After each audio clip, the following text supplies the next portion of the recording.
All right, welcome back. So we are at that order of the agenda for a 1:30 review of Select Committee on Blockchain Enabling Legislation. We have a bill draft and we took a look at it at an earlier meeting, and we have this before us, Mr. Co-Chairman, to contemplate. We can sponsor it, we can make some amendments, but I'd ask Talise to come up and maybe do a quick walkthrough with us. We kind of know what's in it, but let's go through it and have a little discussion. The background here, as a quick overview, is the idea we've had this select committee in place for, I think it was 5 years ago, we passed the legislation related to the select committee. And we've been looking at expanding our purview beyond financial technology and digital innovation technology. And so this is a vehicle for doing that. Ms. Hanson?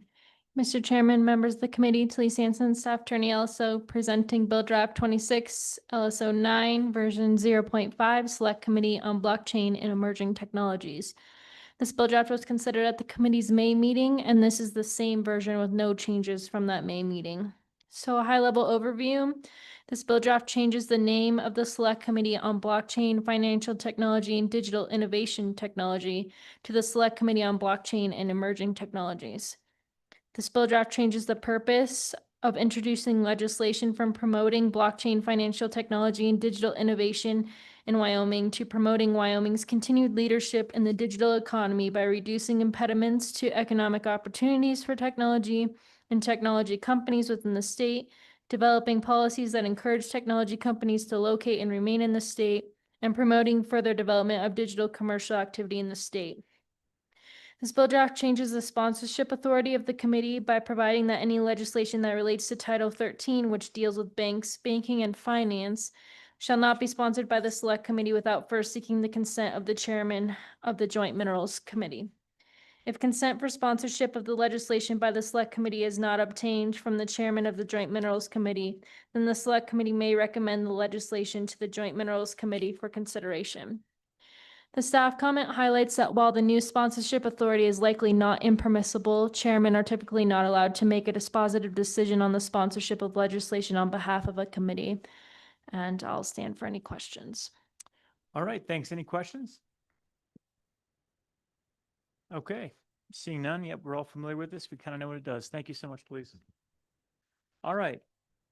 Maybe this will be a quick agenda item, but let's go to any public comment. Is there any public comment? Seeing in the room, no public comment. Do we have anyone online? All right, this is a good one. With that, we'll close public comment and back to the committee. Committee, we've looked at this before. We can carry it over until a potential future meeting if we want, but we really don't seem to have a lot of additional input. So committee, what's your pleasure? Mr. Chairman, I just have to go down memory lane a little bit here. Yeah, bring it. This, I remember when we created this select committee, I actually had amended the name to add digital innovation technology. So it feels like there's a part of me, or my child is being severed from me. And I don't know how I feel about that, Mr. Chairman. I understand. Yep. Losing the things we created. Mr. Chairman. It did become the longest select committee name of, I think, any select committee ever created as a result. Yeah, Mr. Minority Leader. Mr. Chairman, I would just argue that the name change is just the child growing up. Excellent. Take that to heart. All right. The one thing that I did want to discuss, and we can take a motion in a second, but before we get to that, the language about Title 13, we did some gymnastics in here, and most of it's on page 4, the D paragraph, where we coordinate with the chairman of the Minerals Committee. And you'll recall that the chairman of the Minerals Committee at the time that we passed this legislation did not want to give up purview of Title 13. And so there was a special carve out that was put into that legislation as a compromise with the chairman of that committee at the time, so that we would work with the Minerals Committee on anything related to Title 13, flow it through that committee. And that worked just great, honestly, while that chairman was on the committee and he had any interest at all in Title 13. Since the departure of that chairman, we haven't been able to get a minute of time on any Minerals Committee agenda to get sponsorship of legislation that we've produced in Title 13. And so we've just sponsored everything as individual legislators since, and we're doing that obviously today several times. And as a member of the Minerals Committee, I don't know that we've worked any Title 13 bills in the last 4 years through Minerals Committee. So I guess I've gotten to the point where I don't know if we even need to coordinate any longer, because the coordination just seems like an inconvenience more than something which is truly a coordination. So that's just my take on it. I think it's something for us to contemplate. It would relate then to perhaps striking on page 2, the Romanet 2. Well, we can't strike the whole thing. I guess we keep the struck language and then eliminate the subject to subsection D of this. We just start with develop and introduce legislation as necessary to promote, et cetera, and potentially eliminate the paragraph D. So I wanted to open that up for discussion and see what everyone thought, maybe prior to moving and working this. Does anyone have any comments or thoughts on that? Go ahead, Lee. Thanks, Mr. Chairman. I think, when we look at, the way the legislature is headed, and I think many people campaign on that too, is more of a limited type government. So to adding something like this, keeping something like this in here is creating more government, I think. I think this limits government, gives us more of a purview as a committee to do our work the way we see, especially when it comes to these issues, because we are the matter experts when it comes to sponsoring these bills on the floor, whether they go through minerals or not. So I would be in favor of making sure and deleting this D to give us more, not, I wouldn't say power, but streamlined government in order to run bills, Mr. Chairman. Appreciate that, Lee. Any other thoughts? Go to Senator Olson, then Senator Craigo. I was just going to say, I think deleting it makes a lot of sense. The genesis of this committee, as you know, started with a task force, and we had to run all of our legislation through minerals or corporations because we couldn't sponsor anything. And so it never really made a lot of sense when we moved into the formal select committee status that we sponsor all of our bills except for, a certain, and you pointed out the history as to why that is. And I think it's outdated. I think this provision is outdated, and this committee already sponsors 90% of its own legislation. We ought to just finish it off and do the rest. Agreed. Thanks. Senator Craigo, thoughts? Thank you, Mr. Chairman. Concur with this end of the table. And we're not saying that they won't get a chance to look at it. It can get assigned to minerals during session. They can vet the bill at that usually point. does. Yeah. Yeah, usually we'll go there. If they run out of time, it can go somewhere else, but they'd still get their committees will still get that committee will still get its say on the bill and also on the floor. So I think, to the good representative's point, let's streamline this. And I mean, most of the things we're talking about do not, not necessarily delve into the world of conventional banking anyways, right? Those kind of bills are still going to go to minerals. Right. We're just dealing with the stuff that pertains to this committee. And I think that's still, because of all the additional red language we're adding on page 3, I think that limits what we can actually do anyways. It has to still fall within that realm. We're putting additional qualifiers on the committee itself. So concur. Thank you, Mr. Chairman. Great. Thank you. Any further thoughts? Go ahead, Mr. Co-Chairman. Thank you, Mr. Co-Chairman. Just one question. Did you ask the chairman of Minerals what he thought about this? Mr. Co-Chairman, the current chairman of Minerals, no, I didn't. I've had conversations with prior chairman, and again, with this year, Minerals Committee decided not to have a third meeting, so they didn't request a third meeting. In prior years, I would go to the Minerals Committee and say, hey, we've got 3 bills on banking. Do you want to take them up? Hey, we've got 2 bills on banking, whatever the number is, do you want to take them up? And the answer was no, every time. So while our current co-chairs, I didn't have that conversation because the third meeting hasn't come up to really sponsor that or invoke that conversation. And obviously, you know, this is something that they can raise if we bring the legislation as we want it.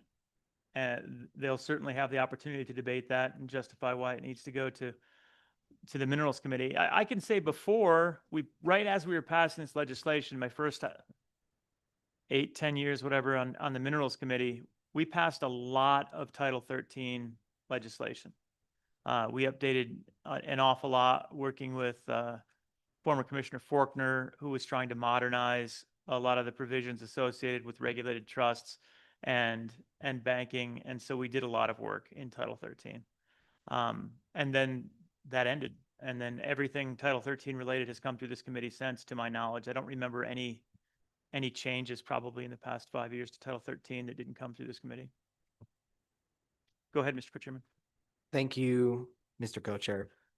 In all seriousness, it does seem like quite the hoop to be able to talk about an idea that's already been vetted once with taxpayer dollars, to just do it all over again when it's going to be vetted in committee anyways during the session. So, yeah. Sounds good. Okay, thanks.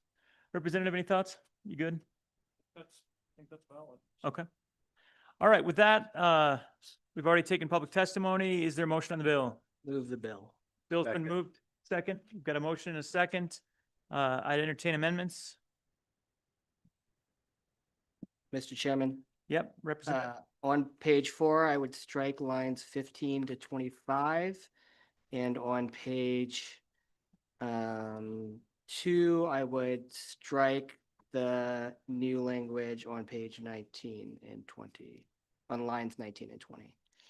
Sounds good. Does everyone understand that? And Talise, you see what we're doing there? Okay.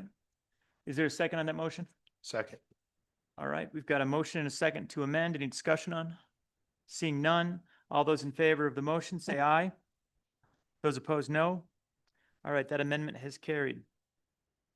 Any further amendments on the bill? Any further amendments? Seeing none, any discussion? Seeing none, roll call.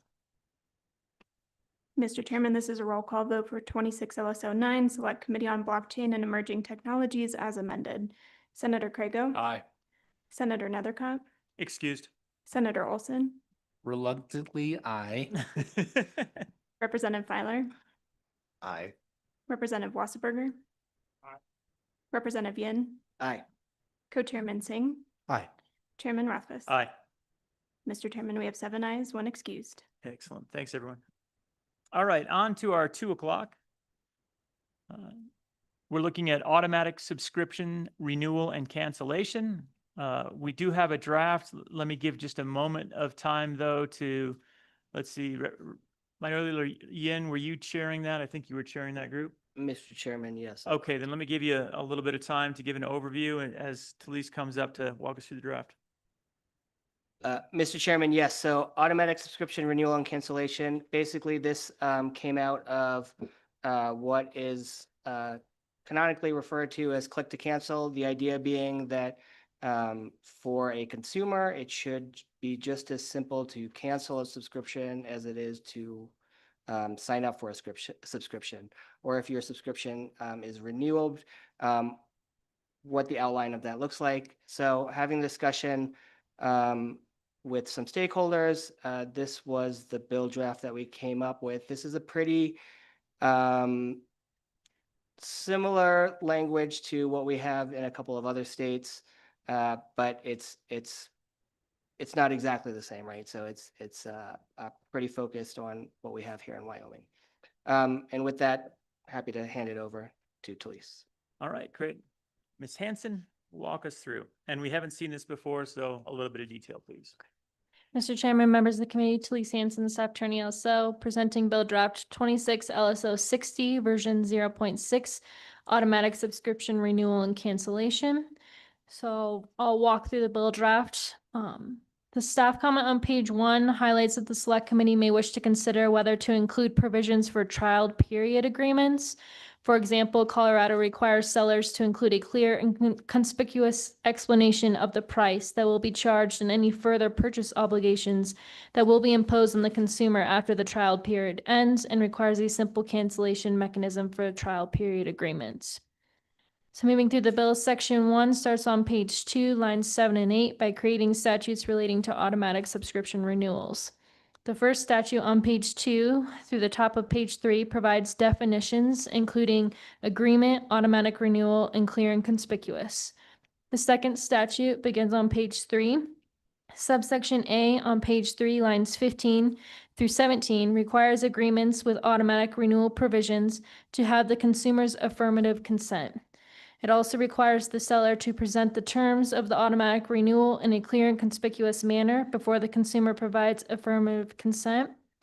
Provides a simple mechanism for canceling the automatic renewal agreement that is at least as easy to use as the mechanism the consumer used to provide affirmative consent to the agreement, and provide an acknowledgement that includes the terms of the automatic renewal.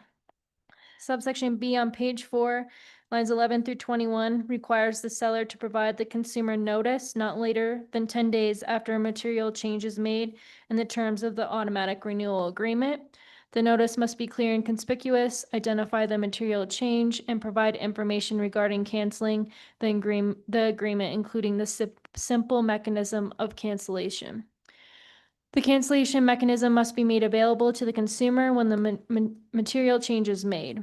Subsection C on page 5, lines 1 through 6, requires a seller, if the agreement with an automatic renewal provision has a renewal term of not less than 6 months, to provide written notice to the consumer not less than 30 days, but not more than 60 days before the expiration of the automatic renewal term. Page 5, lines 7 through 22 outlines the requirements for this notice, which includes that it must clearly and conspicuously describe the goods or services to be delivered, state the price of the goods or services, inform the consumer that the goods or services will be provided, and the agreement will automatically renew or continue unless the consumer cancels the agreement, and provide the consumer with a simple mechanism for cancellation. The staff comment on page 6 highlights that the select committee may wish to consider amending the notice requirement. As currently drafted, notice is required for agreements with a term of not less than 6 months. This is similar to North Dakota statute. However, Idaho and California require notice for agreements that are for a term of 12 months or more. And Colorado requires notice for all agreements, but the timeline for providing notice varies depending on if the agreement is for a term of less than 12 months or for a term of more than 12 months. Subsection D on page 6, lines 18 through 25, exempts certain goods or services sold or distributed, including by a person regulated by the Wyoming Department of Insurance and financial institutions. Subsection E on page 6, lines 27 through 29, provides that a person who violates subsections A through C commits an unlawful deceptive trade practice. Section 2 on page 7, lines 1 through 11, is a conforming amendment, and Section 3 on page 7, lines 13 through 16, specifies that this act applies to agreements containing an automatic renewal provision for the sale or distribution of goods or services entered into or renewed on or after July 1st, 2026. Section 4 on page 7, line 18, provides an effective date of July 1st, 2026, and I'll stand for any questions. Excellent. Thank you so much, Talise. Questions for Ms. Hanson? Any questions at this time? I Mr. have, Chairman. oh, go ahead. Yeah, Mr. Chairman, Ms. Hanson, I forget offhand, it's not an unlawful trade practice isn't necessarily a criminal act, right? There's no, what would happen if someone committed an unlawful trade practice? Ms. Hanson? Mr. Chairman, Representative Ian, I believe that it is just that they can be subject to an injunction and can get a civil penalty of, I believe it's not more than $5,000 unless it's aggravated, and then I think it can be up to $10,000. I Thank you, think Ms. that Hanson. sounds right. And you have a private right of action. There's a lot of good in that, that currently existing statute to provide remedies. I remember when we looked at that a few other times in the past. I have a quick question on section 3, so page 7. So this is applying to agreements containing an automatic renewal provision for the sale or distribution of goods or services entered into or renewed on or after July 1st, 2026. I'm trying to think through how this plays out. So I've got an existing automatic renewal in place today for a music service or something along those lines. As of July 1, 2026, for that to auto renew, this act is triggered. Is that accurate? So they would have to provide me with the appropriate warning, and in that warning, provide me with the ability to opt out as easily. Am I reading that correctly? Mr. Chairman, yes, I believe if you are already under an agreement and then after July 1st, 2026, let's say yours is supposed to renew in August of 2026, I believe they would have to provide you with the notice saying that 30 days, in between 30 and 60 days, that your agreement is about to be renewed, and here's your mechanism for canceling, and outline the requirements. Great, thank you. I did want to just raise and discuss with members of this working group the 2 staff comments. So on the bottom of page 1, it talks about trial period agreements as being something that's considered in Colorado, for example. What was the discussion surrounding that in the working group? Is that something that we should be contemplating adding? Are we intentionally leaving it out? Mr. Chairman. Go ahead. There wasn't a lot of discussion. I mean, I think essentially the idea was to keep the bill as simple as possible. Yeah. And that was really it. Honestly, the bill is very clean, simple, and straightforward, and I love it for that. Yeah. I'm sure some of what you were modeling after was 30 and 40 pages, so nice work. Representative Filer? Yeah, thanks, Mr. Chairman. I think as we move forward, though, I think that's where a lot of people get caught up into these, is that free trial side of it. And then they forget, like, they want to watch a certain football game, right? And they do a free trial on the numerous different type of streaming television networks that are out there. They do a trial period and say it's 7 days, 10 days, or 30 days. But I'll be honest, I'm guilty. I forget. But they make you give a credit card prior to starting your free trial. And then many times we forget, and then that locks you into that agreement contract, whether it be 6 months to a year, and you're stuck paying for that. And I'm not saying we should get one over on the service provider, but I think if we move forward, I would like to see something in there for that, to where, okay, so you get, a 7-day free trial. Is there something in place where 24 hours prior to that 7-day free trial, you must get an email notification? You have to click the opt-in to keep it, or click to keep out, and then they remove the data of your credit card or something. How did Colorado do it? Mr. Chairman, Representative Filer, I believe Colorado just adds that it is unlawful for a person that offers an automatic renewal contract to a consumer if the offer includes a trial period offer, which is a defined term in their statute, that the offer must include a clear and conspicuous explanation of the price that will be charged and any further purchase obligations that will be imposed on the consumer after the trial period ends. And just through a quick read, I think that is the only provision related to trial period offers in their statute. Okay. So it follows a lot of the same language, basically, and the way the rest of it works, but you're just calling it out explicitly. Okay. Oh, Mr. Chairman, it also would include that they have to provide notice, and that they can be able to cancel it, similar to the what we have for the automatic renewal. Understood. Okay. Mr. Chairman, I Go ahead. believe that the language in Colorado requires disclosure of how to cancel the renewal contract before the offer period ends. So they still have to have a notification or disclosure somewhere on how to cancel. Oh, before. interesting. So I don't think it provides a requirement for notice before the offer ends, just that there's disclosure somewhere on how to cancel the subscription before it gets enacted. Understood. Representative Filer, any follow-up thoughts based on that? Yes, Mr. Chairman, I still think there ought to be a notice, at Okay. least a notice. Even if it's, especially on a small trial, 7-day, which most of them are 7 days or whatever. But at least a 24-hour, like, oh yeah, you know, am I gonna keep this going forward or not? Right. But I think we need a notice. I think the key part of this is a notice, because there's many folks out there that see that free trial, they do it. And I'm thinking myself, generation on up, would totally forget. We get a little, Yeah. you know, forgetful at our I have age. been known to set a calendar reminder for that very reason. Yes. There's my hint.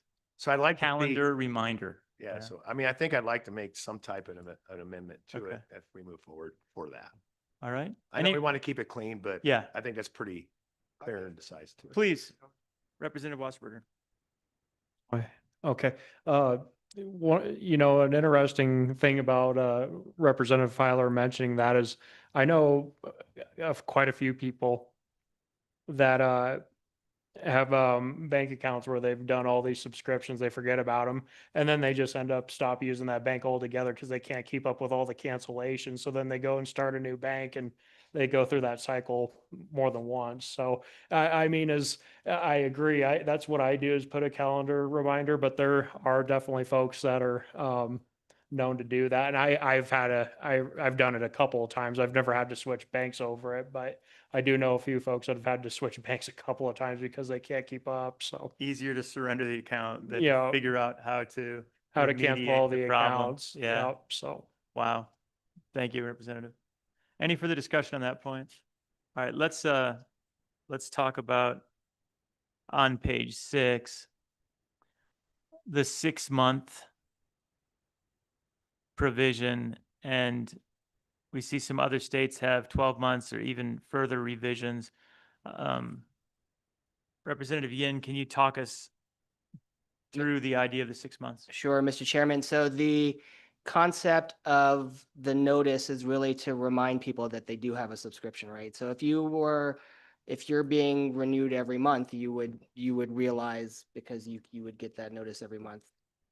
If the renewal period is pushed to 12 months, what I wouldn't want to see is someone, I mean, I don't think anyone would do this, would change their renewal period to a year and a day less.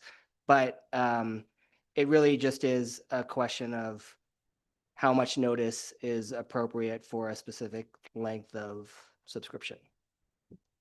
So how does it play out? Tell me about like what's happening with the 6 months versus what's happening with the 12 months. What are we doing differently there?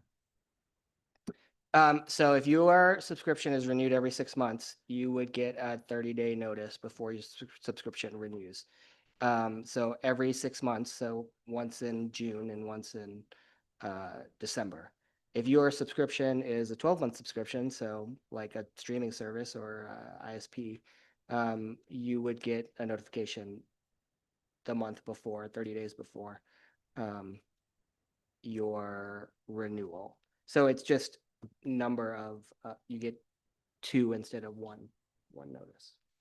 What happens if it's a 3-month renewal The notice requirement isn't required for under 6 months. So for the renewal aspect, but it still has to be as easy, correct me if I'm wrong, the language about it having to be as easy for me to cancel it as it was to sign up still holds for a 3-month or a 1-month renewal. It's just that the reminder doesn't have to occur. Is that accurate? yes, Mr. Chairman, the notice is on the top of page 5. It's specific to the notice portion, not to the other parts of the bill. And Excellent. Maybe Ms. Hanson can make sure that that's Ms. correct. Hanson, we good?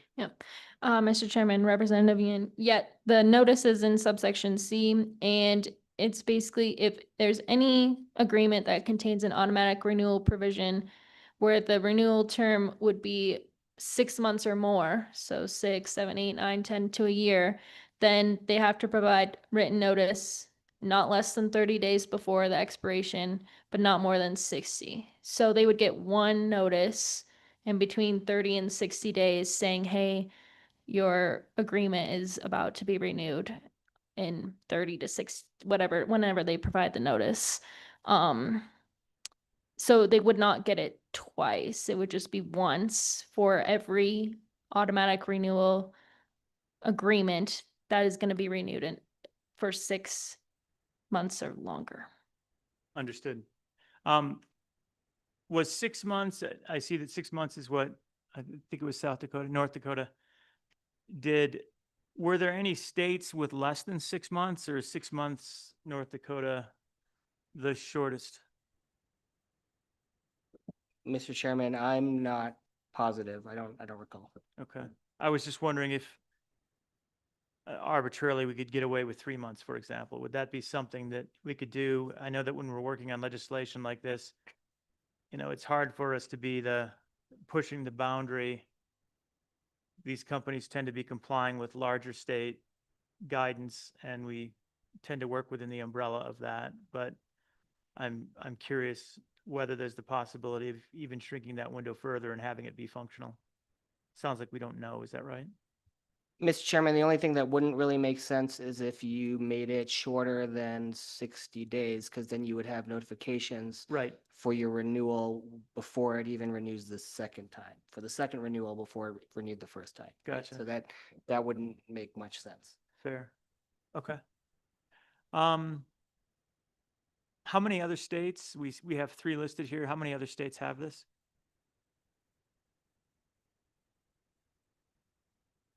I don't have that information on hand. It was definitely provided when we talked about this. Yeah. I don't. Mr. Yes. Chairman, Go ahead.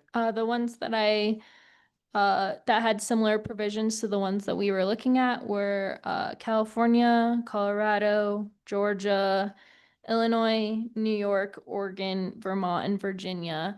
I think there are others, but we were looking at specific provisions about the affirmative consent and a simple cancellation process. So those were ones that we found that had those 2 aspects. I think there are some others that may have some slightly different ones, but those were the states that we were generally looking at. Great.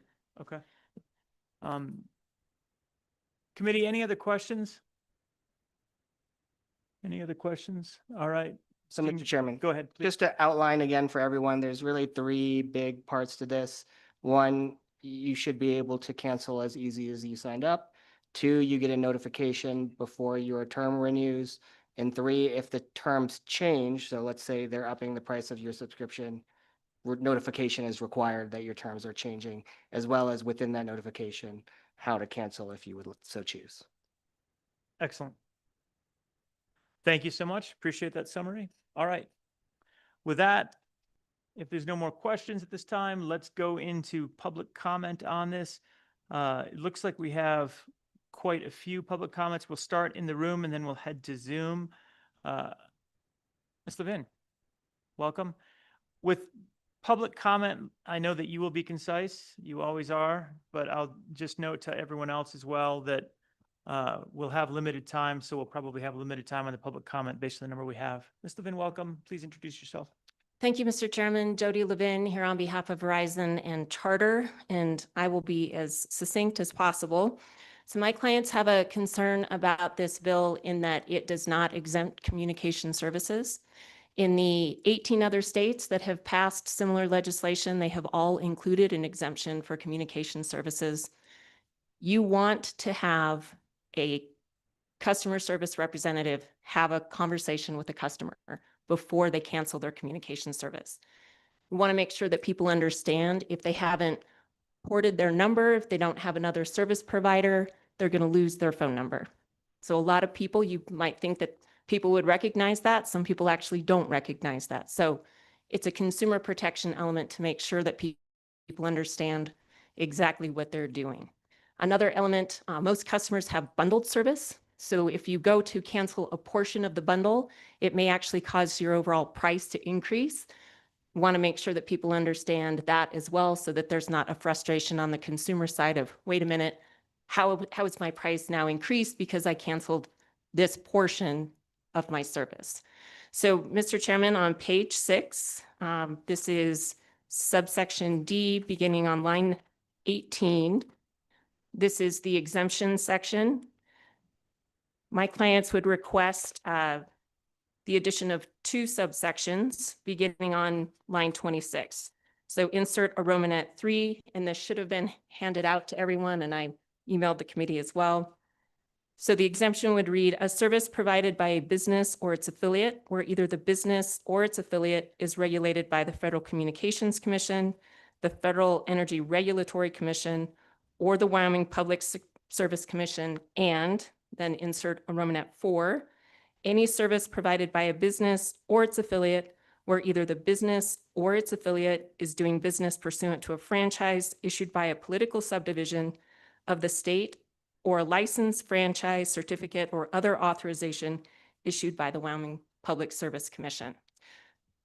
So if you're already regulated, these elements of click to cancel that you see in these states, you're already doing that. You're already providing a monthly bill.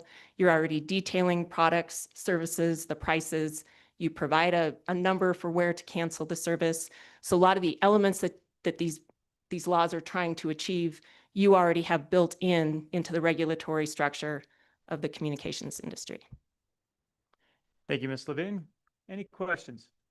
Representative Yen. Mr. Chairman, so I think some of the discussion around click to cancel when it was in the federal realm, which was under the FTC, not under the FCC, was that the federal government was just going to end up preempting state regulations by doing it on the federal side. So what are ways that the FCC actually regulates trade practices like this, or does it? And 2, if they don't regulate trade practices like this, why shouldn't we do it on the state side? Ms. Levine. Mr. Chairman and Representative Yin, so yes, that is built into the regulatory structure. If you're regulated by the FCC or FERC, they detail how you interact with the customer, that you must provide the monthly bill, you must provide a detailed summary of the products, the services, the prices, provide that number to contact customer support. So that is part of the element of being regulated by those entities. So I would say that yes, they do in fact regulate that. Representative Yen, follow up. Good, okay. Mr. Chairman, I should mention too, this language is the same language that is found in California, Colorado, and Idaho. Other states have approached it somewhat differently, but this is the language that comes from those 3 states specifically. Sounds good. Any further questions? Senator Craigo?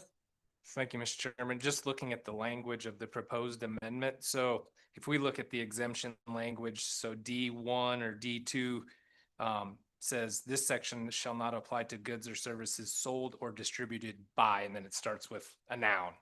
So in this case, it's a person or a financial institution. Your proposed amendments start with a service, and I didn't know, I think we could just strike from your amendment the language a service provided by and just start it with a business or its affiliate and then go on with the rest, and both of them just trying to read it into the draft language. Do you see any issues with that? Ms. Levin? Mr. Chairman and Senator Craigo, I do not. This language is truly just taken right from those 3 states, and so that's how they have it structured. But I think from a statutory perspective, Works better. it works. Thank you. Sounds good. Any follow-up? I think you're right, Senator. Any further questions or discussion on this?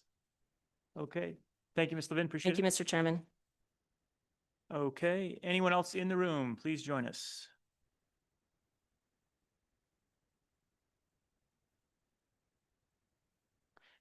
As always, introduce yourself and the floor is yours. Mr. Chairman, Shane Schultz with Brownstein, Hyatt Farber Schreck on behalf of Wyoming Credit Unions, Go West Credit Union Association. And thanks to a friendly calendar reminder, I'm here today. We have one suggested amendment on page 6 for financial institutions. You reference 13-1-101A IX. We recommend definition, which is 13-1-401A Romanet 2. which financial institution means a bank, any bank, savings and loan association, trust company, or credit union having a place of business in Wyoming, whether chartered or organized under the laws of Wyoming or the laws of the United States. Financial institution includes a Wyoming branch of an out-of-state bank resulting from an interstate merger pursuant to Article 8 of Chapter 2 of this title. Because currently under the existing language that's in the bill, it references state chartered credit unions and not federally chartered credit unions, which are Wyoming credit unions. 401A Romanet 2 instead of 101. Thank you. Any questions? Any questions? I have one. A lot of the rest of it, I guess the question is, even with that definition of financial institution in place, if I'm engaging with a financial institution through online remote banking that doesn't have a Wyoming branch, I feel like it's now not exempted under that definition because I don't think Wyoming has a definition of financial institution that really includes all financial institutions. What are your thoughts? It's a fair point. I think this definition is more encompassing than It the is. existing definition Yeah. that's in the bill. But would be happy if this bill moves forward to continue to work with you to massage that in a way that I think addresses your concerns and addresses ours. Thank you. Appreciate that. Mr. Chairman, Yeah, go ahead. one thing we could do is define by what's in the bill or the next reference, right? So you could have a financial institution that fits either definition. I think the Romanet 9 definition is fully included in Romanet 2 definition. Do you see that as not accurate? Okay, Mr. Chairman, so you're saying that there's a financial institution that doesn't have any presence in the state would not fit under either definition? Correct. I see. And Okay. therefore would not be exempt from consideration. So that might be a problem. So, And- Mr. Chairman, as Yeah. I read 13-1-101, financial institution means a bank, savings and loan association, trust company, or state chartered credit union. 401, financial institution means any bank, savings and loan association, trust company, credit union having a place of business in Wyoming, whether chartered or organized under the laws of Wyoming or the laws of the U.S. Financial institution includes a Wyoming branch of an out-of-state bank resulting from an interstate merger pursuant to Article 8 of Chapter 2 of this title. So it's a little more, it's broader, but I don't know that it addresses Everything. your comments Yeah. about having an out-of-state bank that you're utilizing services inside the state. And maybe that's a question for the banking commissioner. Yeah, I was just thinking Commissioner Bishop just walked back in the room, so he's had at least 30 seconds to think about this. I don't see why we can't put him on the hot seat right now and see what his thoughts are. All right. Thank you. This point's well taken. Thank Yeah. you. Yep. Appreciate it. Commissioner Bishop, with no notice, are you able to come chat with us about this? On a bill you probably don't even have a copy of.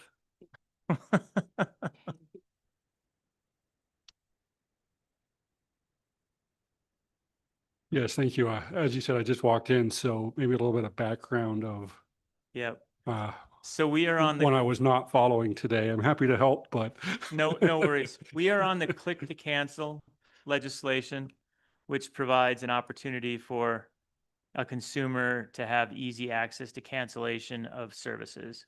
There is an exemption section that says this section shall not apply to goods or services sold or distributed by. And then the first of those is related to insurance, a person regulated by the Wyoming Department of Insurance. And Romanet 2, a financial institution as defined by Wyoming Statute 13-1-101A Romanet 9. And the suggestion was to use 401A Romanet 2. The reason being A Romanet 9 does not include a federal credit union. A Romanet 2 does, but the concern I raised is I'm not sure the A Romanet 2 definition would include what we contemplate as a financial institution that isn't directly operating in the state of Wyoming. And so the concern is it probably should cover all all regulated financial institutions, I guess is the right way to say it. So regardless of whether it's federal or state regulation. Okay, thank you for that context. Yeah, so I know those two definitions are used frequently when talking about financial institutions in Wyoming. The chapter 1 definition, I said, is mostly governs Title 13, which is what we have authority over, which is state chartered banks or other state chartered banks. Even that one, I think, excludes national banks. I think when you go to chapter 4, which is, it sounds like that's the suggestion, that one includes national banks and credit unions. I think that one is more federal credit unions because we don't have a state federal credit union Right. option in Wyoming. Does not exist in Wyoming law. And so we don't allow state chartered credit unions in other states to even operate in Wyoming. They're not supposed to be anyway, because that would be doing banking business without exception. So if you're trying to include a definition that covers all possible banks, whether it's a state charter or a national charter or credit unions doing banking business, I think the one in chapter 4 would be the one you could use. Now, whether or not that is enforceable in any way by anybody, it probably doesn't matter. In most legislation that tries to make our law apply to national banks, they could go with a chapter 4 one, even though we have no enforcement authority over national banks. So it sounds good, it looks good. At the end of the day, it doesn't really accomplish much of anything because there's zero enforcement over it. But if maybe there's an area of law where that's not the case, in which case you could make sure it's covered by using the National Bank Credit Union one. So that definition, the chapter 4 definition, would include nationally chartered banks and nationally chartered credit unions in addition to everything in the state. Mr. Chairman, yes, I believe so. Okay, all right. So that does sound like it's a workable definition, or at least as good as we can do. Thank you. Any questions for Mr. Bishop? Mr. Chairman, so maybe ahead. it's just the ambiguity in that 401 definition where That place of middle part. business in Wyoming was really just applicable to credit unions and it still included all of the other. Yeah, it does businesses seem like that- it has Yeah. confusing language in it. Commissioner Bishop, do you see what he's getting at? Doing business in Wyoming. Yes, Mr. Chairman. So this one, it means any bank, savings and loan, trust company, credit union having a place of business in Wyoming, whether it's chartered or organized under the laws of Wyoming or another state. I think that is to cover state banks, out of state chartered banks that have a physical presence here. As far as credit unions, that's not an option because we don't have out of state chartered credit unions. So I don't know if, But you may still, for this law, it's not so much that we're regulating the banking, Mhm. we're exempting entities from applicability of a consumer protection. Mhm. And we do reach outside the state for consumer protection all the time. Mhm. So we need a definition that literally covers everything. every possible Mhm. financial institution that's regulated either at the federal level or at any state level. Mhm. And it sounds like we don't have one of those. Yes, Mr. Chairman, I think this is the closest we have to one of those is this 131401 too. Uh-huh. That's the closest we have. It is weirdly worded. We've come across this and we have come to interpret that section as everybody, whether it's chartered by Wyoming, a national bank, a national entity or another state. Those are really the only options of banks in the US. Okay. So that's kind of how we have that, whether it's chartered or organized under the laws of Wyoming or the laws of the United States, that covers all national banks and national credit unions.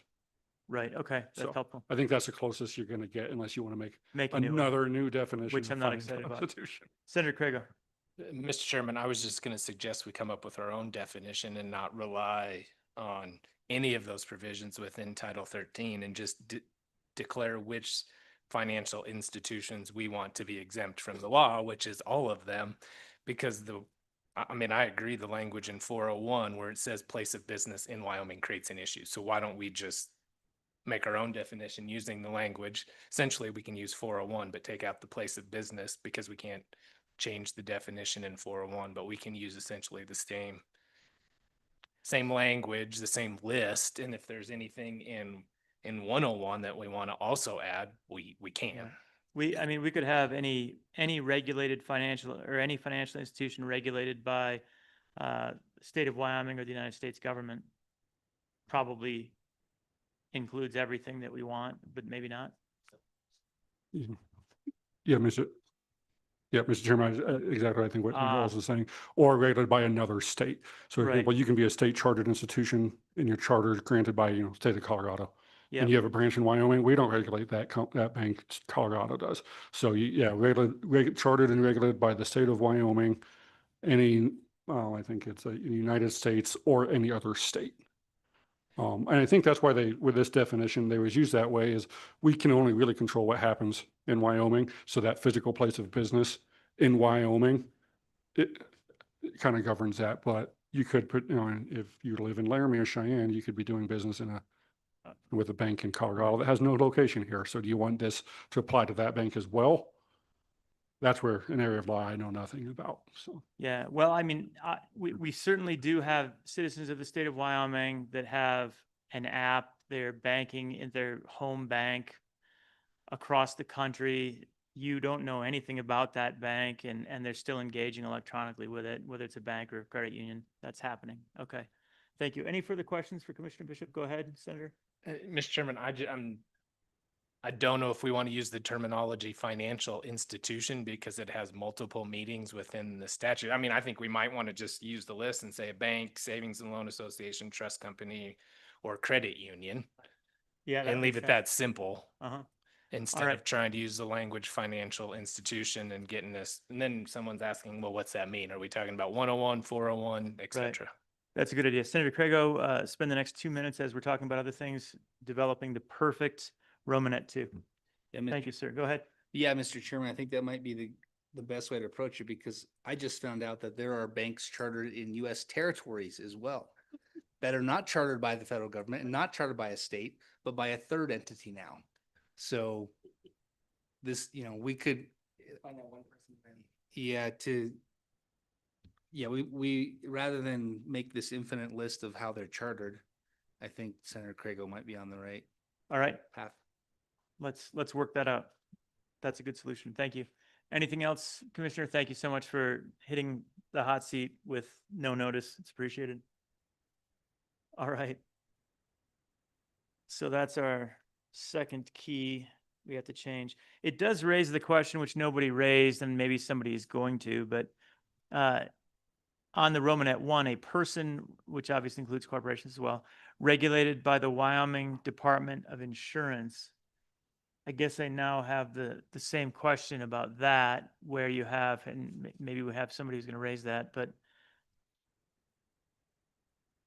if it's an out-of-state insurance provider that isn't regulated by the Wyoming Department of Insurance, they are now not exempt, even though they're regulated by another state's Department of Insurance. That could cause the same concern. So we might need similar negotiated language on Romanet 1 that extends it to a regulated insurance provider of some sort. Maybe someone will raise that, but as I look around the room, I don't see anyone who's going to jump up and raise that. So we'll see. All right. Further discussion before we go on to the next public comment? Excellent. Anyone else in the room? Anyone else in the room? All right. Seeing none, let's go online. I believe we have Mr. Blank from the CTIA.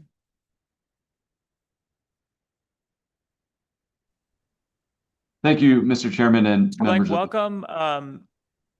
Please introduce yourself and let's try and keep comments to between 2 and 3 minutes if possible. We are a little bit short on time. Yes, thank you, Mr. Chairman, members of the committee. My name is Mike Blank and I'm with CTIA, the Trade Association for the Wireless Communications Industry. And I am speaking today in support of the amendment provided by Ms. Levine. Our industry is committed to ensuring consumers have accurate and transparent information. However, accidental service cancellation could leave a customer without access to the internet or without wireless phone service. To further address the senator's question about existing federal regulations, the wireless industry is regulated by the FCC, which includes its broadband labeling and truth in billing laws. Within the broadband labeling law, there are requirements for listing the terms of contract as well as a link to the contract up front at the point of sale. And then truth in billing laws are really putting a lot of requirements on what is shown to consumers as part of their monthly bills. We're also subject to the FTC's click to cancel rule as part of the broadband offerings that we do. CTIA respectfully requests that if the committee decides to move forward with the bill, that you amend the bill in a similar fashion to Colorado and California, Oregon, Minnesota, and others that have included this exemption language. Again, thank you for your consideration of our request and for the opportunity to speak today. Thank you, Mr. Blank, and thank you so much for a two-minute speech. That was impressive. Any questions for Mr. Blank? All right, seeing none, thank you. We appreciate your testimony and involvement. All right, up next, I believe we have Mr. Wood from the TechNet. Thank you. Good Mr. afternoon. Wood, welcome back. Please reintroduce yourself. And again, if we can keep it to 2 to 3 minutes, we'd appreciate it. Absolutely.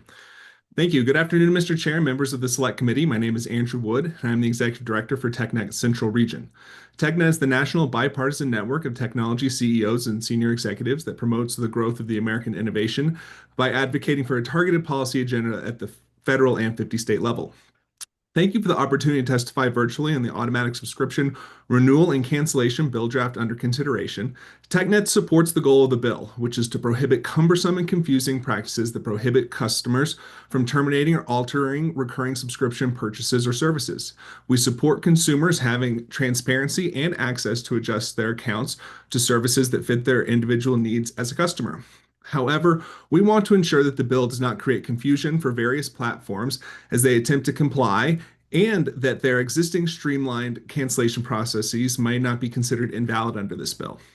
More clarity might be needed as to what satisfies as being, quote, at least as easy to use, unquote, for the mechanism that is used for canceling the automatic renewal agreement. There needs to be the ability to utilize reasonable authentication and confirmation steps, and it would be good to have that clearly identified in the bill. Lastly, and as two previous witnesses have already mentioned, the bill currently has exemptions for financial institutions and insurance companies, recognizing that those industries are already highly regulated in this area. We also suggest adding businesses that are regulated by the Federal Communications Commission pursuant to the Communications Act of 1934. And finally, should this bill draft advance, we look forward to continuing to work on this bill to make sure that it streamlines the process for customers while being able to be operationalized across different platforms. Thank you, and I'm available if there are any questions. Thank you, Mr. Wood. Any questions for Mr. Wood? Seeing none, thank you. Appreciate your involvement and appreciate your comments. All right, up next, I believe we have Aaron Whitty from the Consumer Federation of America. That's right. Thank you. Good afternoon. Aaron, welcome. I'll keep it to 2 minutes. I had a whole testimony planned out, but I really want to zero in today on the proposed exemptions for companies that are regulated by the FCC. We would urge the committee to reject that amendment and go forward with the bill as drafted by Representative Yin. I want to respond to a few points that have been made by some of the industry representatives here today. First is about the representation about how other states have handled this. I want to point out initially that the Federal Trade Commission rejected this argument. The Federal Trade Commission, in its proposed rule, was going to make this industry-wide. The next thing I want to point out is that New York rejected this exemption. They had some back and forth in their legislature, and they actually kept in companies that are regulated by the FCC. And I think there's some other states that also have rejected that exemption. I'm pretty sure Massachusetts just finalized a regulation that would include them. And that's probably because some of these telecom companies are some of the worst offenders. When you look at the Federal Trade Commission's enforcement cases, they have one against Vonage. Vonage is a company that would be exempted under this proposed amendment. Vonage had a terrible cancellation process where people had to jump through multiple hoops, spend significant amounts of time on the phone. My colleague, Ms. Levine, mentioned that the FCC may require a phone number to be provided, but that phone number is actually the genesis of a lot of frustration because you can't cancel online. You normally have to call and then spend time getting retention offers from agents who are specifically employed to try to keep you. And that's what people find so particularly frustrating. So I think to exempt these industries would be a significant misstep. And then whether or not the FCC regulates them doesn't answer the question of whether the FCC requires a simple cancellation mechanism. So I would really urge you to reject that exemption, to move forward with the bill as proposed. With respect to this issue about truth in billing and the broadband nutrition label that my colleague brought up earlier, that should make it easy for these companies to be able to comply with the bill as proposed. They're already providing notices, and certainly this won't be an inconvenience. I think what they really have an issue with is that simple cancellation mechanism. No other agency is looking out for the consumer to make sure that that is actually effective. The beauty of this provision is that it really makes it self-enforcing. I heard some comments from the legislature earlier about limited government, and having this bright line, very clear rule makes it very easy for everyone to be on the same page about what it takes to actually cancel a product. No one wants to have to jump through hoops. Everyone should have to play by the same rules, particularly when it's an industry that has a sordid history of trapping people in subscriptions that they don't want to pay for. Everyone here today can go sign up for Comcast if they want to, but they should also be allowed to cancel Comcast when they want to without having to suffer through hours of telephone agents trying to keep them in that subscription. Thank you so much, Ms. Whitty. Is it Ms. Whitty? Is that correct? That's right. Thank you. Absolutely. Any questions for Ms. Whitty? Questions? Go ahead, Representative Yen. Question. Mr. Chairman, Ms. Whitty, thank you again for being here. If maybe I should bring up Ms. Levin to talk about this as well. If I have a service that's a bundle, right? So let's say it's streaming, cable, TV, phone, and I want to cancel the associated HBO subscription on my bundle, and it's through an FCC regulated entity. If we exempted them from that FCC regulated entity, if I had a separate subscription from HBO streaming, they would be regulated, but then with an exemption for an FCC regulated entity, would Charter be exempt from requiring me to easily cancel the HBO? Yeah, I Ms. think Whitty. that points out another problem with the exemption is that it's quite broad. It's not just for the regulated entity, but also their affiliates. And I think that when you start getting into affiliated companies of these massive conglomerate telecom companies, the exemption gets really, really broad and can be render the bill quite ineffective for the purpose that it was intended. Excellent. Any follow-up? Any further questions? Further questions? Seeing none. Ms. Whitty, thank you for your testimony. We appreciate you being here. Thank you. Do we have anyone else online at this time? All right. Anyone else in the room? Okay, seeing none, public testimony is closed. Back to the committee.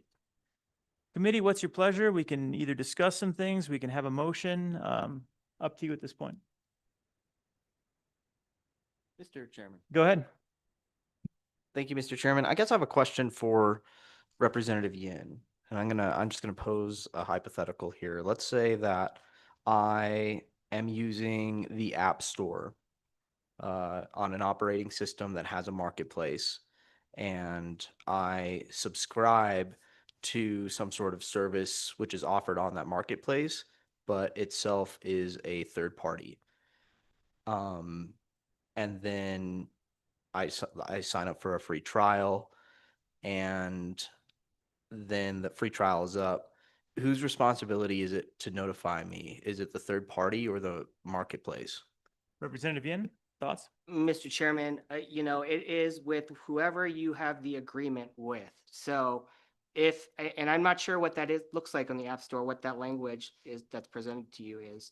So I know that both the two major app stores have payment processing for subscriptions, but I don't know if that, I do believe the agreement's with the specific service and not with the payment processor, but I would have to verify. I don't know for sure. Any So, follow-up, Mr. Co-Chairman? The answer is to whoever you have an agreement with, Mr. Co-Chairman. Any further discussion or thoughts? All right. Do we want a motion on the bill at this point? Anyone have a motion? Mr. Chairman, I'll move the bill. Okay. Is there a second? Second. We've got a motion and a second. All right. Let's just start with any amendments. I think we've got a couple of them that have been discussed. So I'll open it up to see if anyone would like to bring an amendment. and see if maybe Senator Craigo has an amendment. Mr. Chairman, I have an amendment. I Excellent. don't know if it's the perfect one, but we'll. Well, that give was it- our expectation. Yeah, well, I'm sorry. I did have a lot more than 2 minutes. That's the problem. If I'd only had two, it probably would have been. You'd have gotten it done. Too That's much right. time to think about it.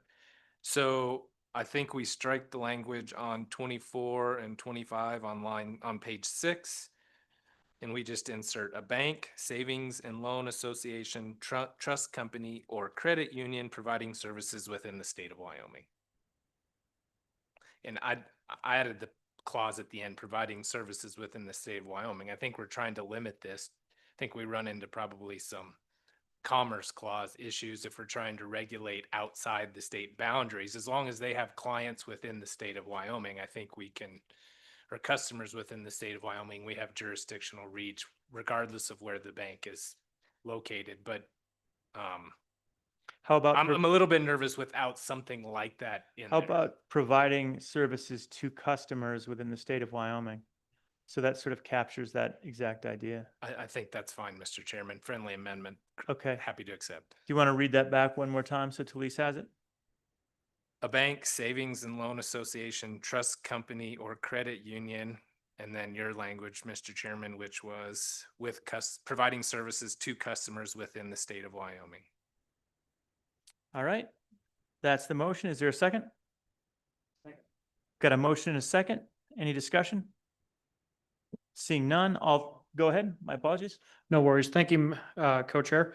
One of the concerns I have with that is if it's just exclusively to like a bank or a trust is, I know a lot of people do their insurance on like an easy pay or automatic renewal. And so that was where the financial institution made sense to me to protect people not having to worry about their insurances getting canceled. Because if that was to cancel and somebody has a lapse, that hurts their history with the insurance company. So that's the only concern that I have with current amendment. Mr. Chairman, Yep, go ahead. Representative Wasserberger, that's handled by lines 21 through 22, I think. 'Cause Yeah, that remains in the bill. Romanet 1 stays. So any person regulated by the Wyoming Department of Insurance, or any entity rather. So as long as it's a Wyoming and regulated insurance company, it would be covered. I don't know if that alleviates your concern or not. Does that work? That works. Okay. Any further discussion? Seeing none on the amendment, all those in favor say aye. Aye. Opposed, no. That amendment has been adopted. Back on the bill, any further amendments? Does anyone have any ideas on what to do on the Romanet 1 so that we can be broader? We didn't have anybody raise or address that with regard to it being all insurance companies.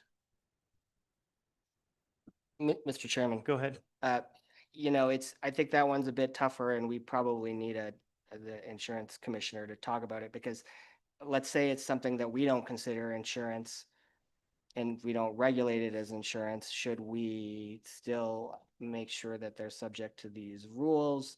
I'm fine with making sure that we work on that during the session if it does move that far forward. But I don't think we need to tackle it right now.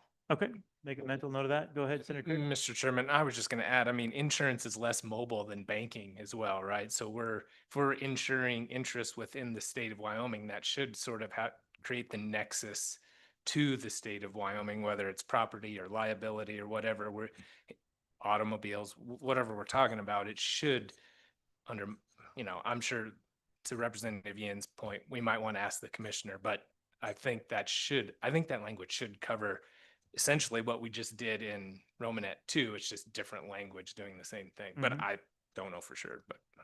All right, something we can flag. Anyone have any more thoughts on that? All right, seeing none, we'll take no action on that. We have another amendment to contemplate. I don't know if anyone wants to discuss our proposed amendment from Charter Communication and Verizon. Go ahead, Representative Yin. Mr. Chairman, so, I take Ms. Levin and the other industry members' comments to heart that people should know before they cancel. And I do hope that they are disclosing those things before someone is able to cancel it. But I don't think that they need to be subjected to a sales call necessarily before they cancel. And I have myself been subject to those sales calls, and that's not necessary to have to cancel a service. What, out of curiosity, so that debate was related to the Federal Communications Commission, which is one aspect of the Romanet 3. What are the thoughts on FERC and Wyoming PSC regulated? So we're basically talking about power companies and utilities at this point in time. Representative Filer, what are your thoughts? You've always got thoughts on this one. That, you know, because as we look at this, Mr. Chairman, you know, it's definitely consumer protection is what we're looking at. Anybody that's regulated by FERC or the Public Service Commission, which usually means they're bringing a utility to a home. So if we make this, you know, if a utility makes it pretty easy to click to cancel, somebody might be apt to do that to save some money real quick, not knowing exactly what they're doing. So to exempt them, it would be a smart idea to make sure that we don't accidentally, our utility doesn't accidentally shut power off to somebody, to grandma's house. Because my grandma, I could tell you in her later years, would have been happy to click that, not knowing what she was doing. Mhm. So I think we need to have those exemptions in there for those two, especially those two entities, Mr. Chairman. What's everyone else think? Representative Yen, how comfortable are you with FERC and PSC? Mr. Chairman, I think it'd be worthwhile to keep some of those notices, especially among rate changes, even though we will read about them in the news often now for electricity. But you know, I think if that's where the committee is thinking, wouldn't be opposed to it. It would be an awkward situation, getting back to Representative Filer's, even though we all want to rage and shake our fists at any rate change for power. I am imagining a situation where I see that my rate went up 20% and I just click cancel, and then all of a sudden I don't have power again for a while. That might not be good, and your grandmother in the same situation. Representative Filer? Yeah, and Mr. Chairman, and to be honest with that, so if, as everybody knows, when they get a utility, you know, provider in the state of Wyoming, a lot of times they have paperless contacts, or you can still get a paper bill. So that they are, in the way that they're regulated, even if it's PSE or FERC, if there is a rate hike, they do have to notify. Mhm. And there's a different process that goes involved in that. And it's a lot more strenuous than just, hey, your bill went up 20%, here, click this button. You know, so they're definitely well regulated on that side for consumer protection. Mr. Okay, Chairman. understood. Any further discussion on that? Mr. So, Chairman. yeah, go ahead. Like I said, I think I will be comfortable with the amendment. However, I will say that signing up for an energy utility is usually harder than doing it online. Sometimes you'd have to have someone come visit, or you'd have to verify your residency, et cetera. But again, It is a good point. If the bar is only making it as easy or easier than the sign-up process, that is not a challenging bar. Yeah. All right, with that, I'd entertain a motion then on this language. It sounds like there's some consensus on striking the Federal Communications Commission from the language and adopting the rest of it. Anyone want to make that motion? Go ahead, Representative Filer. So moved, Mr. Chairman. Okay. I just, nobody wanted to do that? Okay. All right. So we've got a motion by Representative Filer, and I assume that you're striking a service provided by on each of them and starting the Romanet with, for example, Romanet 3, a business or its affiliate, where either the business or its affiliate is regulated by the Federal Energy Regulatory Commission, et cetera, and then a business or its affiliate, et cetera, regulated by the PSC. Is that accurate? That is accurate, Mr. Chairman. Okay. Is there a second?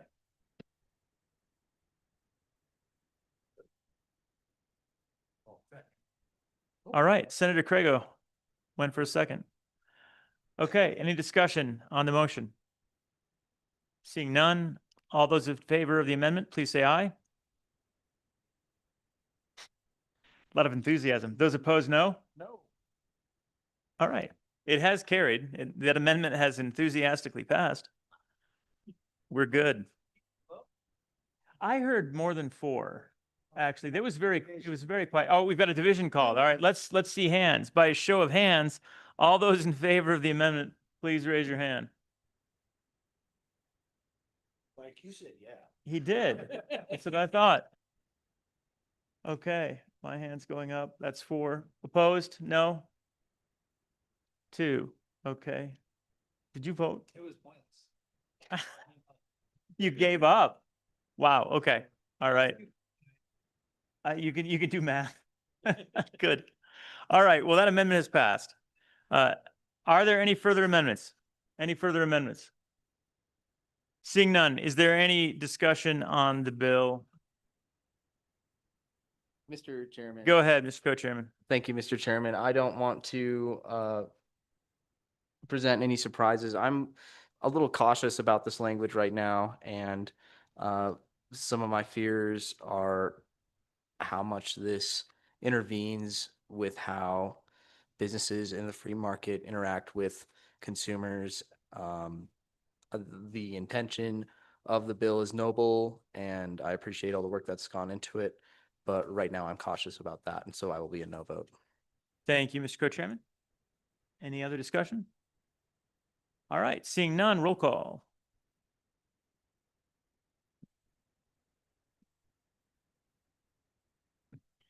Mr. Chairman, this is a roll call vote for 26 LSO 61, automatic subscription renewal and cancellation as amended. Senator Crago? No. Senator Nethercott? Excused. Senator Olson? No. Representative Filer? Aye. Aye. Representative Wasserberger? No. Representative Yin? Aye. Co-Chairman Singh? No. Chairman Rothfuss? Aye. Mr. Chairman, we have 3 ayes, 4 noes, 1 excused. 26 LSO 61 has failed the committee. It has been one-click canceled. Seconded your motion. Yeah, you said I thought it was worth working. And with that, let's take a 15-minute break.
All right, welcome back.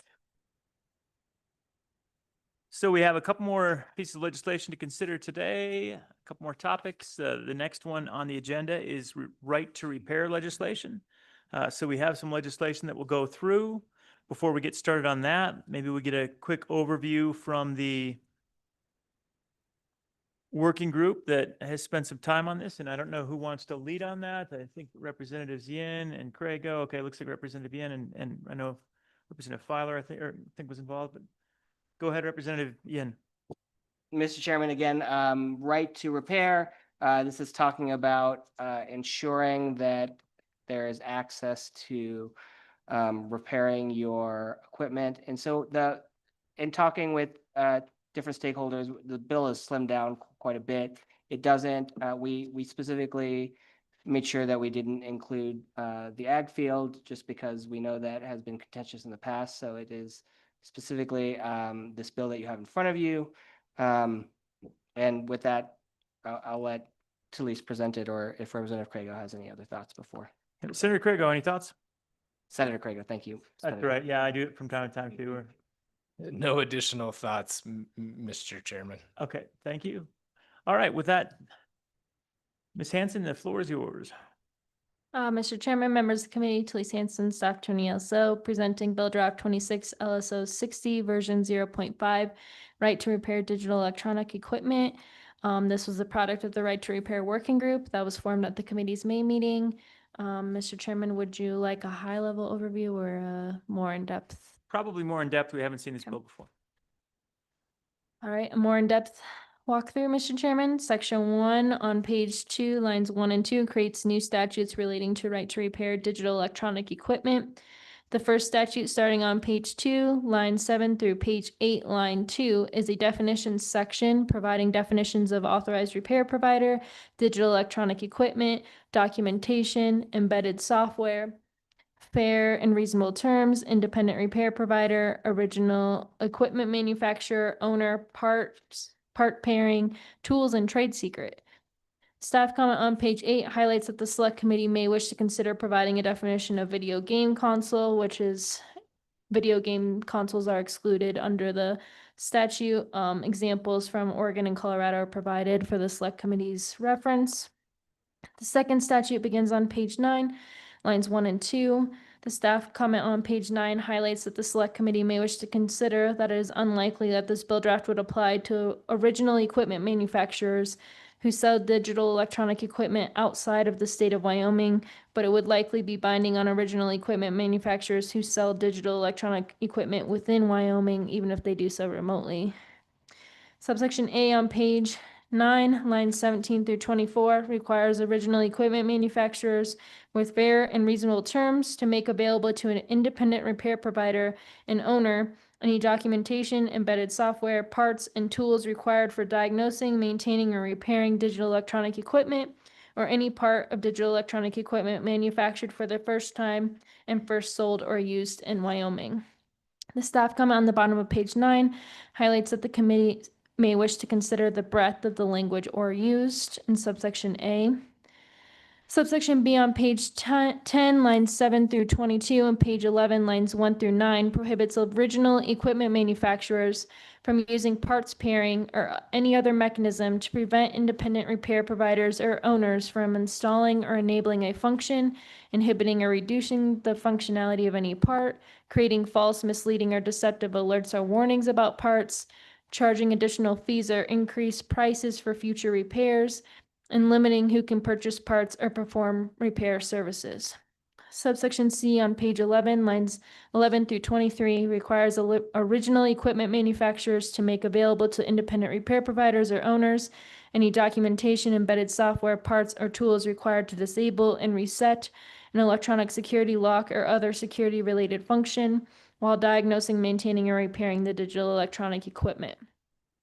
Subsection D on pages 12 and 13 provides that this section shall not be construed to require original equipment manufacturers to divulge a trade secret, with some exceptions, alter terms of any contract or agreement in effect with any authorized repair provider, impose any new type of liability upon an original equipment manufacturer for bodily injury or damage to digital electronic equipment, that an independent repair provider or owner causes, required to make available documents, software, parts, or tools that would disable or override anti-theft security measures, or provide a part that the original equipment manufacturer no longer makes or no longer provides to authorized service providers.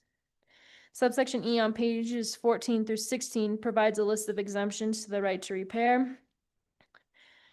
Subsection F on page 16, lines 16 through 21 provides that a memorandum of understanding shall govern an original equipment manufacturer's duties and obligations to an owner if the memorandum of understanding would otherwise bind the owners to the terms. Subsection G on page 17, lines 1 through 3 provides that a person who violates subsections A through C commits an unlawful deceptive trade practice. Subsection H on page 17, lines 5 through 9 provides that this article shall be repealed on the date that the governor, on advice of the Attorney General, certifies to the Secretary of State that the United States Congress enacted federal legislation establishing a right to repair digital electronic equipment. Section 2 on page 17, lines 11 through 21 is a conforming amendment. Section 3 on page 18, lines 1 through 3 specifies that this act shall only apply to digital electronic equipment manufactured, sold, or used in Wyoming on or after July 1st, 2026. And Section 4 provides an effective date of July 1st, 2026. And I'll stand for any questions. Thank you so much, Ms. Hanson. Any questions? Questions about how the bill operates? All right. Seeing none, any questions about staff comments or anything along those lines? We can probably check into those prior to going to public comment a little bit. I don't know, Representative Yin, do you want to raise any thoughts? I think the staff comments start on page 8. Yeah, Mr. Chairman, I mean, I think the biggest one that could be under consideration is what's a video game console. I again didn't want to add more definitions if we didn't need to, but not necessarily opposed to if we need to outline what that includes. But I didn't feel that it was necessary. And the other one, let's see.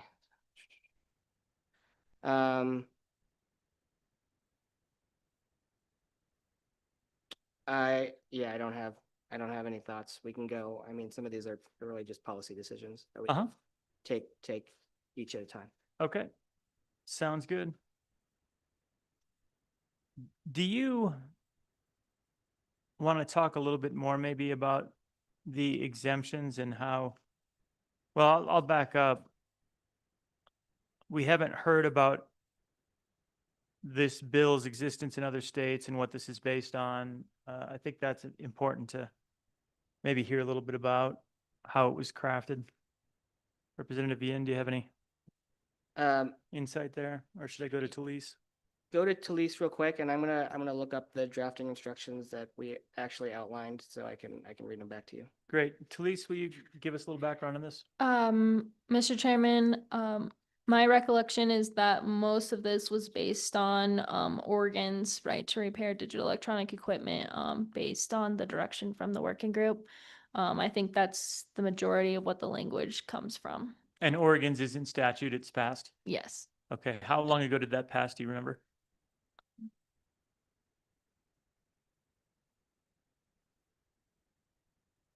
Mr. Chairman, I don't think I quite know the answer to that. Okay, no worries.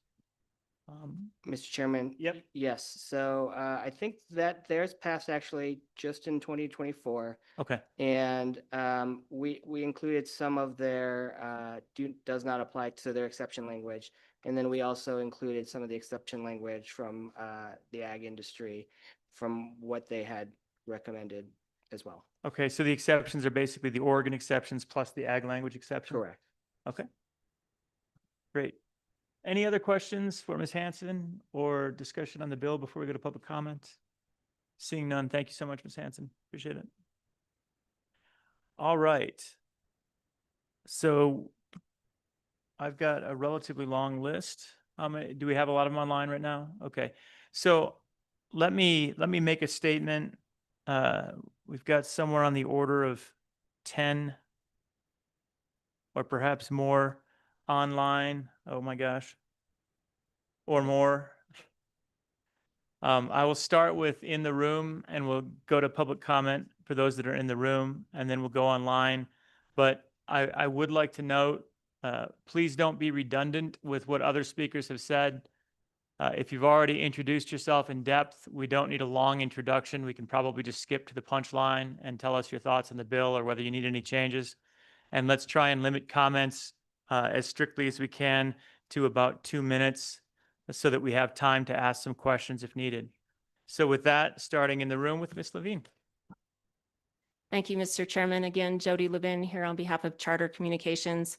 Mr. Chairman, my client has a request to limit this bill to owned equipment and to remove the leased phrases out of the bill. So 2 very short amendments. This is page 6 on line 19 to strike the comma and leasing from the definition of original equipment manufacturer, just limiting it to, again, owned equipment. And then on the top of page 7, line 1, this is Romanet 8, the definition of owner. At the end of that first sentence, you would also strike or leases, so that you're, again, only talking about owned equipment, not leased equipment. Thank you. Any questions? And we do have a written copy of the proposed amendment. I hope everybody has that, but it is exactly as Ms. Levin said. Any questions? Any questions? Thank you. We appreciate your testimony. Thank you, Mr. Chairman. Okay. Anyone else in the room? Anyone else in the room providing public comment? All right. Seeing none, let's go online. Let's start with Mr. Wood. And Mr. Wood, welcome. We don't, as I mentioned, need a significant introduction. You can state your name again, and then let's get to your thoughts.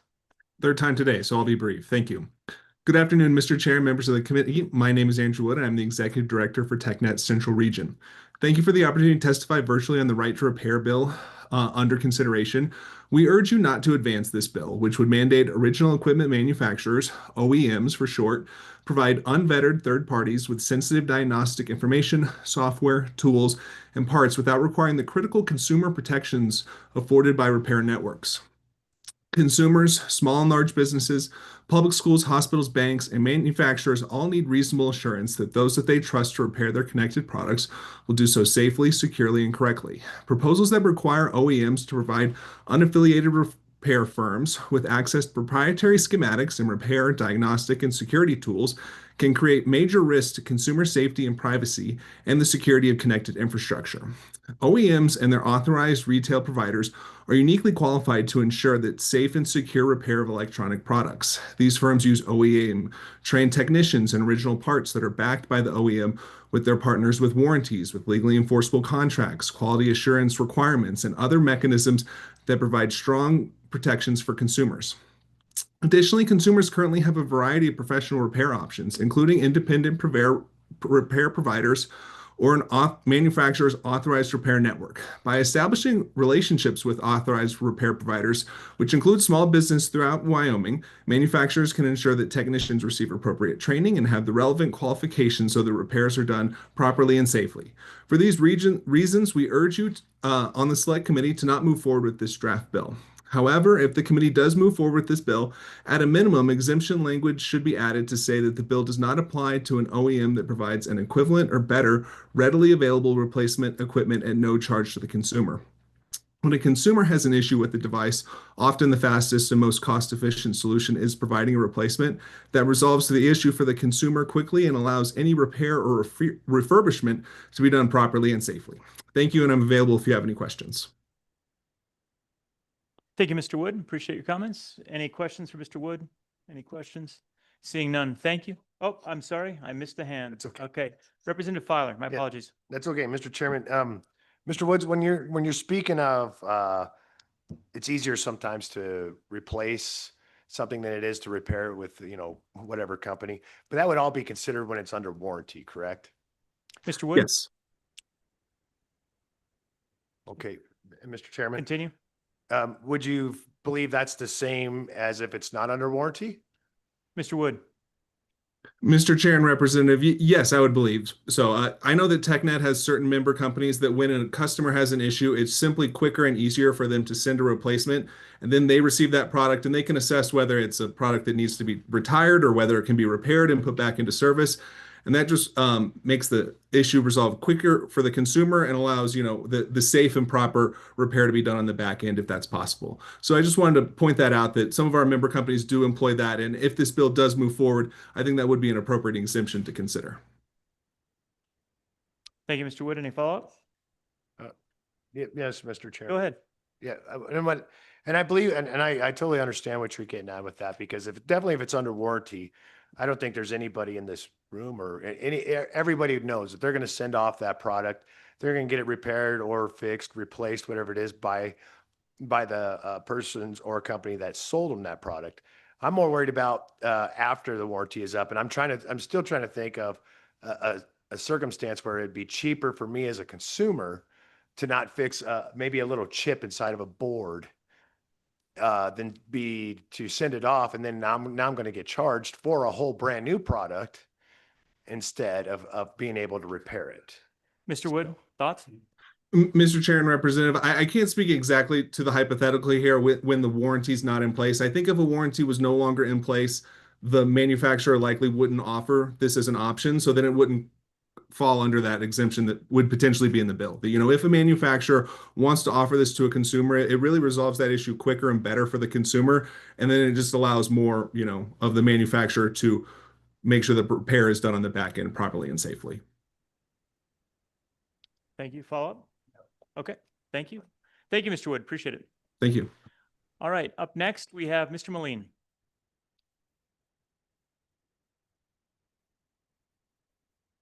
Thank you, Mr. Chairman. Can you hear me all Mr. Moline, right? welcome. We can hear you. Please introduce yourself, even though we all know you, and we're trying to keep to 2 minutes, sir. Mr. Chairman, I'll do my best. Brett Moline, Wyoming Farm Bureau Federation. I appreciate where this bill is. We've had the stance all along that agricultural equipment doesn't need to be included in the right to repair. So as this bill stands, Farm Bureau is pretty benign on it. And with that, Mr. Chairman, I do want to express my appreciation for working to get the bill where it is now. It might have some problems with other industries, but we appreciate that ag has been exempted. We feel we're in a good spot with our MOUs with the manufacturers. With that, Mr. Chairman, I'll take any questions. Thank you, Mr. Moline. Any questions for Mr. Moline? Seeing none, thank you. We appreciate your testimony. Thank you. Up next, we have Mr. Brighton.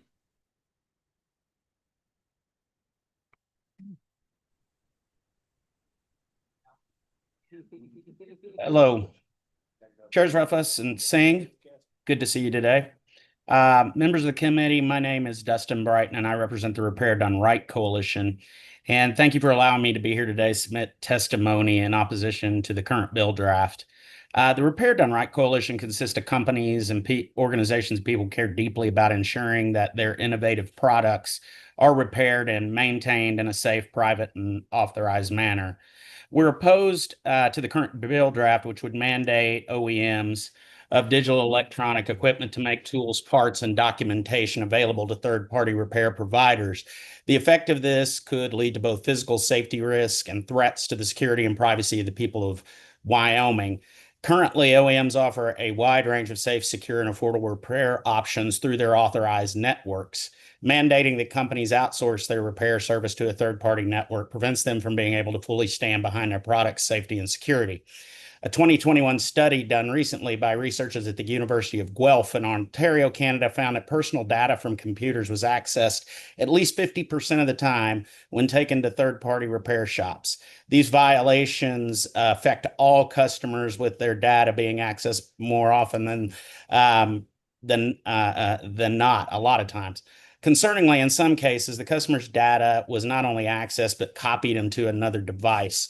In 2024, there was a white paper done by UL Solutions that found that 88% of aftermarket battery brands fail to meet regional safety standards. So obviously, this also constitutes a threat to the citizens of Wyoming. In addition, the removal of parts pairing language jeopardizes the possibility of a remote repair and reduces the level of security in a product. In addition, some OEMs would be at an advantage from a competition perspective.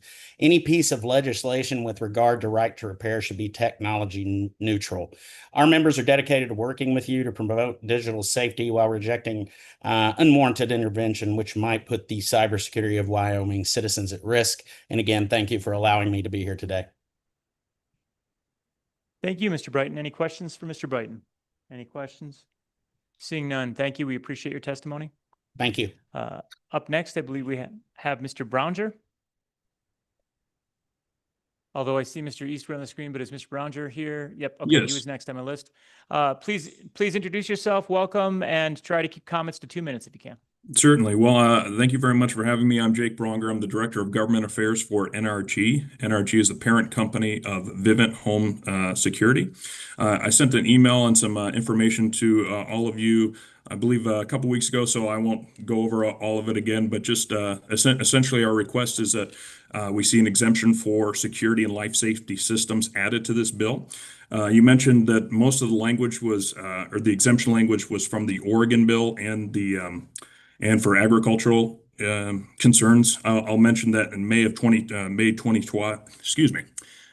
May of this year, Oregon has amended their right to repair legislation to exempt security and life safety systems. Quite simply, we're just too concerned that somebody would be able to hack into a security home alarm system, because that's a consumer electronic, and we want to obviously keep everyone safe if we can. So that is why we're seeking this exemption. The exemption language that we have offered has actually been developed by the industry across multiple companies, and it's quite simply nothing in this act applies to security of life safety systems or security or life safety systems and devices, or to the manufacturers of security or life safety systems and devices. We feel like this is simple enough, but it still allows you to continue to work on the bill moving forward, but also protects the people of Wyoming. Thank you so much. Appreciate the commentary, Mr. Bronger. Any discussion? Go ahead, Representative Filer. Yes. With Vivint, is most of that equipment leased or owned? Most of it Go would be ahead. owned. Did you just say owned? Owned. Okay. Sorry, Well, it go ahead. depends. The consumer is allowed to lease it, but then obviously they become the owner after a certain amount of time. Okay, and with that, as far as they own the product, how long is the warranty on those products? Mr. Bronger? I would have to look into it a little bit deeper. I do apologize because we do have door sensors, motion sensors, cameras, lighting, the smart home thermostat. There's a lot that could go to it. I will mention though that if our products fail, because we do monitor the products. When you buy a security system, it is being monitored, and you're paying for the security company to monitor your security system. So essentially, if that system was to fail, we will replace it on our cost, because we need to keep your system safe. We need to keep you, the consumer, safe. Mr. Chairman. Representative. So technically, there really is no real warranty because you're paying for a service, even though the consumer might own the equipment. You're telling me that Vivint, no matter what, they're going to monitor that and see something that's broken. You're going to send brand new equipment at no cost to the customer? Mr. Bronger? Yes, that would be our intention. Yes. That's an intention, Mr. Chairman. Well, I mean, allow me. I love that Sorry, business model. allow me to clarify. You can stop paying your monitoring subscription, and you can still have an alarm system at that point. You're no longer paying the security company to provide you with the monitoring service, but your door sensor will still chime when your door opens. So you can have parts of the equipment still working. At that point, you would no longer have a subscription, though, with your security company. Representative Filer, anything to add? Nothing to add, Mr. Okay. Chairman. Thank you. Any further questions for Mr. Bronger? All right. Thank you for your testimony. We appreciate it. Up next, Mr. Eastwood. Chairman Rothfuss, Chairman Singh, members of the committee. My name is Jeff Eastwood. I'm the General Manager for RDO Equipment in Casper. I appreciate the opportunity to speak with you regarding right to repair legislation. RDO is a full-service business that supports our customers with product sales, parts, and service of construction and ag equipment. We have 4 stores in Wyoming and employ just under 70 team members in a variety of professional roles. I also want to mention that RDO has an additional 80 stores in other states. I'll start off by saying at RDO Equipment, we fully support our customers' ability to diagnose, maintain, and repair their own equipment, whether they choose to work with a John Deere dealer like us, a local independent repair shop, or perform the repair themselves. That choice is theirs. And we support their choice by providing clear information and guidance on our website, in our stores, and through a variety of hosted events.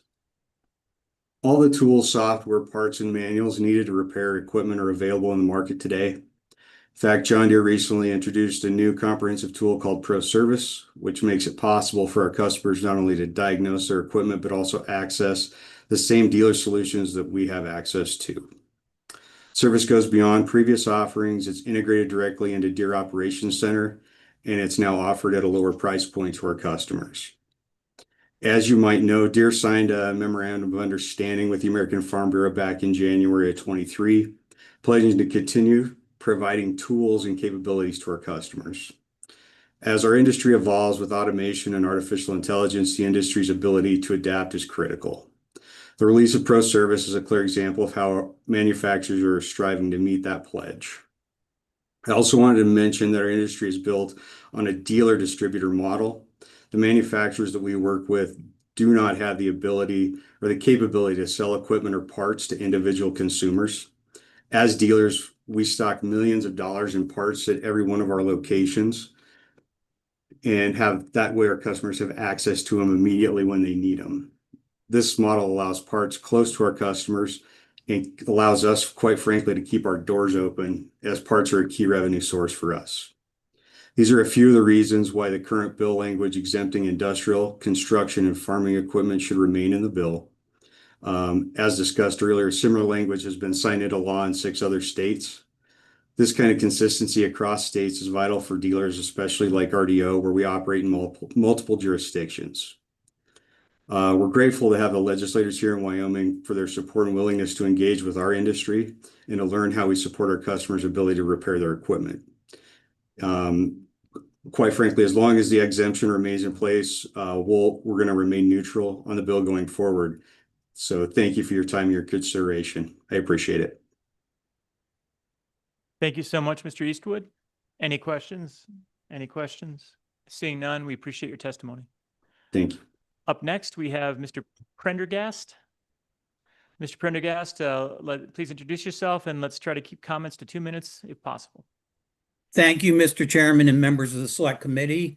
My name is John Prendergast. I am counsel to the Monitoring Association and its related Alarm Industry Communications Committee, or AICC. Central station alarm companies monitor and detect alarms that indicate fires, home invasions, carbon monoxide poisoning, medical alerts, and other emergency conditions with life safety consequences. These alarms are screened and communicated to the appropriate public safety entities for an emergency response. AICC does not oppose the concept of right to repair for the vast majority of devices. But if access codes, schematics, and other sensitive information about alarm systems find their way into the public domain, it could allow the disabling of all similar alarm systems. This would endanger public safety by creating vulnerabilities in alarm monitoring systems that protect the citizens of Wyoming. Every family, business, hospital, bank, jewelry store, government facility, and public utility protected by an alarm system could be put at risk. In particular, the draft bill requires disclosure of any manual, diagram, reporting output, service code description, schematic diagram, security code, or password useful in making a repair. These disclosures make perfect sense in the case of most electronic devices. But if the DIY alarm system customer or their hired contractor stores such information on their computers or phones, there is a very real risk that it ends up on the dark web via a hack. Or it could be used or sold by a disreputable contractor directly, or innocently put on the internet in connection with an iFixit or YouTube video. Some may think these scenarios to be unlikely. However, recent experience has shown that bad actors are going to extreme measures to gain any advantage, as shown by burglars' use of radio jamming devices to defeat security systems, which inspired Oregon's recent anti-jamming legislation in May of 2025. For high-value targets, hostile governments, terrorists, and organized crime could seek to gather information by hacking or posing as a repair service. Unlike most right to repair statutes, the Wyoming draft applies to both consumer and commercial devices. Therefore, the type of alarm system that protects a restaurant may protect a congressional office, a government facility, a walk-in health clinic, etc. It has a broader set of consequences. The bill wisely recognized the need for exemptions for medical and certain other devices due to safety concerns. Preventing the compromise of security systems is certainly as important as these other exemptions. AICC's September 19 letter provides suggested wording for an alarm exemption, which is virtually identical to that of NRG. Every state enacting right to repair legislation so far has enacted some form of protection for sensitive information related to life safety and security activities, with nearly all adopting an explicit security equipment exemption. AICC's letter includes a recounting of these exemptions, which have been passed by some of the most consumer-minded states in the country, such as California, New York, Washington, Colorado, and Oregon, as amended in 2025, as Jake Bronger mentioned. We ask that Wyoming do the same. Finally, I'll note that alarm equipment must usually be installed and repaired by certified technicians in accordance with the National Fire Alarm and Signaling Code, UL requirements, or other regulations. No harm may occur if a refrigerator repair is done incorrectly. But if an unqualified person improperly tinkers with a fire protection system, people could get injured or killed, including families in their home, apartment building dwellers, or those living in adjacent areas. Thank you very much for your time, and I'll be glad to answer any questions. Thank you, Mr. Prendergast. Any questions? Yes, Representative Filer. Thanks, Mr. Chairman. Yeah, sir, with your association with all the different security companies that you represent, is all those companies, do they do both lease or buy options, or are they all leased equipment, or is it all buy equipment? Mr. Prendergast? I'm sorry. Yes. Actually, it's a combination. Many buy the equipment outright up front, many lease it, and many lease to buy, as Mr. Bronger mentioned. Any follow-up? Yes, Mr. Chairman. Well, and we just had previous testimony from another security company about that they will, even if you own the equipment, they will replace the equipment if it fails because it's being monitored pretty much forever. Does all your clients do the same? Mr. Prendergast? I can't answer that question. It's going to vary from company to company. And there are, literally hundreds of companies in the security business, large and small. I know a number of them in other situations calling for a replacement, such as the retirement of 3G service, which affected connectivity for a number of alarm systems. They did free replacements. But unfortunately, I can't tell you with regard to this specific instance. Representative Filer? Just one more, Mr. Chairman. And it occurred to me, I had a friend of mine actually tell me that he had one of these companies that serviced his security system, and they would send new equipment, but nobody to actually install the equipment for them. So I'm just trying to figure out how it's okay for security companies to say how important this is, and that has to be done by licensed technicians and things like that. But a lot of these companies are actually sending the equipment to the homeowner or business owner and saying, hey, here's a diagram, this is how you install it. Mr. Prendergast, thoughts? Yes, I'm aware that alarm companies, as a cost-saving measure and as a way to keep down costs to their customers, will send a replacement battery. I've been sent one myself. Sometimes a window contact, something that is very easily installed. The more complicated panel repairs and other matters are not done that way. Thank you. Anything further? All right, Representative Yin, to you. Mr. Prendergast, thank you for your testimony. It actually made me very, very nervous. So you're saying that anyone who has the same documentation as a certified technician could put anyone with a security system at risk. So I guess my question ultimately is, one, why is there information in the information that certified technicians have that can put your security system at risk? That sounds like a bad idea. And then two, what protection or how can I be sure that those certified technicians aren't going to be subject to the same risks that you are positing that the everyday independent technician or homeowner would be subject to? So why couldn't a certified technician have their information hacked and leaked on the internet? So I guess I'm trying to figure out what's the difference between a certified technician and independent technician or do-it-yourselfer. Mr. Prendergast. Sure. The key difference is that when alarm companies hire certified technicians and installers, number one, they verify that they are indeed certified. Number two, they undergo training that is required by that company and essentially an agreement that they will abide with the protection of customers that is required by that company or face consequences.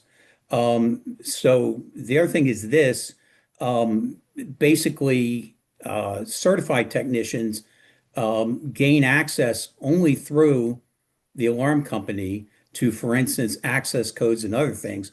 That information is protected by the security systems, the cybersecurity, other protective measures set up by the alarm companies, which is generally, sophisticated.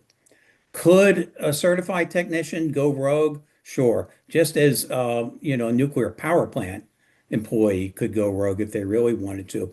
And it's up to the alarm companies to make sure that does not happen. But if you have it out there, Thank you, Mr. I'm sorry, I was going to say, if you have it out there for anybody to do the repair, my brother-in-law, somebody like that, much greater chance they're just going to put it on their computer along with all the other information. How did how the Mariners do the other night? And it's much more subject to hack.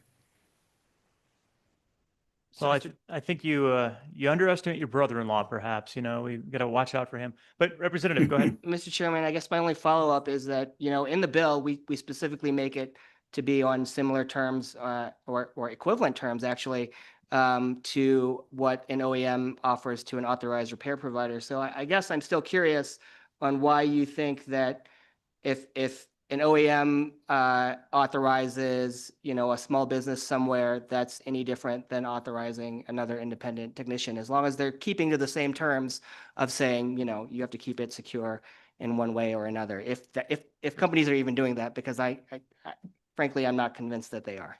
Mr. Prendergast? Thank you for that question. So if I read the bill correctly, it's requiring the provision of passcodes and tools and software on similar terms, which I read as primarily financial terms. I did not read that as requiring everyone to have to an independent contractor to go through the training programs, the criminal background checks, and other security measures that a trained alarm company technician has to go through. And I doubt it would happen, because what would happen then is the contractor is going to have to charge, enough money to go through that experience that the consumer is going to lose any advantage of, having a cheaper contractor than they perceive the alarm industry is providing. The other thing I'll mention is this. Unlike a lot of devices and products, in general, the experience of the alarm industry is that people aren't trying to do their alarm system repairs on the cheap. What they are concerned about, and the whole reason why they have an alarm system, is to protect them and their loved ones, their business, their apartment building, the bank, etc. They are more concerned that it is done absolutely correctly and safely. Thank you. Thank you. Any follow-up? Okay, thank you, Mr. Prendergast. Any further questions? Seeing none, we appreciate your testimony. Up next, we have Mr. Lee. Can we bring in Mr. Lee? Welcome. Please try and keep your comments to 2 minutes. Thank you, Mr. Chair. My name is Joseph Lee, and I work for Cisco Systems. Cisco Systems is a global technology company that develops, manufactures, and sells networking hardware, telecommunications equipment, and technology services, mostly purchased and used by enterprise and government customers. We respectfully oppose draft 26 LSO-0060 because of the enormous cybersecurity risks if this bill passes as drafted. While Cisco appreciates the arguments offered in favor of many consumer devices, not all technology devices are equal. To an extent, the authors of the bill reflect this reality in the list of exemptions that begin on page 14, where products like medical devices, video game consoles, and electric toothbrushes are not scoped in. However, as we read this bill, the networking and telecommunications devices used by critical infrastructure owners and operators in government and enterprises are scoped in. These industrial grade devices are typically sold to the federal government, like the Departments of Defense and Homeland Security, as well as state and local government customers like local departments of transportation and public safety. These devices take on a much larger workload and carry sensitive information that our government customers rely on for their mission critical operations. This makes the risks associated with disclosure of source code, encryption keys, schematic diagrams, and other sensitive or proprietary technical information too high to justify the offered benefits of right to repair for consumer grade technology. Also concerning in this bill is a definition of independent repair provider on page 6 of the draft. Cisco maintains a rigorous vetting process with its partners and authorized sellers and repairers that focuses on the delivering high quality products and services for our customers. Detailed technical knowledge and training is to repair or refurbish products, and the standards outlined in the proposed draft could be detrimental to the technology marketplace by requiring disclosure of sensitive security information to anyone claiming to have a need to repair devices. Excuse me, sorry. Enterprise IT equipment is specifically designed and marketed for security and data integrity purposes and are used in critical infrastructure because of these attributes. In 2023, a Fortune 100 financial institution agreed to pay a fine of $6.5 million to a coalition of 6 states for compromising the personal data of millions of customers while decommissioning computers at the financial services, New York's according to the New York AG. This financial institution contracted with a vendor to remove data from computers that were set to be decommissioned, but later learned that the vendor subcontracted certain services to an unauthorized provider, which was outside of the vendor's ecosystem. I feel like my time is up. Thank you for your time. Thank you. Appreciate that. And quickly, could you point to where in the bill draft you have a concern that encryption keys or secret information such as that would be forced to be disclosed? That doesn't seem like something this bill draft has, but you raised that as a possible concern. Can you point to the specific provision? There may not be a specific provision in this particular draft. There is certainly. Okay, we'll stop there and see if there's any other questions. Any other questions? Go ahead, Representative Filer. Yeah. Mr. Lee, would you agree that critical infrastructure, anyone that has to deal with critical infrastructure and or government, military bases, anything that's high security like that, would you believe, I think it'd be more common in my past career field, I was in a security with a military service, that those are actually a contract where it came with the security company that we actually had contracts in place. They handled the repairs, the replacement, the upkeep, the monitoring and all that. So it's actually all under a contract, not necessarily, I've never once seen in my career somebody actually go out and play with the security camera to fix it. So, I mean, I think when you I understand why you're making the argument, but I believe with critical infrastructure and other real high security areas of government, I think that's a totally different type of contract. It doesn't even come close into the place of this bill.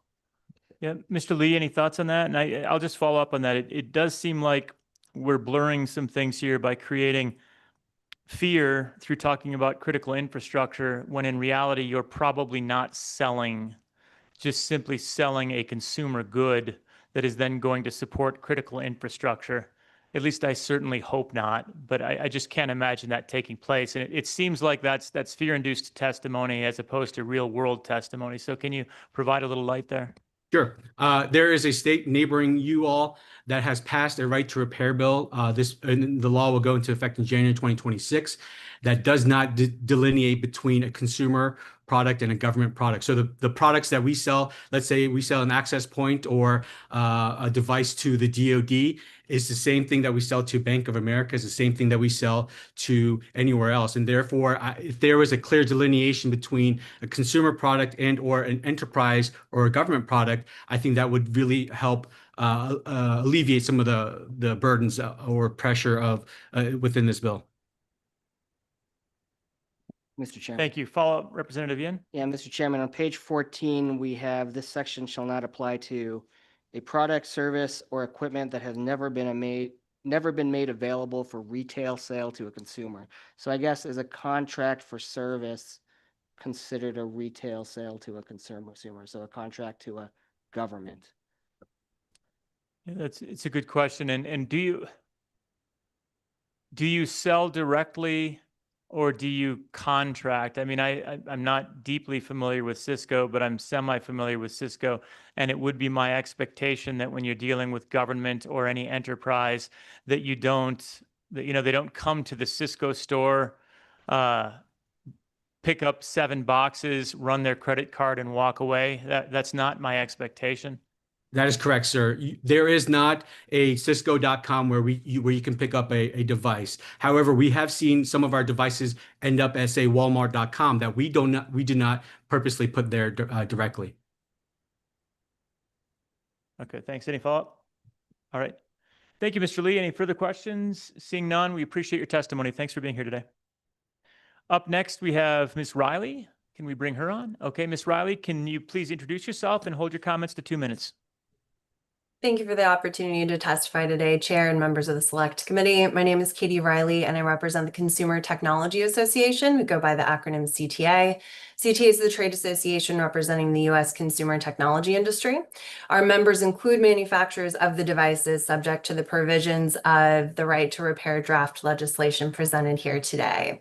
CTA respectfully opposes the draft as written due to the significant security concerns in the language and the misalignment with existing state law and industry's stance on repair.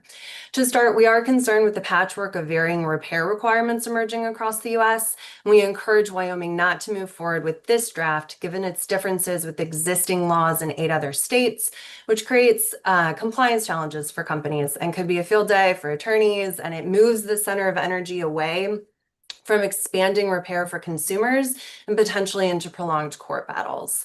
On the draft presented here, CTA's major concern is in the area of safety and security. This is actually to address your question, Chair, to the last testifier.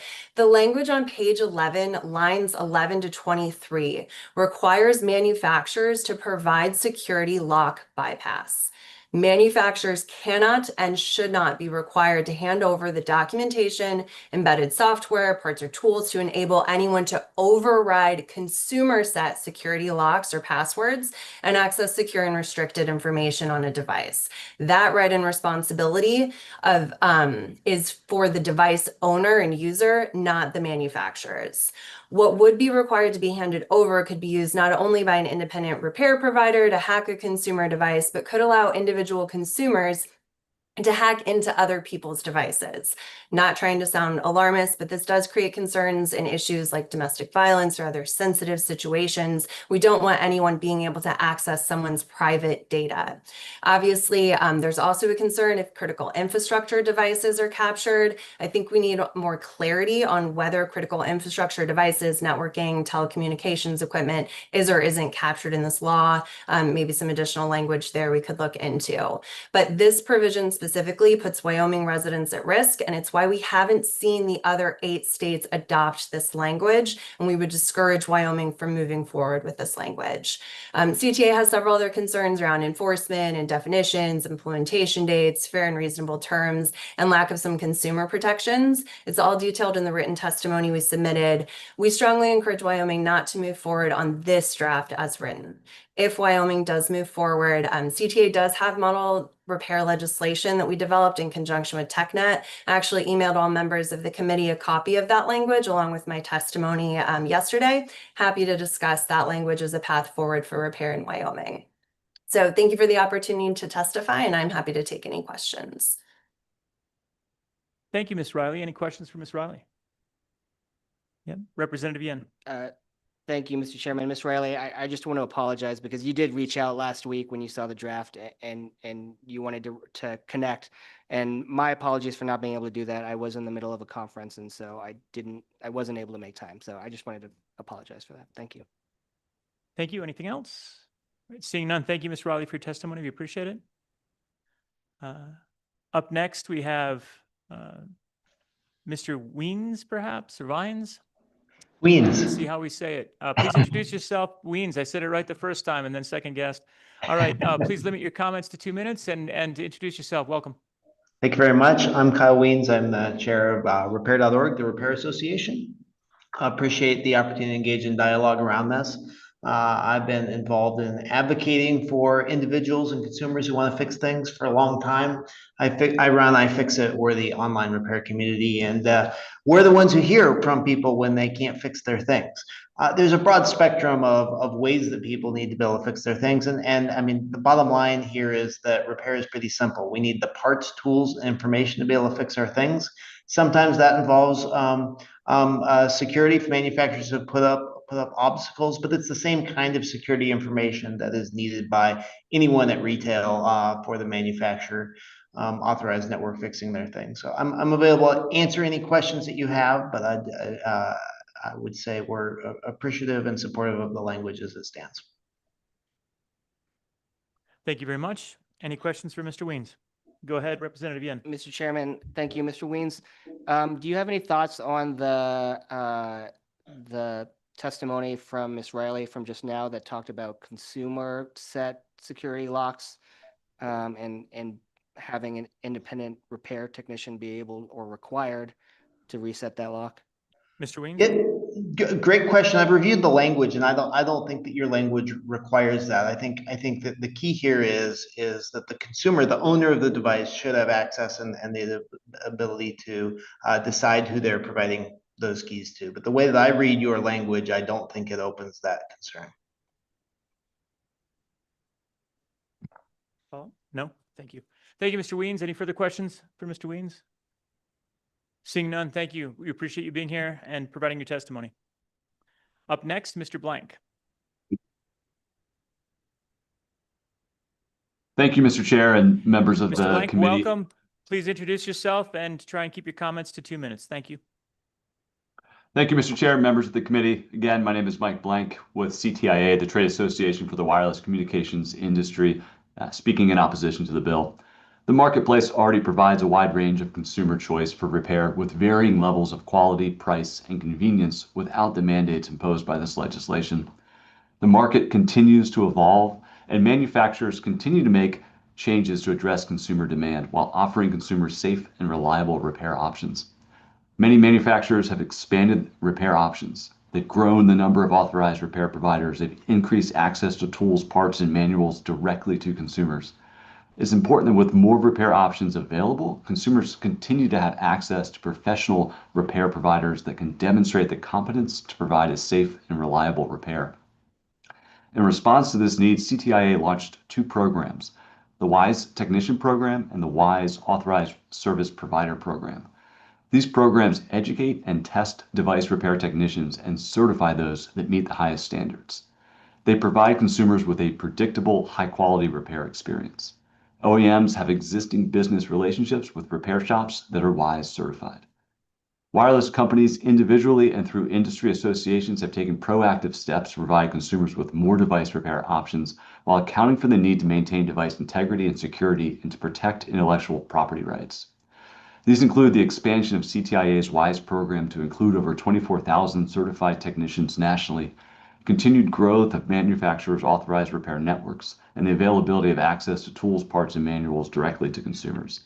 The marketplace is addressing the same concerns this bill seeks to address. For these reasons, CTIA respectfully asks that you not move this legislation. Thank you. Thank you, Mr. Blank. Any questions for Mr. Blank? Questions?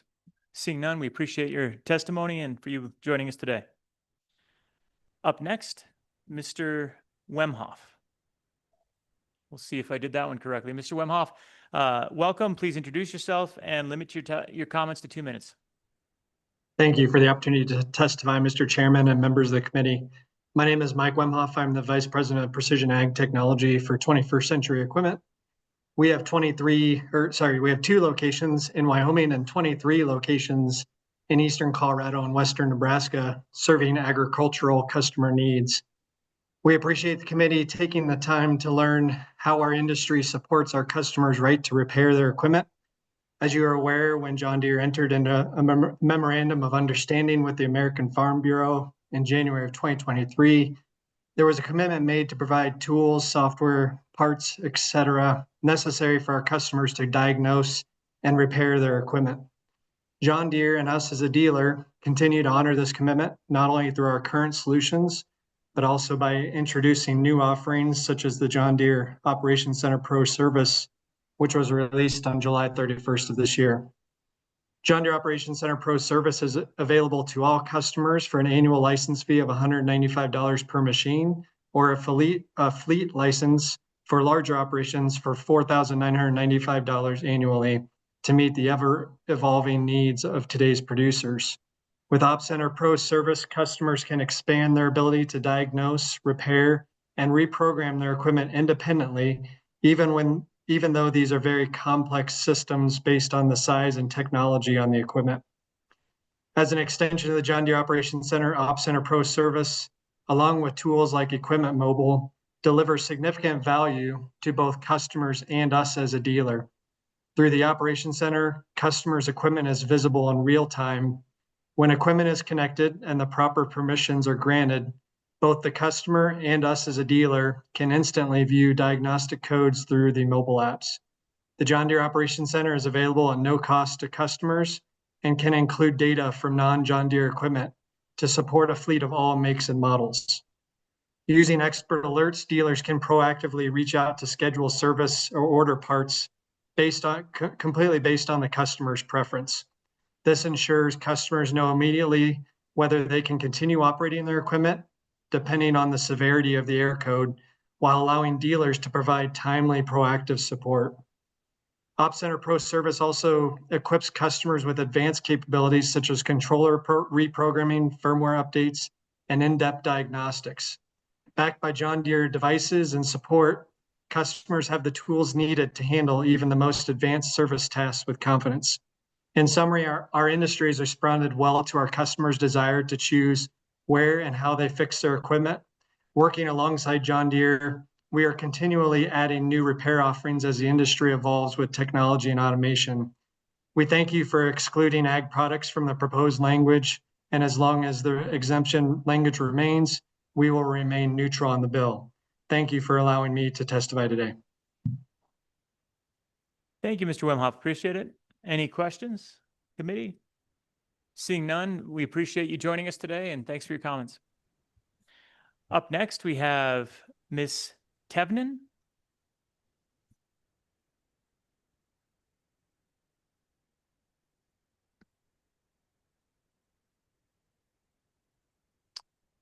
Welcome. Please introduce yourself and keep your comments to 2 minutes. Thank you very much. Thank you very much, Mr. Chair and members of the committee. My name is Susan Tevnin, and I am testifying today on behalf of Xerox Corporation. We have already submitted comments, which I will cover in this oral testimony today to you. We've submitted those in writing. What we're looking to accomplish today in this testimony are 3 things: to make you aware of federal mandates that are unique to imaging products, to request a technical correction language on this proposed bill that would allow us to comply with those federal mandates, and to provide you with that proposed language. As imaging devices, we are subject to anti-counterfeiting deterrence and anti-terrorism features that need to be embedded in imaging products. And these are requirements based on U.S. code, and in particular on mandates from U.S. security agencies, such as the U.S. Secret Service, U.S. Department of Homeland Security. So based upon that, our issue is with the parts pairing feature of the bill. We want to make you aware of these mandates and ask that we get a technical correction, not to exempt us from right to repair, but to simply deal with the fact that we cannot turn off parts pairing on the machines due to the mandate. So with respect to that, we would suggest technical correction language that would exempt from the parts pairing imaging devices only with respect to that feature. And that language which we've provided to you is coming from a bipartisan Pennsylvania bill, which is moving, which has the similar language in it. And with that, I'm happy to answer any questions. Thank you, Ms. Tevnin. Any questions? Any questions for Ms. Tevnin? Go ahead, Representative Yen. Ms. Tevnin, thank you. I appreciate it. I did read the commentary that you guys provided. I'm curious on whether, because the bill actually doesn't ban parts pairing. I mean, parts pairing is in there. It's just saying parts pairing shouldn't be misleading and it shouldn't keep an owner from putting something in themselves that's a reasonable equivalent part. So, you know, I'm happy to put in an amendment saying as long as it doesn't conflict with federal law, but I frankly think that you will be able to comply as long as you're not putting crazy warnings that say you have the wrong part in there. So thoughts on whether a language around saying as long as it doesn't conflict with federal law in there? Yes, federal law. Yes, federal law mandates. It's a one-line item that we've given you in terms of a potential fix. Our request would be that we just make it obvious, since readings of things can sometimes differ in terms of whether something applies or not. Representative Yen? Thanks, that's all. Okay. Any further questions? Further questions? Thank you, Ms. Tevnin. We appreciate those points. Thank you. Up next, we have Taylor Criddle. Senator Rothfuss. Welcome. Introduce yourself, please, and limit your comments to 2 minutes. Thank you. Thank you. And thank you, Senator Rothfuss, Representative Singh, and members of the committee for the chance to be here and speak today. My name is Taylor Criddle, and I'm with the Electronic Security Association. We represent companies that install and monitor alarm, fire, and life safety systems all across the country, including right here in Wyoming. I'll try not to cover what's already been said. Would like to echo the comments from Mr. Bronger and Mr. Pendergast earlier. While we appreciate what Right to Repair is trying to do, give consumers more choice and control, that's a goal we all can respect. The security and life safety systems really are different from everyday electronics. These systems are designed to protect people in moments of crisis. If sensitive details like alarm codes or override instructions had to be made public, it would open the door to the wrong people getting a chance to exploit them. That could mean disabling burglar alarms, shutting down fire protection, or tampering with medical alerts. And that's when it's families, tenants, and first responders who are really put at risk with this. It's important also to note that licensed alarm technicians are required to undergo criminal background checks before they can work on these systems. A safeguard designed to protect the public. There would be no such requirement for a general electronics repair shop, meaning, again, sensitive security information that can end up in the wrong hands. That's why we're asking, if the committee does choose to move forward with a bill like this, that you consider a clear exemption for security and life safety systems. Other states that have looked at right to repair legislation have included similar exemptions. We'd be happy to share those examples with you. Doing so wouldn't take away from the broader goals of right to repair, but it would keep Wyoming residents safe to ensure that these systems continue to do what they are meant to do, which is save lives. Thank you again for your time and for letting ESA be a part of this conversation. Look forward to working with you. Mr. Criddle, thank you for your testimony. Any questions for Mr. Criddle? Any questions? Seeing none, thank you very much. Appreciate it. Do we have any more, Clarissa? Mr. Chairman, we have Mr. Maher, and that's it. We have Mr. Maher. All right. Let's bring in Mr. Maher.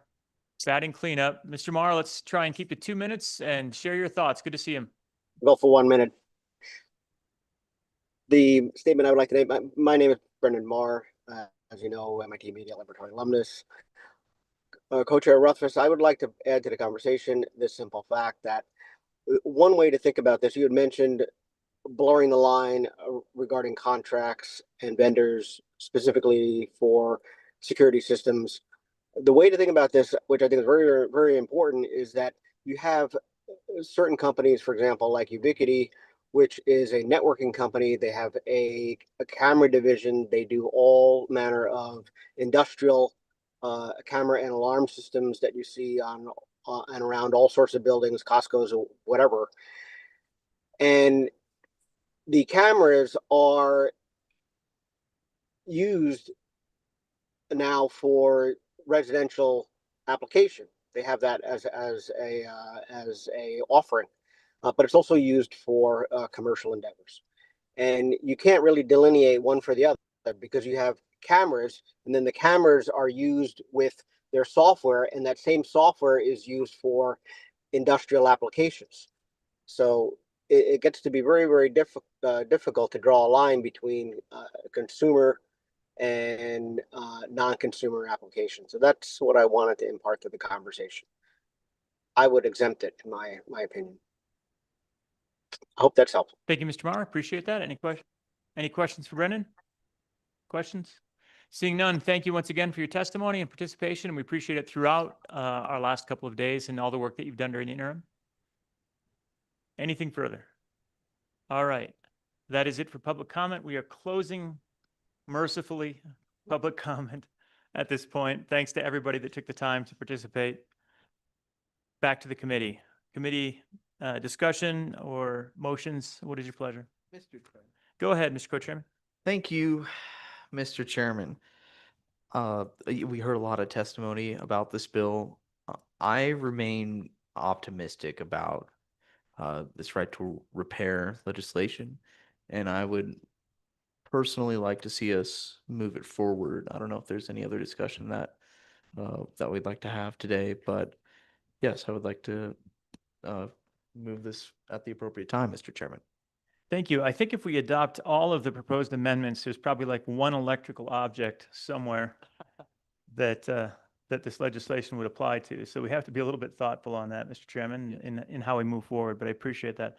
Further discussion. Rest of the committee. Senator Craig. Mr. Chairman, I mean, I would encourage us to continue to discuss this. I guess my question for the two chairmen is, do we do that today, or do we do that at our next meeting? I suspect this is going to take us a while to work this bill and work through all the proposed changes if we decide to have discussion on all of those. If we don't and want to just move the bill as is, I think that's different. I don't know what the committee's preference is, but if we're actually going to take the time and talk about all the issues that were raised today, I think that's going to take us a good bit of time. Yeah. Just throwing that out there. No, Mr. that makes Chairman. that's an appreciated argument. If we want to keep working it, we might need some time to work it. That's appreciated. Senator Olson, looks like you've got something. No. No, I was just waiting for Co-Chairman Singh to make the motion to move the bill so we can Work it. Okay. Representative Filer, what are your so we thoughts? can move it forward. Okay. I think we just roll with it. Roll. All right. We've got a roll over there. Further thoughts down the table? I guess I just have to say I'd agree with co-chair that I'm optimistic about letting people have ownership of their own tools and take pride in their own work. And I think we should honor that. Yeah. Appreciate that. Okay. Well, we can certainly do that. One thing I'd add, and we don't have to work on this today, but something which is food for thought based on the extensive public testimony is that there seemed to be a running theme that we do a great job of taking care of all of these devices already, and that there are services available, there are warranties available. And there was some discussion, first of all, about the leasing concept. We have an amendment here, and that makes good sense because at that point you are engaged in a contract where there probably is a requirement that you have a warranty in place or a service contract in place. There is the concept of a service contract, but I know that a lot of the times we're looking at this. If you had a 10-year warranty or an extended warranty or something along those lines, this doesn't become a problem. This becomes a problem when you've got planned obsolescence, a desire to fix that planned obsolescence, and you have an intentional prohibition from self-correcting whatever the planned obsolescence is. And maybe as we go forward, we can try and get more input from the industry on if if, for example, we had an exemption that probably in reality doesn't cover all of these concepts, but certainly covers the way that they were presented. If you have a 10-year service obligation or a 10-year warranty in place, then sure, you're off the hook. You have no obligation under this. If you've got 10 years of expectation of this working, and you can attest to that, then you have no obligation under this act to provide any repair. But if you can't stand up for your product for an extended period of time, then you're under an obligation statutorily to let other people fix that product. Maybe we can look at something like that. And I would challenge all of those that were listening, if we do move this forward, and even if we don't move it forward today, I think we'll continue the conversation since other states are doing it. Give some thought to that and be prepared to come back to the committee and explain why you can't stand by your product for an extended period of time if you don't want this law enacted. Go ahead, Representative. Yes, Mr. Chairman, I think also when we go through this too, you know, the way we can kind of, well, I'm thinking of these security companies where they can get around some of this too, not really get around it, but if they have a service contract that states that they're the ones that's going to take care of the equipment by monitoring it, sending new equipment, even though you own it, but they're going to make sure throughout that it's going to be well taken care of. You know, and that's a signed agreement between probably the owner and that servicing company. That's a little different than this. Also, if they're doing heightened security type equipment at a military installation or high, critical infrastructure, if they have that agreement in place, this wouldn't even apply to them either, because that's an agreement between two parties that kind of null and voids this. So, I think, when we move that forward, if there's something we can just maybe put in there just for that, alleviate that problem. Yeah. Mr. Chairman. I think that service contract type concept is a good potential amendment that we can give some thought to. All right. Any further discussion? Sounds like we're going to have a motion here. So before we get to the motion, anything to add? All right. With that, let's hear that motion. Mr. Chairman. Go ahead. Thank you, Mr. Chairman. I would like to move the bill. All right. We have a motion on the bill. Is there a second? Second. We have a motion by the co-chairman and a second by Representative Yen. We have some amendments. I'll just open it for amendments rather than go through page by page, because I think we have some concepts here. So amendments. Go ahead, Representative Filer. Yes, Mr. Chairman, I would like to, first amendment would probably be, I thought there was 2 spots. Maybe I'm wrong. Page 7, line 1. I would like to scratch. Oh wait, yeah, there it is. It was already here. Somebody wrote it the first ones. Yeah. So page 6, line 19, strike leasing from the definition to original equipment manufacturer. And then page 7, line 1, strike or leases from the definition of owner. And the reason why I think this is a great amendment, because if you lease your modem for your internet, you really don't own that. You're leasing that. It's a service you're paying for, and you're leasing that equipment, Mr. Chairman. Sounds good. Go ahead, Senator. I'll second that for purposes We've of got a discussion. second. All right. Second for discussion, and go ahead. I'm just curious if we actually want to remove or otherwise supplying, and if we just want to say engaged in selling new digital electronic equipment, because I think leasing could actually fall under otherwise supplying. I don't know what otherwise supplying means, to be honest, but I think we're talking about selling equipment. But just throwing that out there for discussion. Strong point. Representative Filer, what's your thought on your amendment?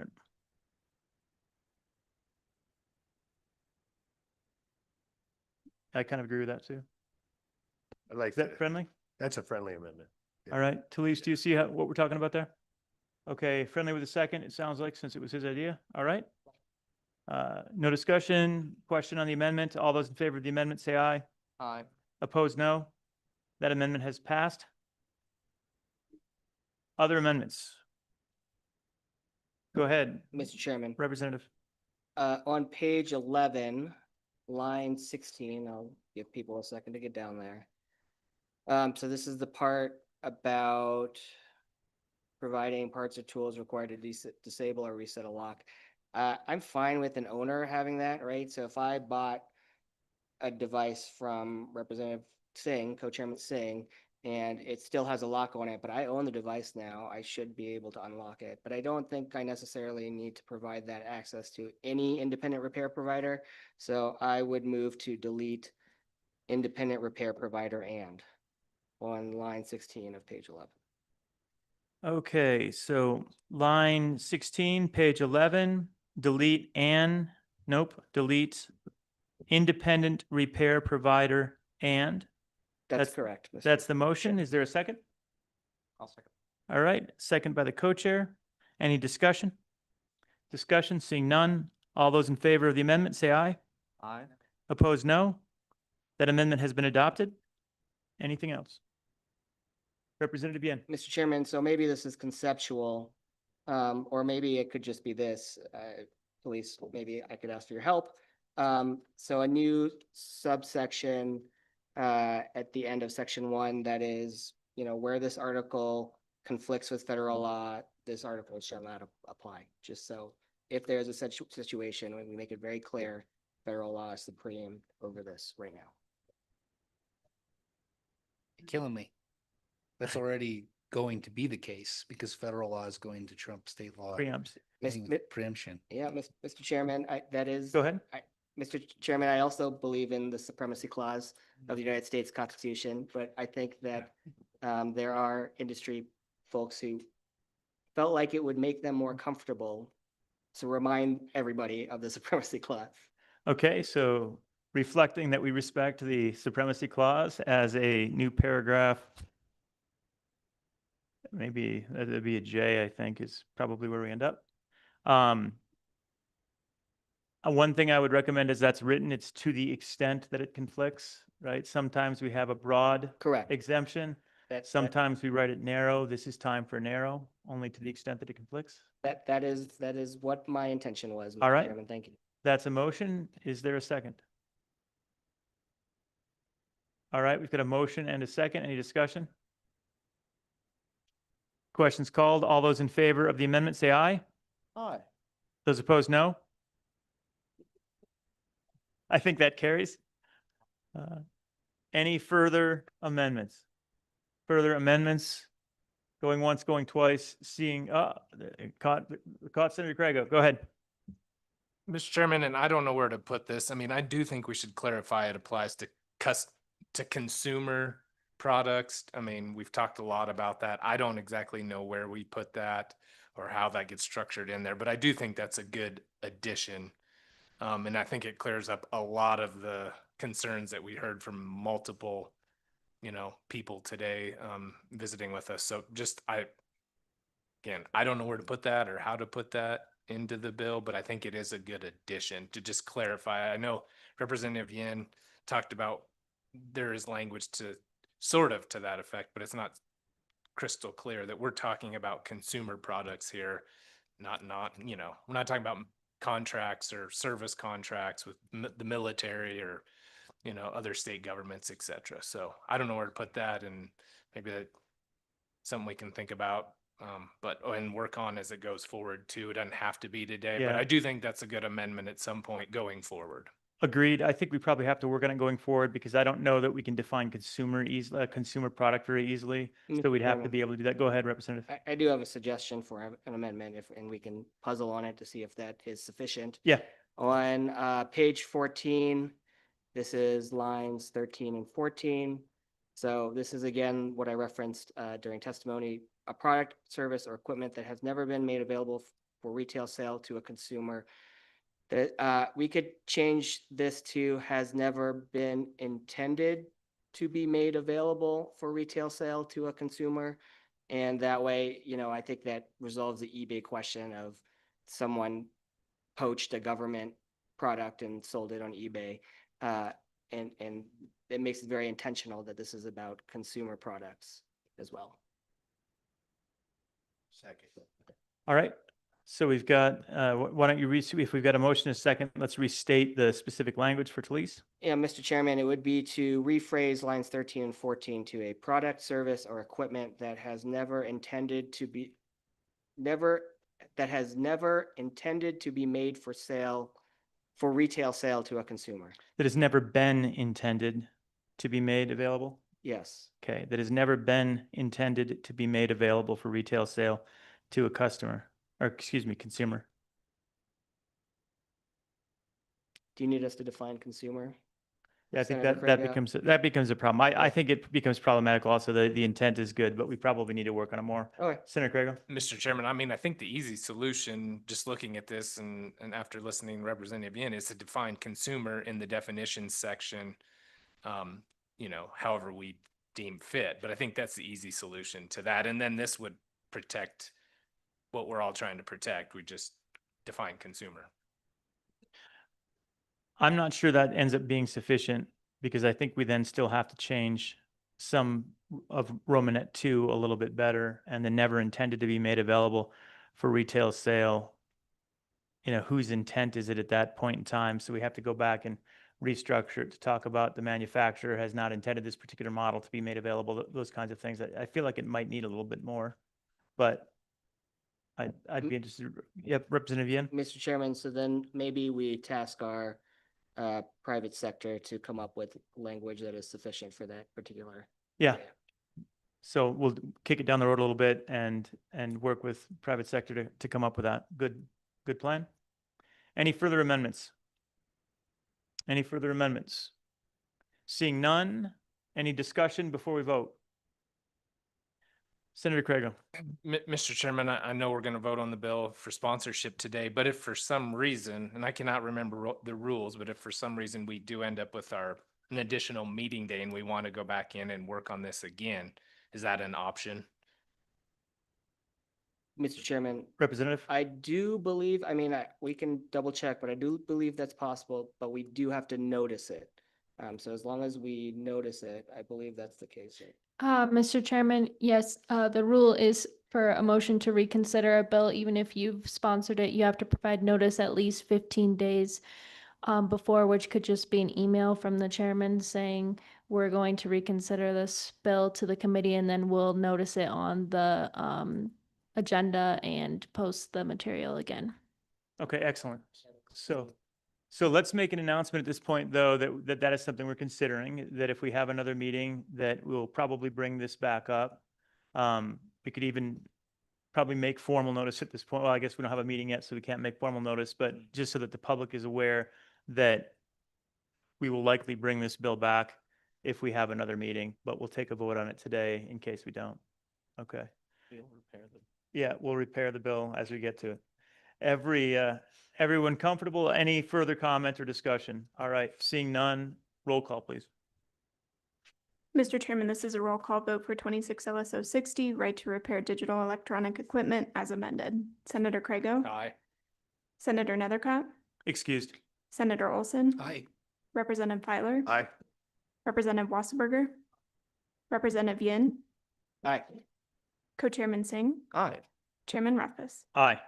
Mr. Chairman, we have 7 ayes, 1 excused. Thank you very much. Appreciate all of the public input on that and the great work by the working group to bring that legislation together for us. So thank you, everyone.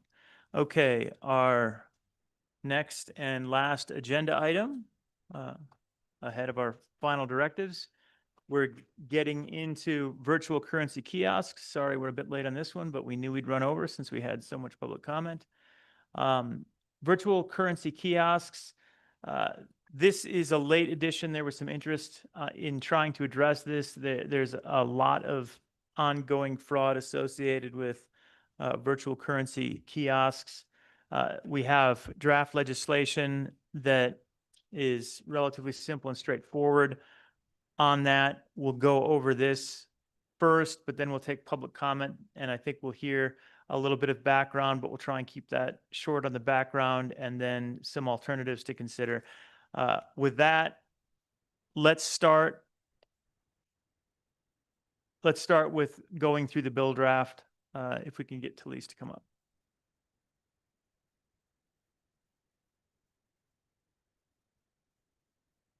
Ms. Hanson, let's, you can go in detail. I guess it's 2 pages. Okay. Mr. Chairman, members of the committee, Talise Hanson, Staff Attorney LSO, presenting Bill Draft 26 LSO 143, version 0.5, virtual currency kiosk fraud prevention. So walking through the bill draft, page 2, lines 4 through 15, create a definition of virtual currency kiosk. Page 2, lines 17 through 22, and page 3, lines 1 through 3, prohibits persons from owning, operating, or managing a virtual currency kiosk in Wyoming unless the person has been issued a license under the Wyoming Money Transmitters Act or is a financial institution as defined by Wyoming Statute 13-1-101A9 that has been granted a charter by the Wyoming State Banking Commissioner. The definition of financial institution used in this bill draft includes a bank, savings and loan association, trust company, or state chartered credit union. It does not include a special purpose depository institution, just as a note for the select committee. The staff comment on page 3 highlights that the Wyoming Money Transmitters Act, where the statute is located, provides civil and criminal penalties for certain violations of this act. These penalties are outlined in the staff comment for the committee's reference. Page 4, lines 2 through 10 is a conforming amendment. And section 2 on page 4, lines 12 through 14 specifies that any person owning, operating, or managing a virtual currency kiosk in Wyoming before, on, or after July 1st, 2026 must comply with this act. Section 3 on page 4, lines 16 and 17 requires the banking commissioner to promulgate all rules necessary to implement this act. And section 4 on page 4, lines 19 through 22, and page 5, lines 1 through 4, provides a split effective date, with sections 1 and 2 being effective July 1st, 2026, and sections 3 and 4 being effective immediately. And I'll stand for any questions. Thank you very much. Any questions on the bill? Questions on the bill? All right, thank you. And briefly, I'm not going to go deep into the background in the interest of time, but this is a circumstance where you have tremendous amounts of fraud taking place, targeting individuals that effectively take their cash and are induced one way or another to convert that cash into crypto through an ATM, like one of these virtual currency kiosks, which looks like an ATM, looks fairly trustworthy, and then make a transaction of that cryptocurrency to some third-party account and maybe do that a few times. That is a vehicle for a scam, and there is not a lot of regulation of those kiosks themselves. This legislation basically says that to operate a virtual currency kiosk, you'll need to be regulated either as a money transmitter with a money transmitter license in the state of Wyoming, or as a regulated financial institution in the state of Wyoming. We do have that, same challenge about financial institution definition we probably have to chat about. But there are some nuances here that there weren't before. Whereas before we were trying to provide some exemption language, in this circumstance, if we are relying on the Division of Banking to be a regulator of kiosks in the state of Wyoming, they have to regulate the entity that is operating the kiosk. So we can't just say a third-party state chartered bank can do this because they're not regulated by the Division of Banking. So the Division of Banking has no authority over them.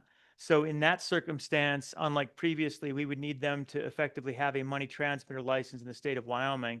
So we'll have to give some thought to perhaps changing that statutory reference, but it's not as simple as it was before.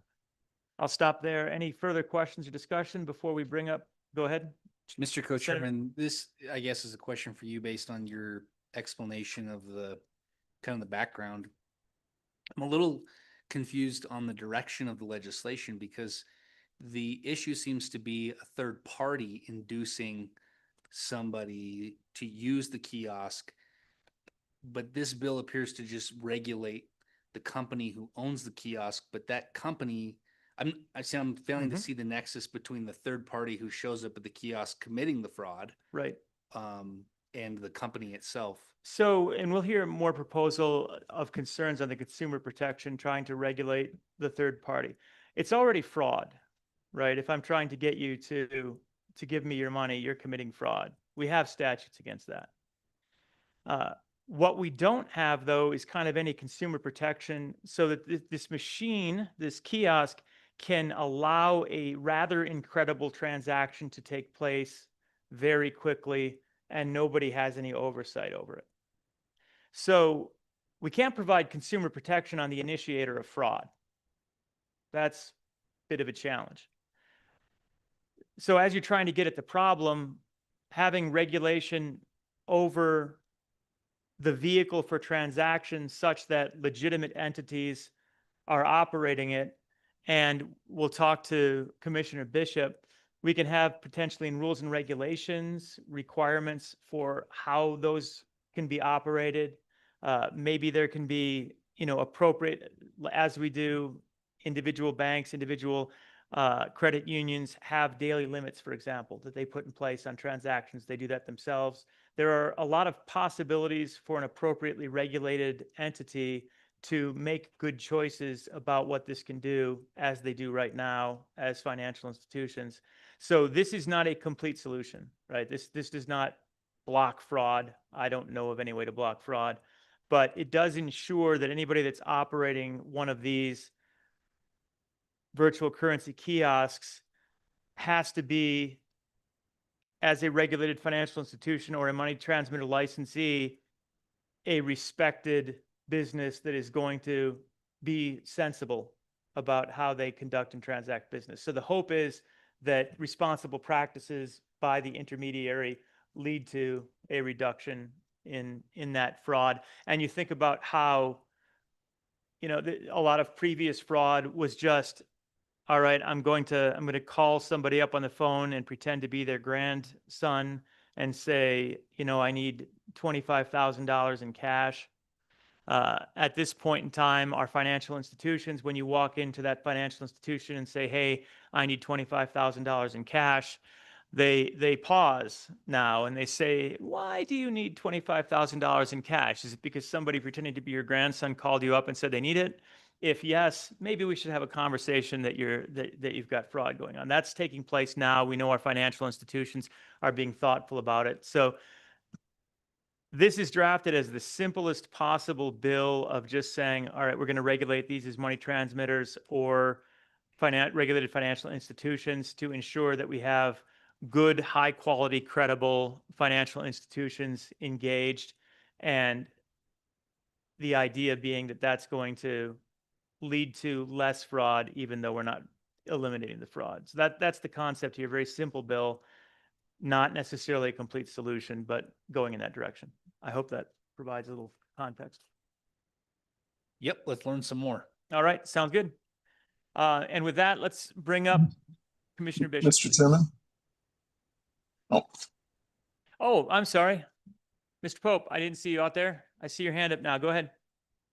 Not a problem, and I think Mr. Bishop will be instrumental in part of my answer too. Okay, so we're adding 40-22-103F to this, and saying that basically someone who owns a crypto ATM has to be licensed under the Money Transmitters Act. And then, but as I recall, 40-22-104 was inserted in 2018 to exempt virtual currency transactions. And so I just, my non-lawyer mind can't wrap my arms around that. But I believe that crypto ATMs should be licensed in some form, but that's my real question before we kind of move on with Mr. Bishop. Mr. Pope, see page 4 of the bill, lines 6 and 7. Thank you. I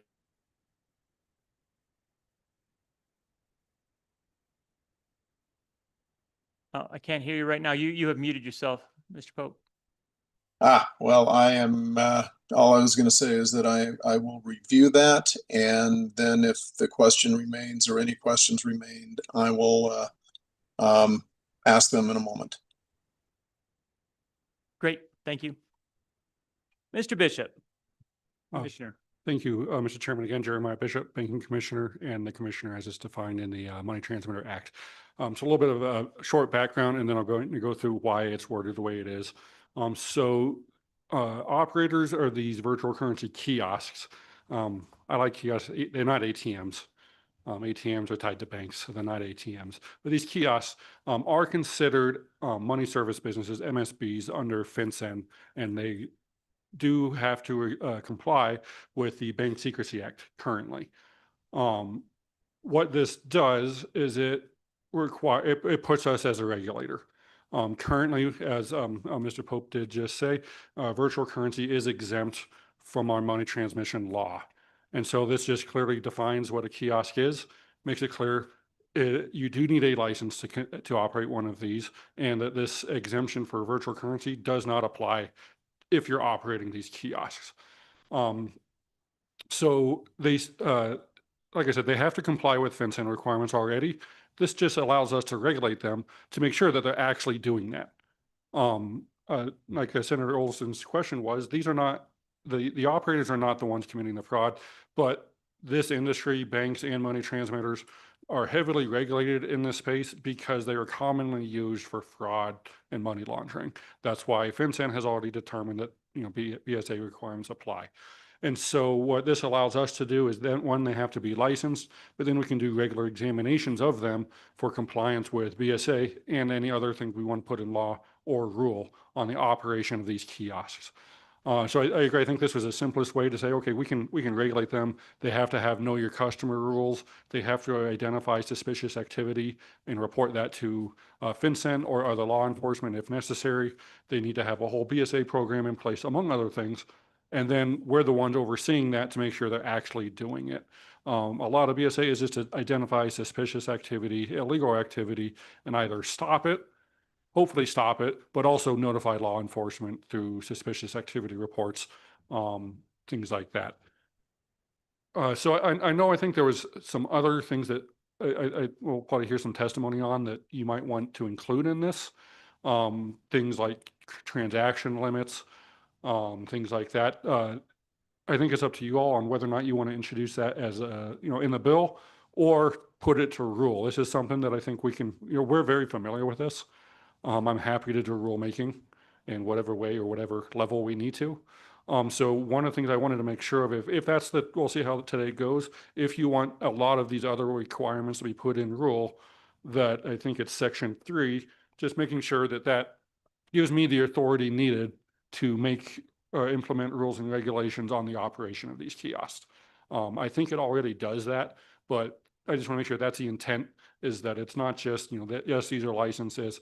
Maybe if you want to do transaction limits, or maybe limits on over a certain dollar threshold, maybe you do pre-screening.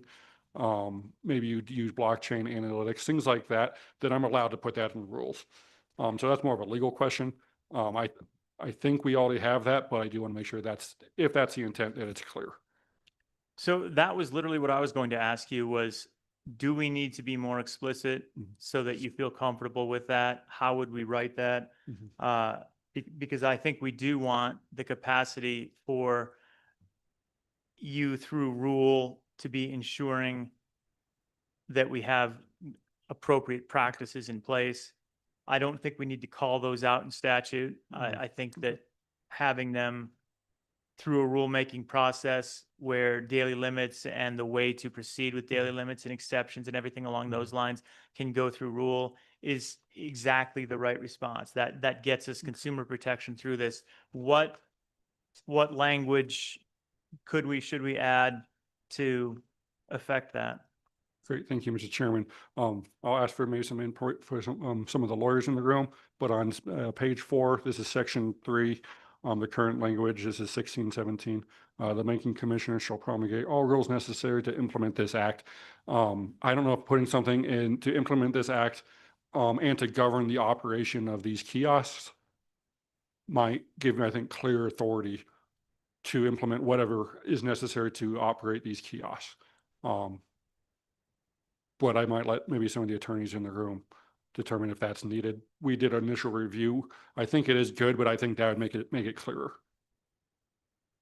I don't think we usually do that in the you can promulgate rules section. I think we have to grant if either you have authority in statute or you don't have authority in statute. And we would, I think that's what we'd have to decide, in my opinion. Yeah, I see some nodding down at the end there. And I guess we'll have to sort that out. Maybe we'll give that some more thought, whether you feel like you've got sufficient authority. And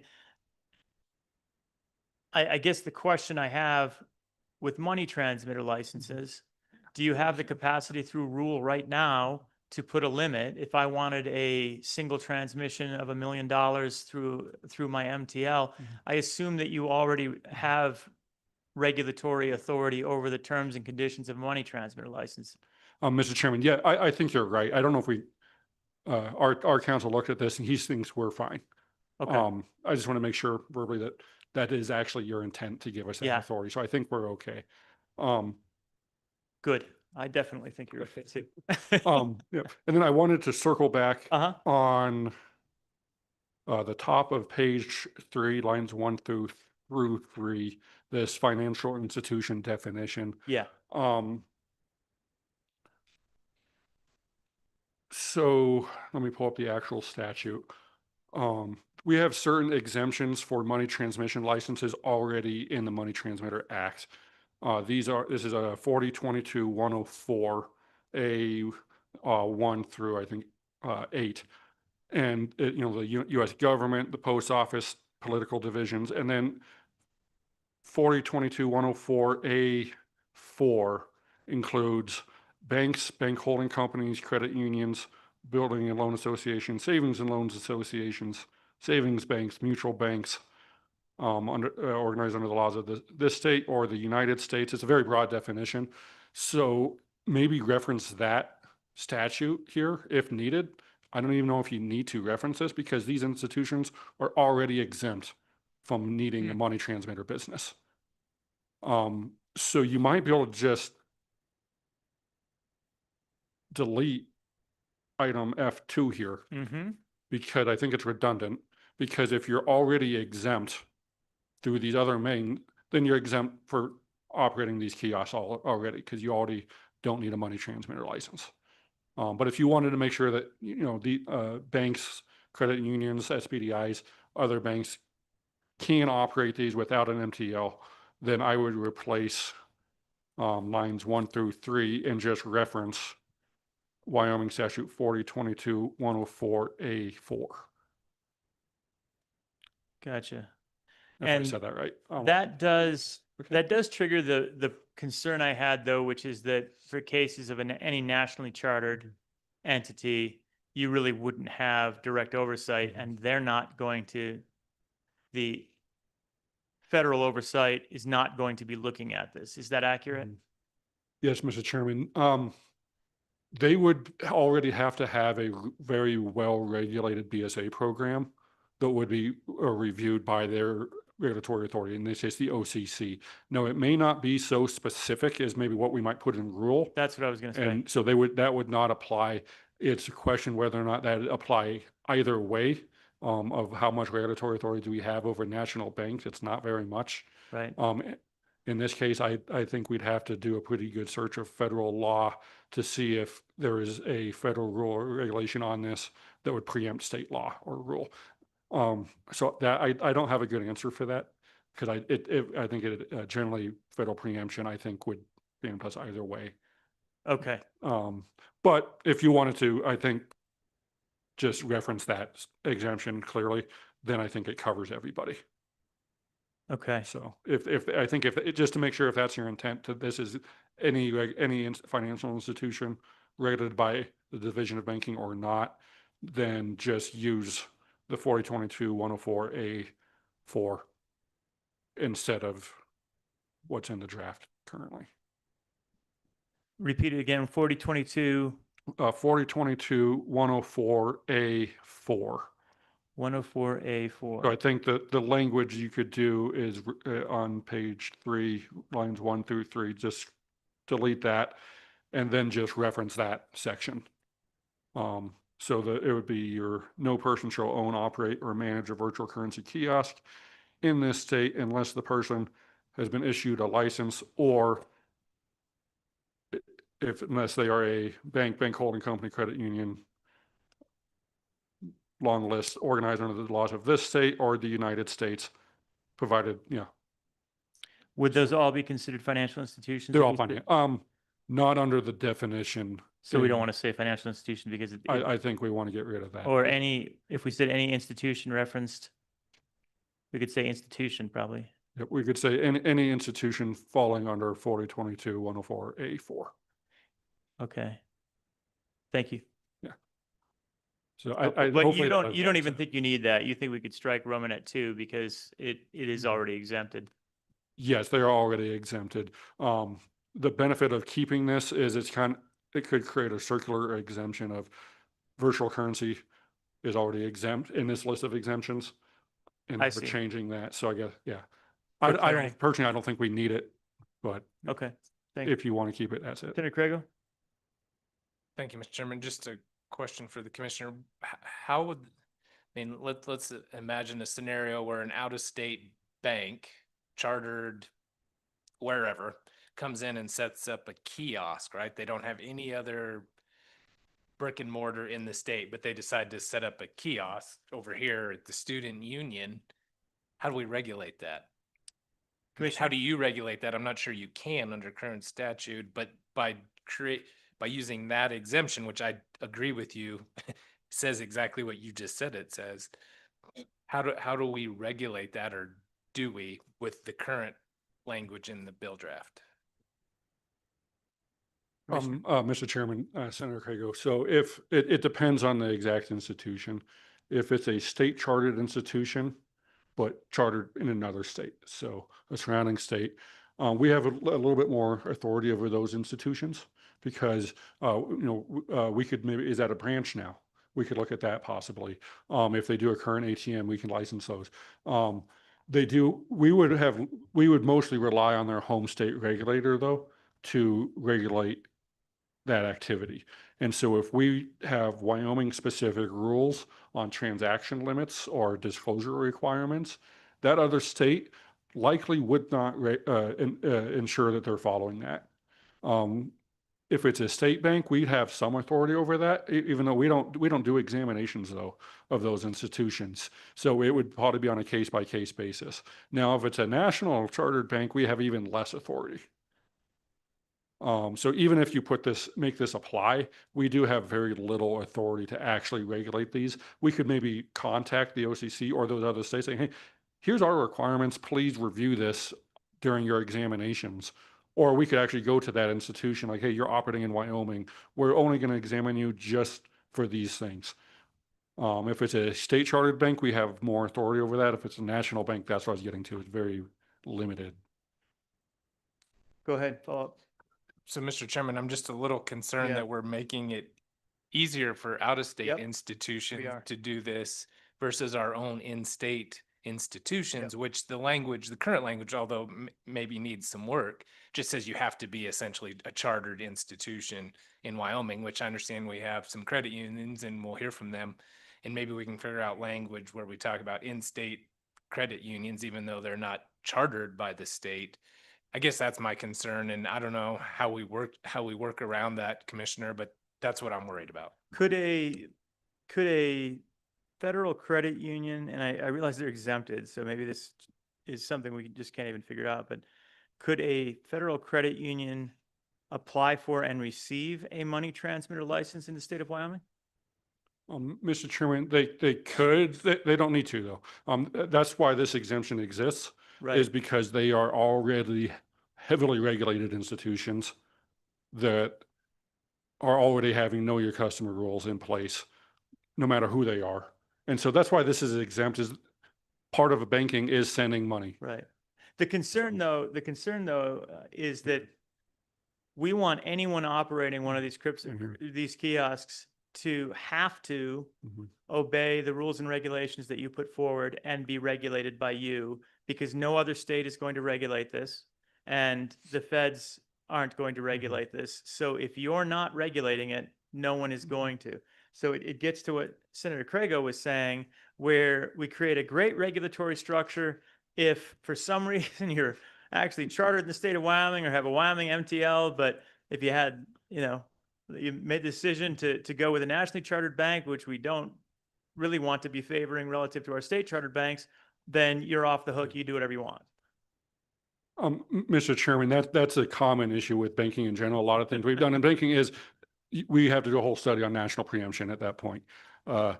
We're the state of Wyoming. We can choose how we regulate things in Wyoming.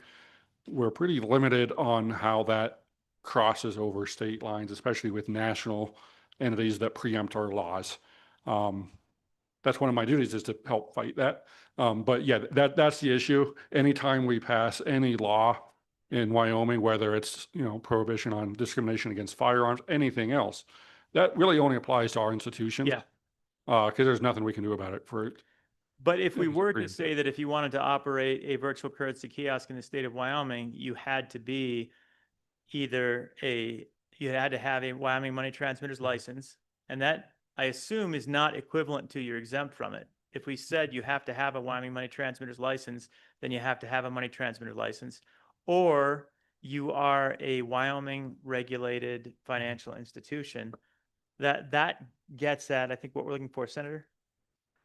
Just more broadly, Mr. Chairman, and I'm just, as I'm reading this and I'm thinking about it, I'm not sure we can leave this in the Money Transmitters Act and have any teeth whatsoever going forward if we want to add additional requirements on virtual currency kiosks. And the reason being, and have any regulation over any institution other than someone who strictly has a money transmitter's license, because they are specific. I mean, the last line of the entire act says, well, it's not the last, but it's the exemptions in 104 say every bank, whether you're from a Wyoming bank or a New York bank, you're exempt from the act, period.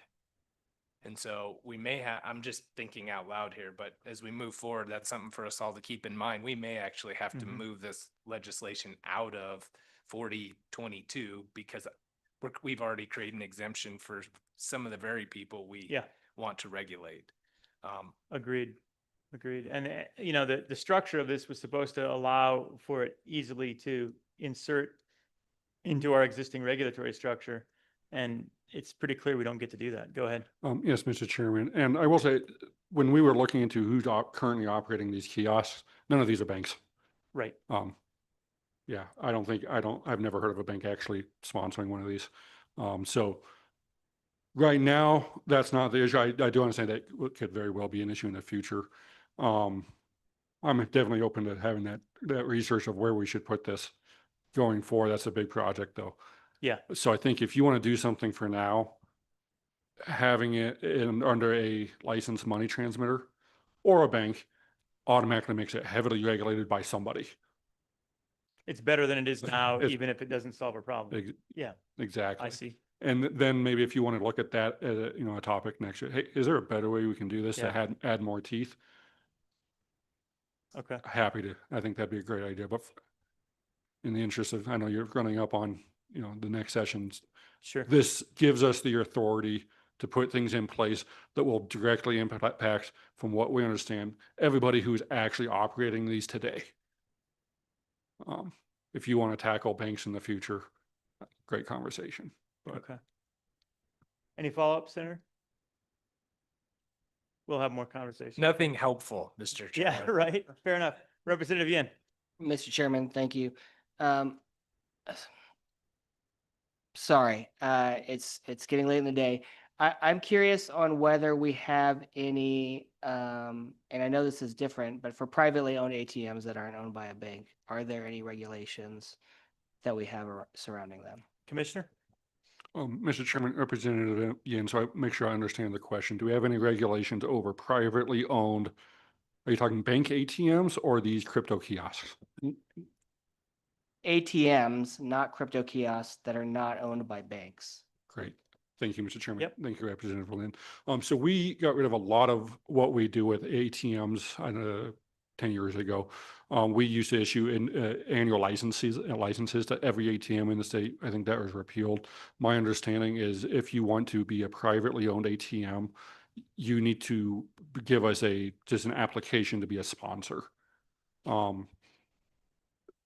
Our law is very unclear and it's very weak in this area. I think there's a lot of questions on those ATMs. Again, those are different than these kiosks. But that's our process, is you must submit to us an application to be a sponsor of this ATM. We review it. Basically, we need to know who you are, what your business is, and where it's located. Gotcha. Representative, follow-up? Mr. Chairman, thank you. So Commissioner Bishop, that was with before, in that previous statute, that was to be submitted to the Division of Banking? Okay, that's all. Thank you. Okay. Further questions for Commissioner Bishop? All right, seeing none, we'll probably get back to you in a minute. Chairman? Oh, wait. Mr. Pope has a question. Go ahead, Mr. Pope. Thank you, Mr. Chairman, and thank you for referencing the page 4 earlier. I appreciate that, and my apologies for bringing that up without reading down further. Mr. Bishop, my question is, if you could give me just a 500,000 foot level view of what is required to get an MTL in Wyoming if you want to be a private owner of a Bitcoin ATM. Commissioner. Thank you, Mr. Chairman and Mr. Pope. So I'm looking through our statute really quick on the license requirements. We need a surety bond. I think it's a $10,000 surety bond. An application, we need the name of the applicant, their address. We need any history of material litigation or criminal convictions of the people involved in that institution. Description of the activity of the business you're going to conduct in this state. Any authorized delegates, a sample form of payment instruments, location everyone's going to be in. We have minimum capital requirements. We're going to need a business plan and a compliance plan for how you're going to comply with our law, but also BSA requirements. I think that we spend a lot of time digging into the people involved, the control people that they identify, whether that's one person in their board of directors, making sure that we don't have people who should not be handling people's money. That's a big part of it at a very high level. I can have more information provided to anybody that wants it in more detail. Appreciate later. that. Mr. Pope, any follow-up? You good? Yes, please. And so one of the reasons why we went through the process of exempting cryptocurrency was the capitalization requirements or collateralization requirements, my apologies, for an MTL back then. I don't know if that's changed. And my second question on that is, are things like audited financial statements required and stuff like that may make it onerous for someone that's maybe a smaller business that wants to own one that and not be able to. Would we be creating a barrier to entry that can't be overcome by someone who may not have those collateralization requirements and all of that for a device that basically is a data port, a specialized data port that transmits information? Commissioner. Yep, Mr. Chairman, Mr. Pope. So our capital requirement for licensed money transmitters, I believe, is $25,000. But the one piece I think that you may be referring to is called permissible investments. So any outstanding payments that a money transmitter has, they must have that amount or equivalent of permissible investments basically on their balance sheet. That is more geared for traditional money transmitters, not virtual currency, because it's not outstanding for very long. So I think that was one of the things. So that typically that permissible investment is a barrier to entry, but in this case, I don't know if that really applies as much. We'd have to look into that maybe in rulemaking. But the minimum capital requirement of $25,000 is significantly less than the banks and other institutions we were talking about earlier that are in some cases $30 million. So much less barrier to entry than other institutions in this space. Mr. Pope, any follow-up? I think that's it for now. I have a number of comments that I'll reserve for later, but thank you very much, Mr. Chairman, and thank you, Mr. Bishop. I appreciate the opportunity to ask the questions. Thank you, Mr. Pope. Further questions for Commissioner Bishop at this time? All right, seeing none, let's go to public comment, and let's start with Mr. Laycock from Wyoming AARP. He has some information for us and a little bit of background. Tom, the hour is growing late, so I trust you'll be concise, but I know you've got some important information to share. Thank you very much, Mr. Chairman, committee. For the record, I'm Tom Laycock, Associate State Director at AARP Wyoming. Honored to represent our 80,000 members in the Cowboy State. We have a membership organization for those over 50, which statistically seems to be taking the brunt of these scams. I do have kind of an overview of and a little bit of background here. My friend, the lovely and talented Mrs. Nord, is going to try to keep up with me on the slides. We'll see if she can do it. We'll move fast. So a few themes that I want to bring forward today, and you'll see this in the top line takeaways, is first of all, we're not anti-crypto at AARP. Rather, we're strongly anti-fraud. So we'll discuss why scammers like using this form of payment, explore some of the other ways that states are choosing to regulate these machines during this presentation as well. In speaking with legislators and the general population in Wyoming, it's clear crypto kiosks are a rather new phenomenon to our state. In short, they're machines that allow for cash to crypto transactions. We believe there's just shy of 50 of these in the state, 11 of them in Cheyenne. The average transaction passed through these machines is $300. Virtual kiosks are also one of the rare parts of the industry that in many cases allow customers to exchange cash for currency, sometimes without going through the Know Your Customer KYC process first. The overall crypto market in 2023 was $3.95 trillion. Kiosks made up just $182 million of that. Chain Analysis, a blockchain analytics company, has told AARP the virtual kiosk transactions comprise less than 1% of all virtual currency transactions. The bulk of these transactions are performed through centralized exchanges, think Coinbase, Kraken, Crypto.com, and others. To use a centralized exchange, a customer must go through a KYC identification verification process, and the customer and the exchanges have a transaction fee of between 0.25% and 3%. As we'll hear later on, kiosks can run up to 26% transaction fees. The FBI's Internet Crime Complaint Center, or IC3, offers some data on the prevalence of scams involving kiosks, but we do have to remember fraud is always underreported because people are either embarrassed by it or they don't believe there's anything that can be done by reporting it. In 2024, the FBI received just shy of 11,000 complaints of fraud involving crypto kiosks, resulting in a loss of $246 million. This represents a 99% increase over the number of complaints from 2023 and a 31% increase in the number of money lost from 2023 as well. On the next page, you'll see specific IC3 numbers for Wyoming in 2023. The 2024 numbers aren't that much different, and once again, we see that older adults take the brunt of the scams. Federal Trade Commission numbers for Wyoming suggested just 30 reports of fraud using crypto kiosks in the 23 years leading up to 2024.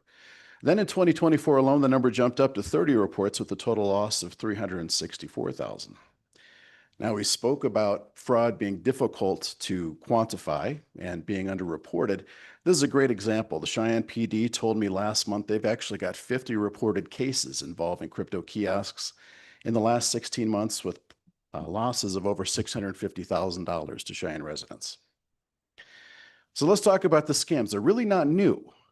Senator Rothfuss hit the nail on the head. However, the means for transferring money via kiosks to scammers is relatively new. Law enforcement tells me the imposter scam, which someone calls claiming to be a government agency, such as the IRS, remains hot. A number of police imposter scams are hitting right now, with scammers telling Wyoming citizens that they have a warrant issued for their arrest or they've missed jury duty and, in fact, have a fine that needs to be paid through a crypto ATM for missing jury duty. Of course, the golden oldies such as grandparent scam, romance scam, or even those claiming to be a power company and encouraging you to address an urgent matter by pushing cash through a crypto kiosk are also common. One relatively new scam we see that Starts when we've all gotten these. You get a text message or a Facebook message by somebody saying, hey, let's get lunch today, or missed you, haven't seen you in a while. What we see is referring to that as sort of this first step in a pig butchering scam. So what the scammers tries to start up a conversation, which turns to investing and their success in crypto investments. They show false graphs of their success in crypto and offer to let you buy in with a small investment through a crypto ATM. Before too long, they show you a graph of your winnings, of your increased finances, at which point they convince you to go all in, and this is what we refer to as the pig butchering. Then your friend vanishes along with your cash. So right now you find yourself in a similar position to several other legislative bodies around the country. We've seen regulatory action in 16 states, and others aren't far behind based on our conversations we've had with other AARP state offices, especially those in the Intermountain West. Our proposal builds on the legislation proposed by Senator Rothfuss and discussed by this body today. We agree with the need to license kiosks as money transfers and require ownership review, proof of processes, and full compliance with Bank Secrecy Acts and Know Your Customer laws. However, we do have a number of other consumer protections we'd like to see in either the bill or rules. We offer meta legislation that has a number of these consumer protection provisions. Which ones you add are policy decisions of the body. But let's walk through a few that we feel are important. And you should have, each of you should have that model legislation in your inbox if you're looking for wording. First, we'd ask for written disclosures to be required near machines, a warning of their use in fraud and scams. We believe the industry has been very willing to add these in legislation as well, and we have language we can actually all agree on. This isn't the end-all be-all. In fact, I've got photos of a lot of people who were on the phone at crypto ATMs looking right over the top of these warnings as they're sticking money in. Second, the Cheyenne Police Department has convinced us of the importance of paper receipts for their investigations. We'd like that component added to the bill or the rules. Perhaps the stickiest point in this conversation is our proposed transaction rules of limits of $1,000 per day and $10,000 per month. Keep in mind the average transaction on one of these kiosks is $300, so we're still well above that. We've heard concerns that the transaction limit of $1,000 simply sends those being scammed from machine to machine around town. This is known as structuring payments or kiosk hopping. The good news is the need to hop from kiosk to kiosk does actually slow the transactions. What we've heard from law enforcement as well as others is when people slow down a little bit, they get out of that heightened emotional state, and it also offers opportunity for somebody else to intervene and say, are you sure this is something that you really want to do? Do you really know the person that you're talking to right now? We'd also like to see the transactions refunded in the cases of scams. We don't think anyone should get rich because their machines are being used for fraud, whether they commit the fraud or not. As we mentioned, these kiosks tend to have a high transaction fee, generally between 7 and 26%.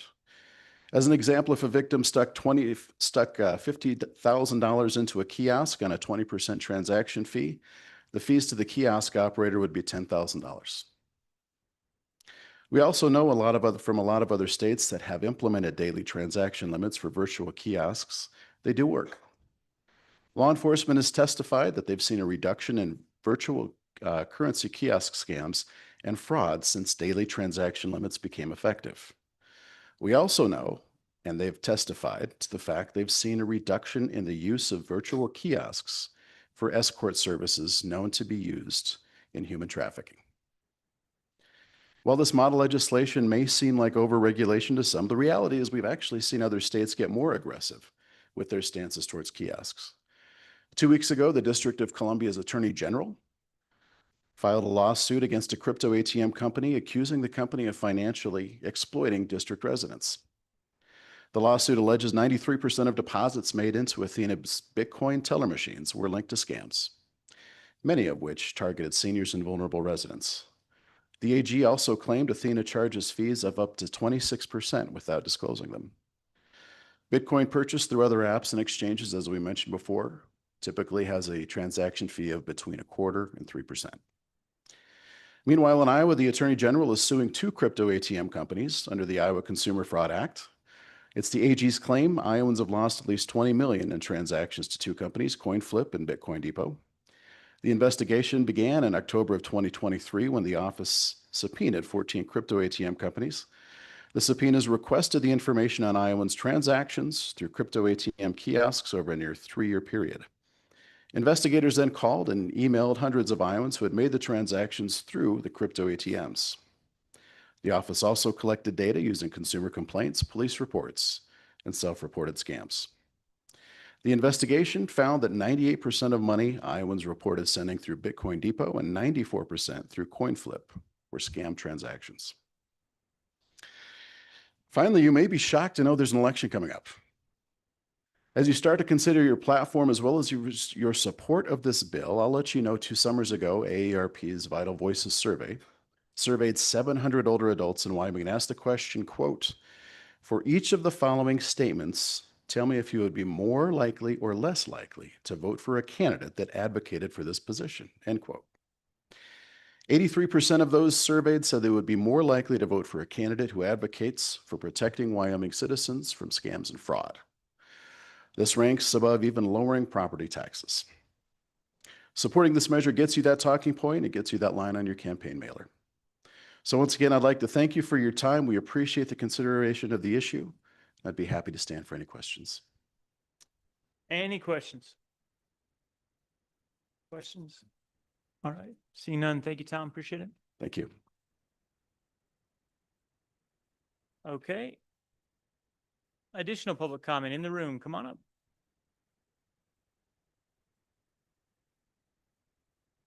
Thank you, Mr. Chairman. My name is Alan Thompson. I'm the Executive Director of WASCOP, the Wyoming Association of Sheriffs and Chiefs of Police.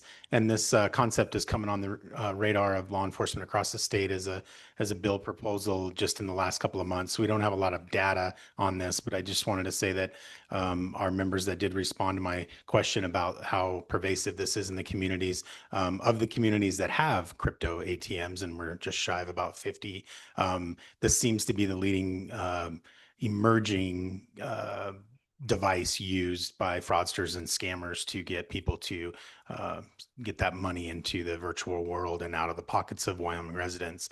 So our members are very supportive of anything that the legislature can do to help diminish that risk to the residents across Wyoming. And I'd be happy to answer any questions if you have any. Appreciate it. Any questions? Questions? All right. Seeing none, thank you. We appreciate you being here. All right. Come on up. You know the drill. Thank you, Mr. Chairman, members of the committee. Bobby Frank on behalf of the Wyoming's credit unions. With me today is Joe Schmitz, also with Unit Federal Credit Union here in Laramie. This has recently become a high priority for the credit unions in Wyoming as well.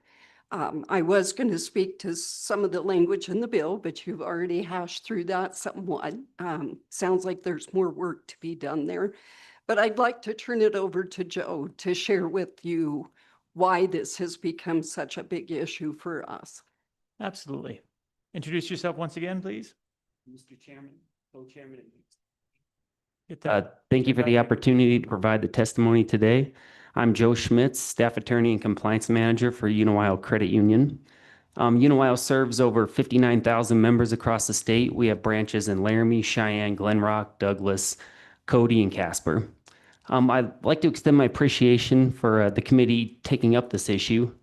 We've really tried to start logging and documenting how much fraud we're seeing. And so over the past 12 months, we've documented, our members have reported losing just over 300,000 in scams related to these crypto ATMs. And we had a particular one that was a 6-figure scam over the course of a couple of weeks. That was a very tragic situation. We've also had members report attempting over 330,000 in additional losses. They were stopped by either law enforcement, by us, by family members. So, we're looking at over 600,000, just for us in the past year. So it's a big problem. And we really hope that we really would like to see some oversight on these kiosks, and we think it's necessary. Thank you for your time. Excellent. Thank you. Any questions? Any questions? Seeing none, thank you both. Appreciate it. Go ahead, Bobby. Mr. Chairman, if I could just Yeah, please. wrap up. We are inventorying and surveying the rest of the credit unions to see if they're seeing the same kind of fraud loss that YO brought to us. We would be supportive of moving this bill forward. We do have the concern with the exemption language, which you already discussed. So I think that needs some work. I would tell you that I think we're inclined to prefer that some of the details be hashed out in the rulemaking. This seems to be an ever-evolving industry day by day, hour by hour, and that seems to be a bit more nimble of a process that could involve all the affected interests in the promulgating and drafting of the rules. So that seems to make sense, but it's a serious issue affecting Wyoming citizens that needs some attention. Thank you. Excellent. Thank you. Appreciate it, Bobby. Any questions? All right. Seeing none, thank you. Appreciate your testimony. Any further public testimony in the room? Come on up. Got two of you. Come on up, Scott.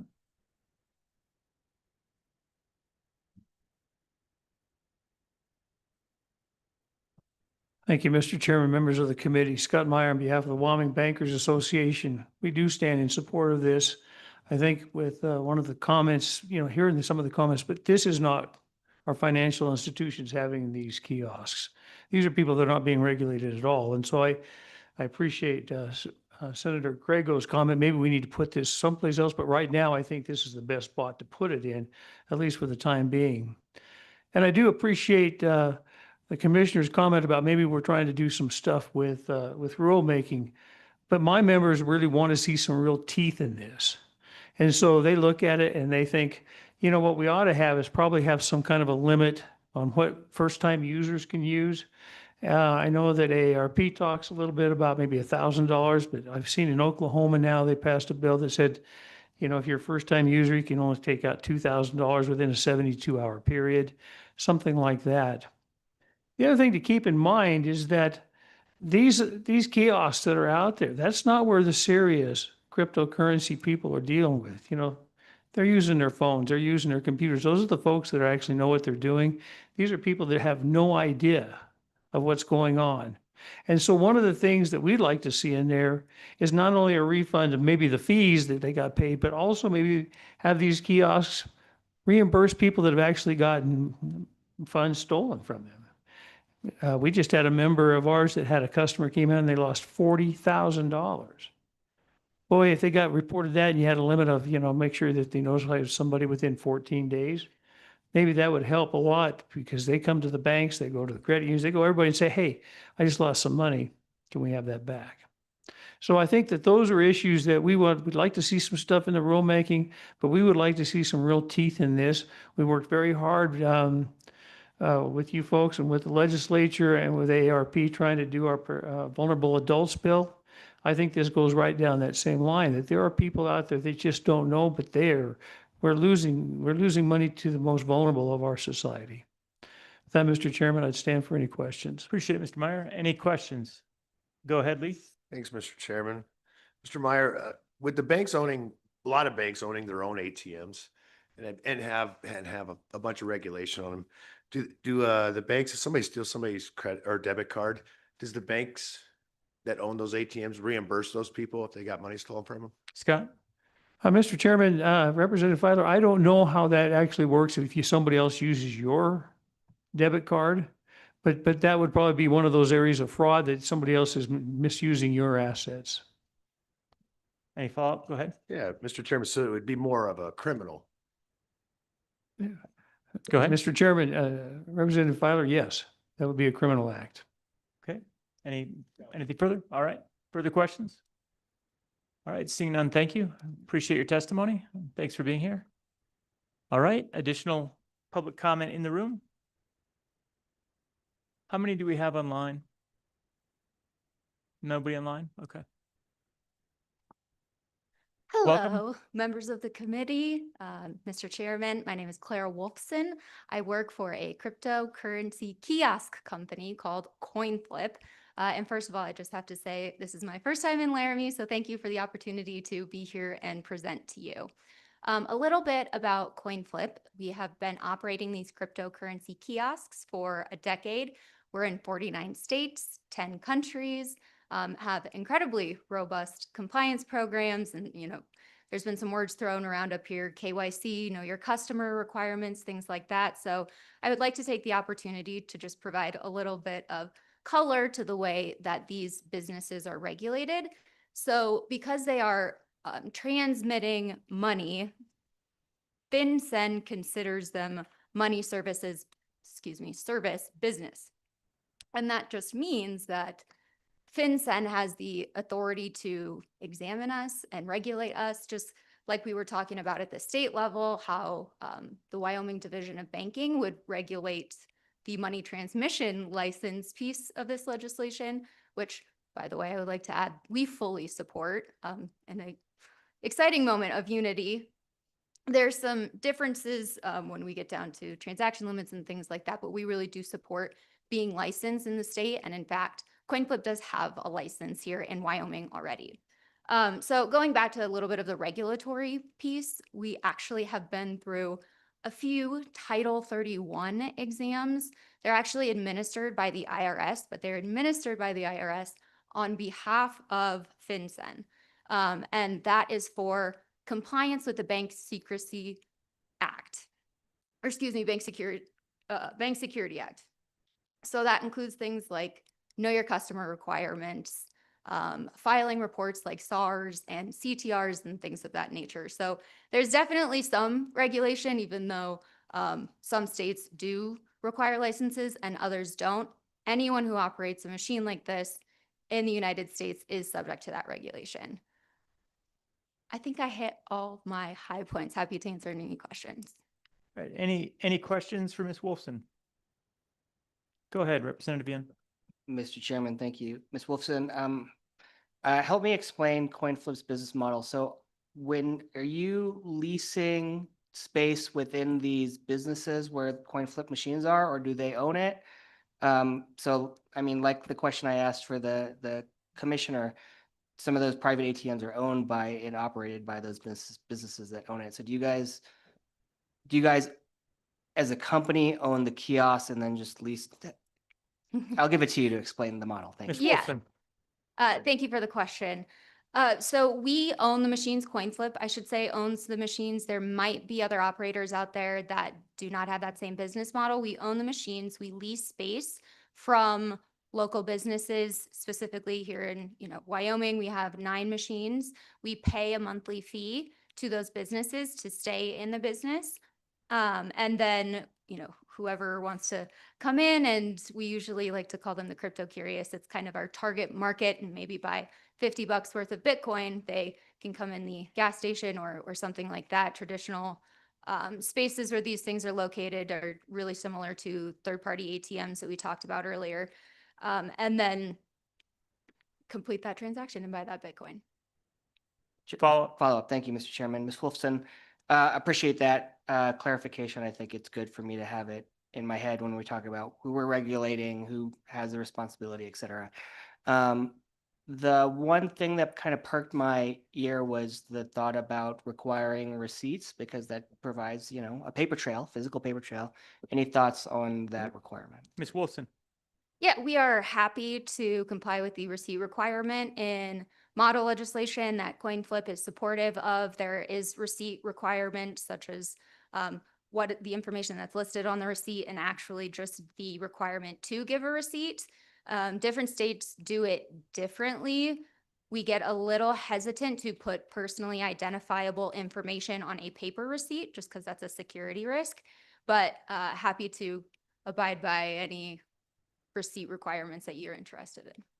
Go ahead, follow up. Representative Ian, anything? Okay, Representative Filer. Thanks, Mr. Chairman.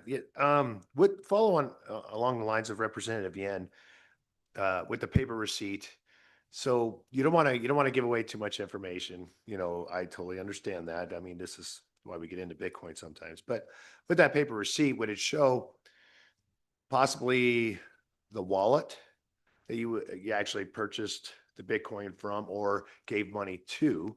Would it actually show that wallet? And that would be subject to, if it was fraud, that wallet could be given to the authorities for a possible warrant and things like that in order to actually find that person with that digital wallet. Ms. Wolfson, how does that work? Yes, absolutely. We would use that digital wallet address to track any activity associated with that. That could be provided on a receipt. We would have it in our transaction log. It would obviously live on the blockchain, so we could see where that transaction went. Follow up? And just one more, with that, how much personal information is given for somebody to open up a digital wallet Ms. Wilson? on average? Mr. Chairman, members of the committee, it's a good question, and honestly, it depends on who is owning and operating the wallet.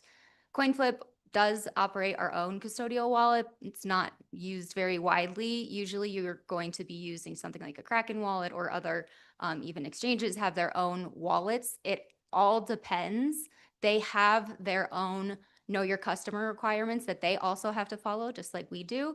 So I can't answer the specifics of that other than say there's federal regulations that provide for some level of oversight and guidance related to that. Follow up? Yeah, Mr. Chair, I think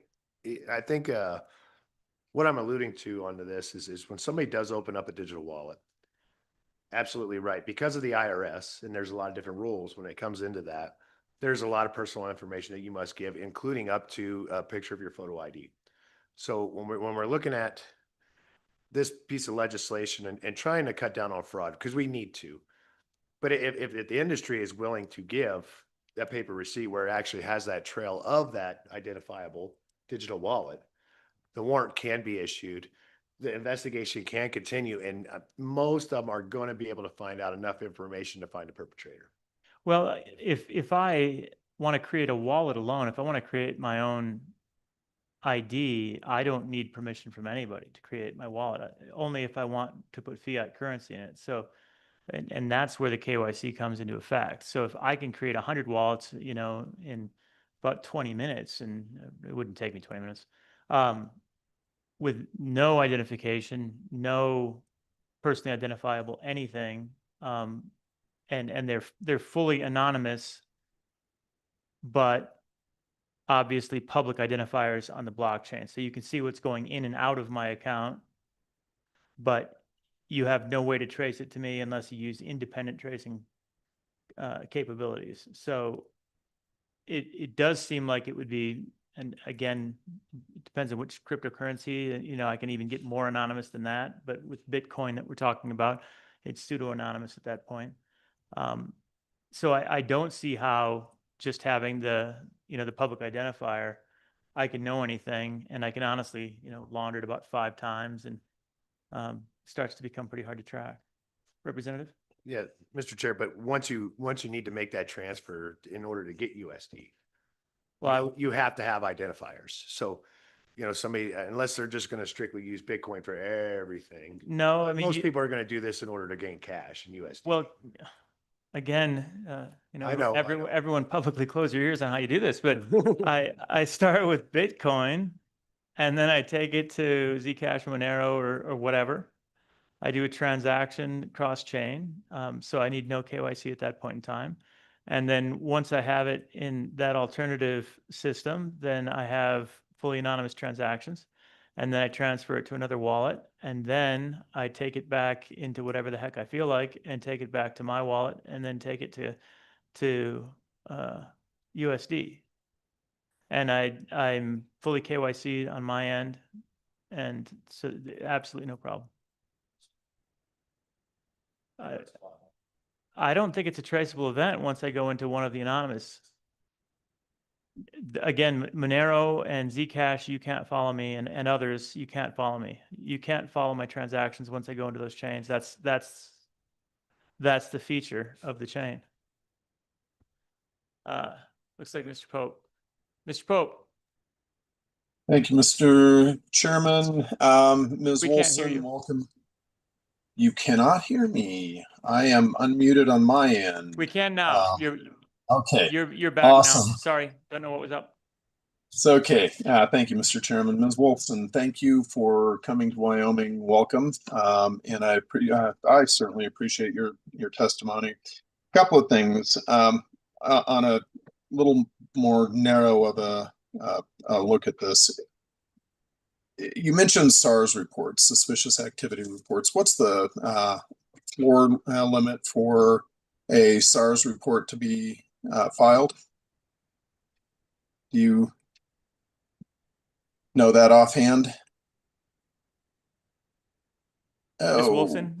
I do. The threshold for the SAR reports are $2,000. And in fact, we have actually tried to file SARs under $2,000 with FinCEN. And we have been told that FinCEN is not interested in receiving reports under that $2,000 threshold. Any follow-up, okay, Mr. so Pope? yes, please, Mr. Chairman. So if we set a transaction limit, or through this process, a transaction limit was set, which I know isn't being considered right now, of let's say $500 or $1,000, and someone reported that they lost that $500 or $1,000, you would not be able to report that to FinCEN through the SARS report. Is that correct? Go ahead. That is correct. Okay, Follow-up? then yes, thank you, Mr. Chairman. Then on a broader level, the legislation as written right now, if we were to, or if the committee was not to make any changes, how much or what levels of complexity or regulatory cost would that add to your business? Ms. Wolfson?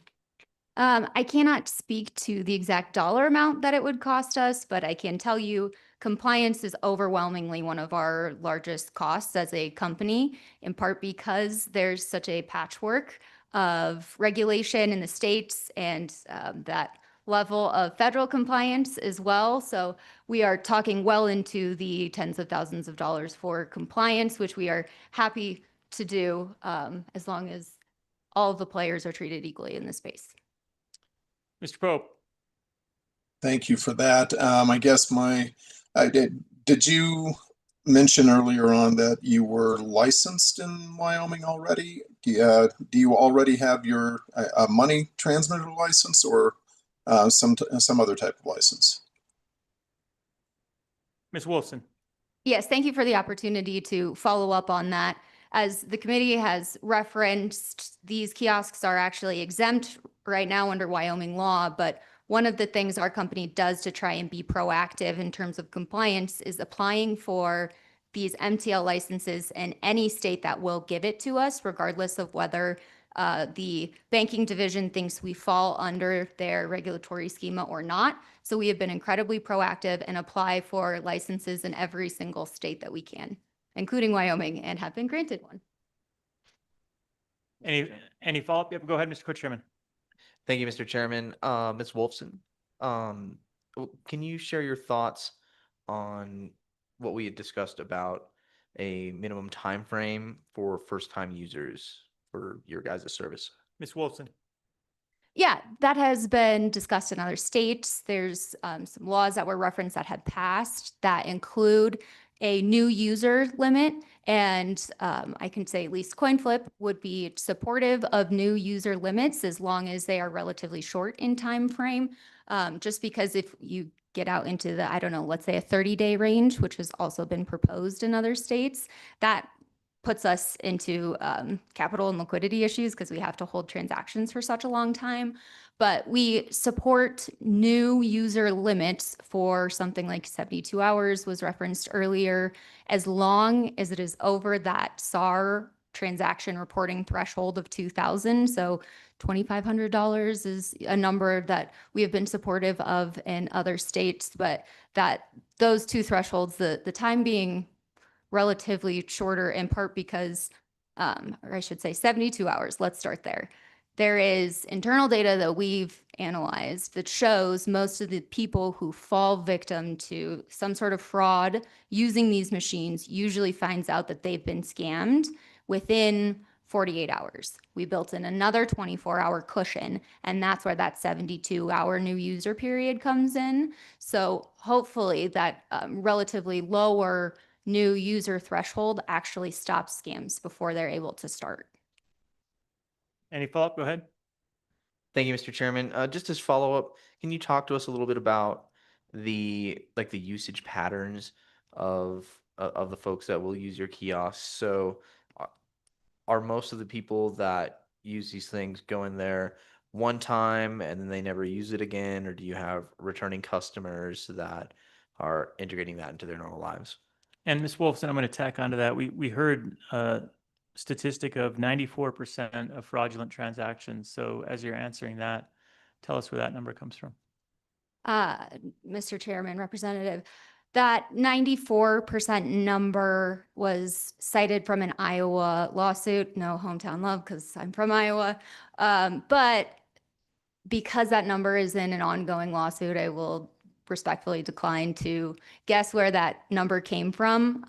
That lawsuit is ongoing. Our court date is April 20th in Iowa, and we look forward to defending that number in court, but I will leave it at that on that question. Back to the average user pattern, it completely depends, a typical lawyer answer. We have customers that do return often, and we really think of our business's bread and butter is what we call the crypto curious. So people who maybe want to buy 50 bucks in Bitcoin, but don't want to link their bank account to an online exchange, or maybe don't have a bank account. These machines provide access to digital assets that would otherwise not exist. So that's really our target market. And I can get you a better idea of our average customer and how many times they would return. I don't have that off the top of my head. Do you have any follow-up? No. I want to follow up real quickly. You know, that I do understand the common answer of we're in litigation and therefore we don't want to answer, but candidly, I'm never very satisfied with that and don't accept that as an answer. So what I'm left with is 94% is a reasonable number until I hear evidence otherwise. And if 94% of your transactions are fraudulent transactions and that's what I'm left with, you can probably imagine what I'm thinking at this point in time. So I guess I would challenge you to come up with some counter information and provide it to the committee when you have an opportunity to do that, because right now I'm just thinking 94%. The other point, though, is we did hear that the transaction fees were significant on the order of 25%. So I wanted to ask you how your fee structure works and what a typical transaction is and how that works, the fee versus actual transaction service. So it depends on the company. I'm not necessarily here to speak on behalf of the industry. Coin flips fees are relatively low comparative to the rest of the industry. There's a website called Coin Radar. It's an independent third party that keeps track of where all of these kiosks are, along with the fees. CoinFlip takes the opportunity to list our fees on that website, and the last I looked, it's around 19% in Wyoming. There's a couple of different factors that go into that, and it does vary machine by machine. I have never seen one of our machines charge more than 20%. That doesn't mean there's other actors in the space that abide by those same limits, but it varies because there's different expenses that go into servicing these machines, especially in rural areas. It's expensive to send armored trucks out to service some of these machines. So those are things that would increase a fee. Same with the rent in a store if it's in a really popular area, things like that. So it's all dependent on the location. We don't have one consistent fee structure across the board. Is it clear to the user that 20% is going to go to fee during the transaction? Absolutely. We have two different disclosures, and I like to brag about our disclosures because we're kind of the gold standard of the industry. We have what's called Safe in 6 that's displayed on a machine before you're ever even able to proceed onto the next screen, and it is a very conspicuous overview of the common scams that we see at these machines, and I'm happy to provide that information to the committee later. But then you'll see another screen that very clearly lays out the fees that we charge, and then we also provide that information on the receipts. We also provide it on our website. So there is multiple places that we take the opportunity to disclose those fees. Great, thank you. Any further questions? Mr. Chairman. Go ahead, Representative. Mr. Chairman, thank you. So, Ms. Wolfson, if we do move a bill forward, would you support disclosures then in that bill, given you have the gold standard? Absolutely. Ms. Wolfson? Oh, Okay. sorry. Go ahead. Excuse me. Mr. Chairman, Representative, yes, we would absolutely be supportive of disclosures. All right. Any further questions for Ms. Wolfson? We appreciate you being here and providing us this information. Thank you so much. Okay. Thank you. Any further public comment in the room? Jeremiah wants to come back up and chat, so come on, do it.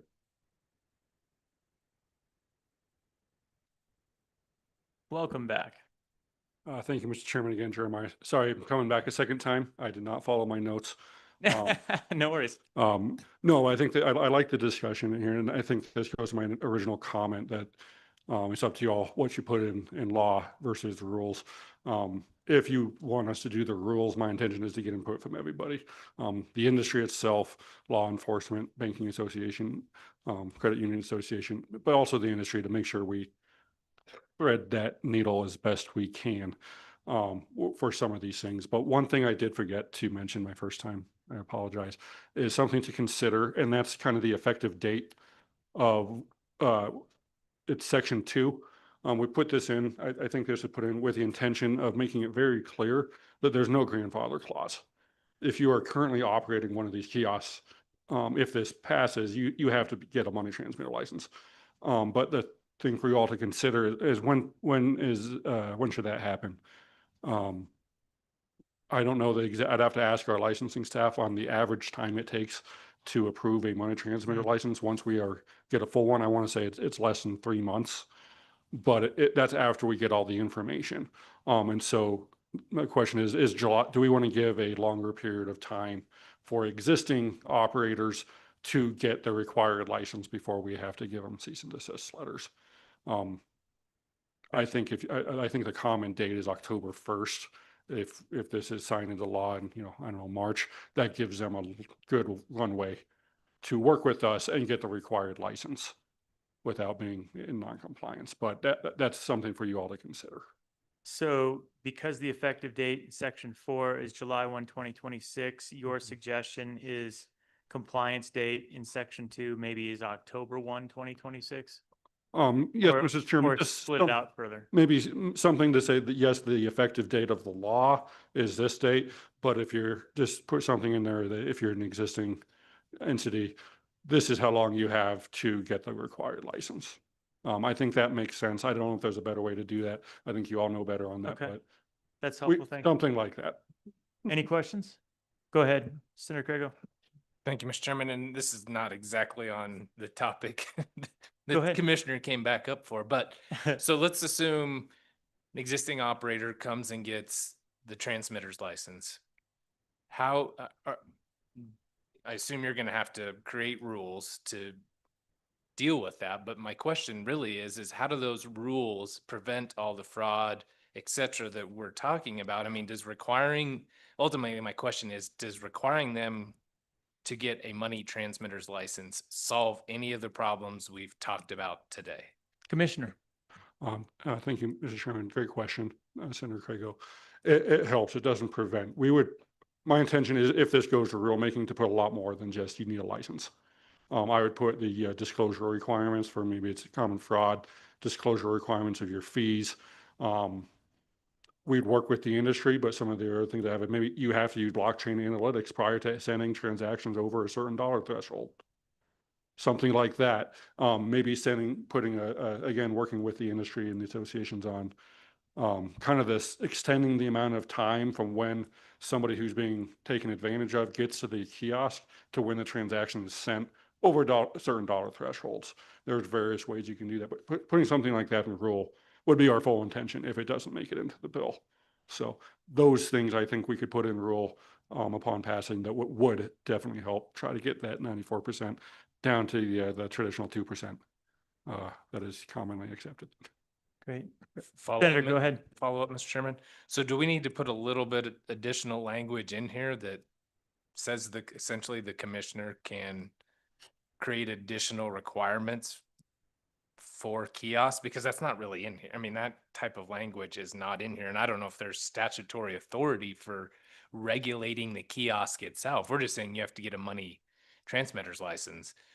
Doesn't say anything about regulating the kiosk per se, but So that's what we were asking about earlier. And and does he have discretion to regulate a money transmitter license of a certain class or character? And he does that now. So other types of money transmitting have regulations. And the idea then is statute has already given him authority to regulate a money transmitter license in a way that allows him to put provisions and requirements on. Again, the regrettable part is it seems to work if it's a Wyoming money transmitter license. I think we're going to be in good shape.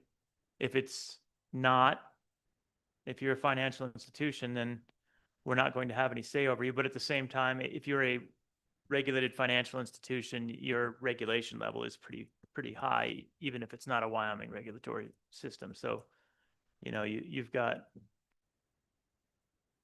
something, but it's not going to be our rules. Thank you, Mr. Chairman. I probably was sleeping over here. No, it's okay. Since it's. Yeah, over no, 5 we need minutes, I to, we apologize. probably need to release everyone pretty soon. Go ahead, Mr. Kaufman. Thank you, Mr. Chairman. One quick question. Commissioner, could you regulate and create rules around these kiosk licenses, regardless of whether or not they're categorized as money transmitter license required, you know, in the state of Wyoming? Or would you prefer they be required to have a money transmitter license? Commissioner. I asked that really awkwardly, but. No, thank you, Mr. Chairman and Mr. Kaufman. I would be very surprised if I was able to create rules around this without some sort of legislation instructing me to do so. That was kind of my initial question. My first time up was making sure I have that authority in this bill. I think that'd be maybe an AG's office question. But whether or not it's through money transmission or elsewhere, just make rules on how to do these. I don't know. That's an AG question. For Mr. Katz, that's Go a ahead. follow-up, Mr. Chairman. So, and maybe I'm missing something here, but we're talking about on one hand, from a policy perspective, do we want to require these kiosks to be, right, money transmitters? Or do we, since virtual currency is exempted from money transmission, we're going to exempt them. But if you have a kiosk in Wyoming, you're required to get a license, right? So my question is, if we just say that, if you're going to have a kiosk in Wyoming, you're required to get a license and authorize you to make rule, can you promulgate, you know, the rules that you need to, you know, everybody's been talking about limits and time requirements and all that kind of stuff, the things that actually do something to keep people from making a bad decision. Are you confident you can promulgate that rule without categorizing these as a money transmitter? And then we get into the exemptions and financial institutions and whether they're exempt or not. Commissioner. Yes, thank you, Mr. Chairman. Making sure I understand, making sure I have, we want to make sure I have the rulemaking authority, whether or not it's money transmission or something else. That's the end of the day. Do I have rulemaking authority? With the current language, our initial review was yes. But I did want, that's why I kind of posed that question at first, was maybe if you wanted to do you know, an amendment of, hey, let's research that and make sure that I absolutely have it. I don't know if that's something you all can do and kind of leave open. Right. But maybe if that's what somebody's were worried about, if that's possible, that might be something for you to consider. Just a comment for the committee, Mr. Chairman. I realize I'm the only one here that's a non-voting member, so I'll stop dominating the time. But it just seems to me that we're setting ourselves up for a potential trap, right? If we try to create a fancy exemption. This is all exempted from money transmission anyways. And now if we go into this weird exercise of trying to create a specific, right, exemption identifier, that just seems to me that it's going to be a disaster. It's also very inconsistent based on my understanding with what a lot of other states have done, as opposed to just saying, we don't care who you are. If you're going to have a kiosk in Wyoming, you got to get a license from the commission, right? And let him figure out what those requirements are and what the anti-fraud requirements are for those operators. We're not going to be able to guess at that list of things, right? That's going to be required. It's going to be evolving. It's going to change. It just seems to me that that might be a much more, you know, elegant solution to that. So you don't mean a money transmitter license at that point in time. You mean a virtual currency kiosk license of some sort. So it is a new type of license regulated by the commissioner, subject to rule and regulation. That's your thought. Correct. I think that's what I'm suggesting, Mr. Chairman, as And then a we way can to capture give everything. the commissioner authority to say, we're going to give you a license. Yeah. We're satisfying the conversation of we want, you know, to know who these people are that are operating the machines. But it keeps us away from the money transmitter, you know, Yep. conversation completely. Yeah. And my understanding at that point is it doesn't matter who the owner is. We could set it up in such a way that you would have the regulatory authority over every virtual currency kiosk in the state, regardless of who is backing it. The challenge there, though, and the reason we were using the money transmitter and the regulated financial institution is the fact that you already have the entire statutory construct around those things and all the requirements for KYC, AML, you know, everything else is in place, so we don't have to recreate it. Where this becomes a bit of a challenge of now reinventing a bit of a wheel. But I do see what you're saying, and I see some advantage there, but it creates some new complexity where I don't know if we can make it a short bill any longer. Commissioner? Yes, thank you, Mr. Chairman. Yeah, no, I think if we had the time, I think to Yeah. do this that way, I think it would definitely, I like that idea. I think it would work, create a whole new chapter somewhere. And then it would be easier if, even if you're a national bank and you want to operate one of Right. these, okay, you have to at least register that with us through this license. I think that would be easier. I think this one was more, it's last minute. How do we do something Yep. How do we do it with what we have? with what we have? And this was, I think, the quickest, easiest to Yep. do something. And that's might be where I think my comment before was if we want to go down that route today, or in a future meeting, happy to do so. Okay. We'll work with whoever. If you don't want to do anything now, this gets us on the board. And then next session or next interim, maybe, hey, let's repeal all this and recreate the wheel elsewhere. I think that's up for you all to decide on how detailed you want to get today or at a next meeting even, if you can do that. So, but yeah, I agree. I think that would work. Okay. Thank you, Commissioner. Mr. Pope, quickly, we got to get ourselves out of here pretty soon. So Absolutely quick agree. question. Thank you, Mr. Chairman. Quick, and this will be my last comment. Very probably, I totally agree with Mr. Kaufman as the only non-voting member not in the room right now. I appreciate what he's saying because the minute I saw this bill, my first thought was that we are trying to rush and push something into a place where it is really awkward. And I would highly recommend that we take the time, we review this, and because the other option of putting it in this section right now and then going back next year and changing it is you're looking at two different bills and two different sessions that where one or both may or may not pass. I fully believe that it just requires a little more time, consideration, and a different place to be in. Thank you, Mr. Pope. Okay. I think we're done with public comment. Any further? Seeing none, close public comment. Committee, what do we want to do with this? I mean, I think that we're at a point realistically where this bill could do a little bit, but it has a lot of loopholes and flaws and doesn't quite do what we want it to do. It would take a good bit more work to do what Mr. Kaufman suggested, which I think is a good solution, but not a solution we can make happen today, where we have an independent licensing pathway for a cryptocurrency kiosk that is then regulated by the Division of Banking. Yeah, that's not going to happen in this bill. So what are everyone's thoughts? Representative Yin. Mr. Chairman, maybe this is something that you could put on the potential next meeting, if we have another meeting. But I would say that I do think that the title is actually wide open enough. If you wanted to adopt it as is for the committee's sponsorship, you could move it into a new chapter within the same Title 40. Mm-hmm. I think that's perfectly reasonable. It'd just be a big fat amendment. So I'm open to go however you guys want, but I do think that it does seem like it's a space where the public definitely wants us to take action on. Yeah, I agree with that. Go ahead, Senator.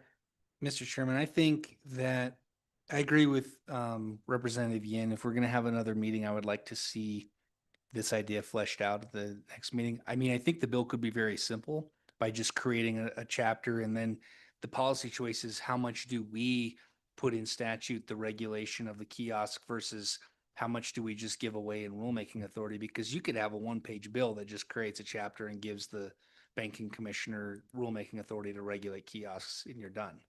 It could be that simple. Maybe it can.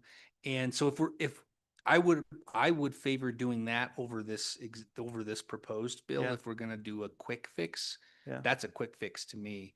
If we do get the next meeting though, I think we could spend some time crafting what those rules might look like. But I think it's a really good idea to just create its own section. All right. What does everyone think about that? Because I'm inclined to think that's a good approach. Go ahead, Senator Craigo. Thank you, Mr. Chairman. Totally agree. I think that's what, we've been chatting down Okay. here a little Yep, bit. that I mean, that's what entertained. I was asking much earlier on Yeah. about the whole exemption Yeah. problem. Mr. Kaufman brought it up again. I mean, I think we're all on the same page. I actually think you could just create a new chapter 32 in Title 40. It could be a 1, 2, or maybe 3-page bill. It could be very simple. Gives the commissioner the authority to regulate, says you have to be a bank as defined in that particular, in the section that was referenced earlier, or have your money transmitter license to even apply to get the license. And then once you get the license, you have to be Okay. subject to the rules created by the commissioner. So that's a good way to get around my concerns about KYC AML, because if you have as an if statement, if you have to be some type of regulated financial institution, now you've already got your KYC AML. We've got all of the requirements available. Then you are eligible to apply for this type of license in the state of Wyoming, which is regulated by the Division of Banking. And that way we get the best of both worlds. I like it. That's probably a good approach. All right. Anyone have any concern with this approach? Because I think this is a great way to go. It's going to require us to take some action in the next meeting, or if we don't have another meeting, then we'll work on it the rest of the interim and get that together. But I like the approach. Any concerns? Go ahead, Senator. Mr. Chairman, I actually think this is one we could do we could bring as an individual Yeah, bill. It's we kind can. of an important one, and Yep. especially if it's simple, and if we could work with Talise and the commissioner and work on, Mr. Kaufman as well. Yeah. I think we could get something fairly simple put together that if we don't have a next meeting, I think we all are in the same space, that we could bring an individual bill that might have better odds of than our other bills of passing realistically. So. Yeah. Okay. Without objection, then let's take that path. So we will continue working on this. We'll move it to the next meeting if we have a next meeting, and try and put it together based on the action we just discussed. If we don't have another meeting, then we'll work on it as an individual bill and continue it. Any objections? Seeing no objection, that is our action. And, just a few short minutes after 5 o'clock, we are to the end here. Committee directives and any final thoughts, committee, before we go to Lisa and kind of get a rundown of what we're up to? Final thoughts or questions? Thanks, everybody, for staying late. We appreciate it. All right. Talise, you want to give us a rundown of where we're at and see if we need anything?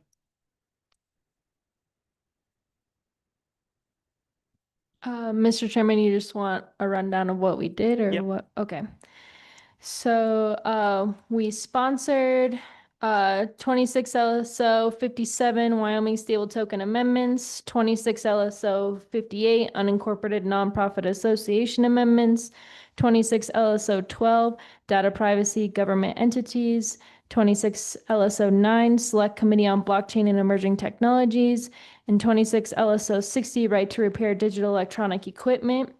And then we continued consideration of, I believe, 3 bill drafts for the potential next meeting, or as individual bills potentially: the digital assets taxonomy, blockchain interruptible service tariff, and the virtual currency kiosks. We had some speedy bills. We had a motion to support 26 LSO 13 state banks and speedy conversions as an individual bill, with sponsorship pending by the chairman or someone on the committee. Amend 26 LSO 59 speedy amendments and combine it with 26 LSO 174 speedy contingency account repeal and 26 LSO 175 speedy resolution fund. And that bill also had amendment. The speedy amendments bill had extra amendments. And then we failed to sponsor 26 LSO 61 automatic subscription renewal and cancellation. Excellent.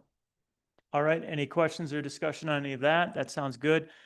So the one action without objection, then I would request that we draft a letter to Management Council requesting a final meeting on behalf of the Select Committee so that we can address the points that we have carried over to the next meeting. Any concerns with that? Seeing none. All right, final thoughts before we adjourn. Go ahead, Yeah, Senator. you just missed one thing. That meeting has to be in Cheyenne. And that meeting will be in Cheyenne. It has to be in Cheyenne for your, nice for you, because it will be after our November 1st, which, if you're a well-behaved chairman, then you hold your committee meetings in Cheyenne after November 1st. Not all are well-behaved. Go ahead, Senator. Yeah, I was thinking Buffalo, Mr. Chairman. Felt really That good. would be a poorly behaved chairman at that point. All right. With that, seeing no further comments, thank you everyone for your hard work. Meeting adjourned.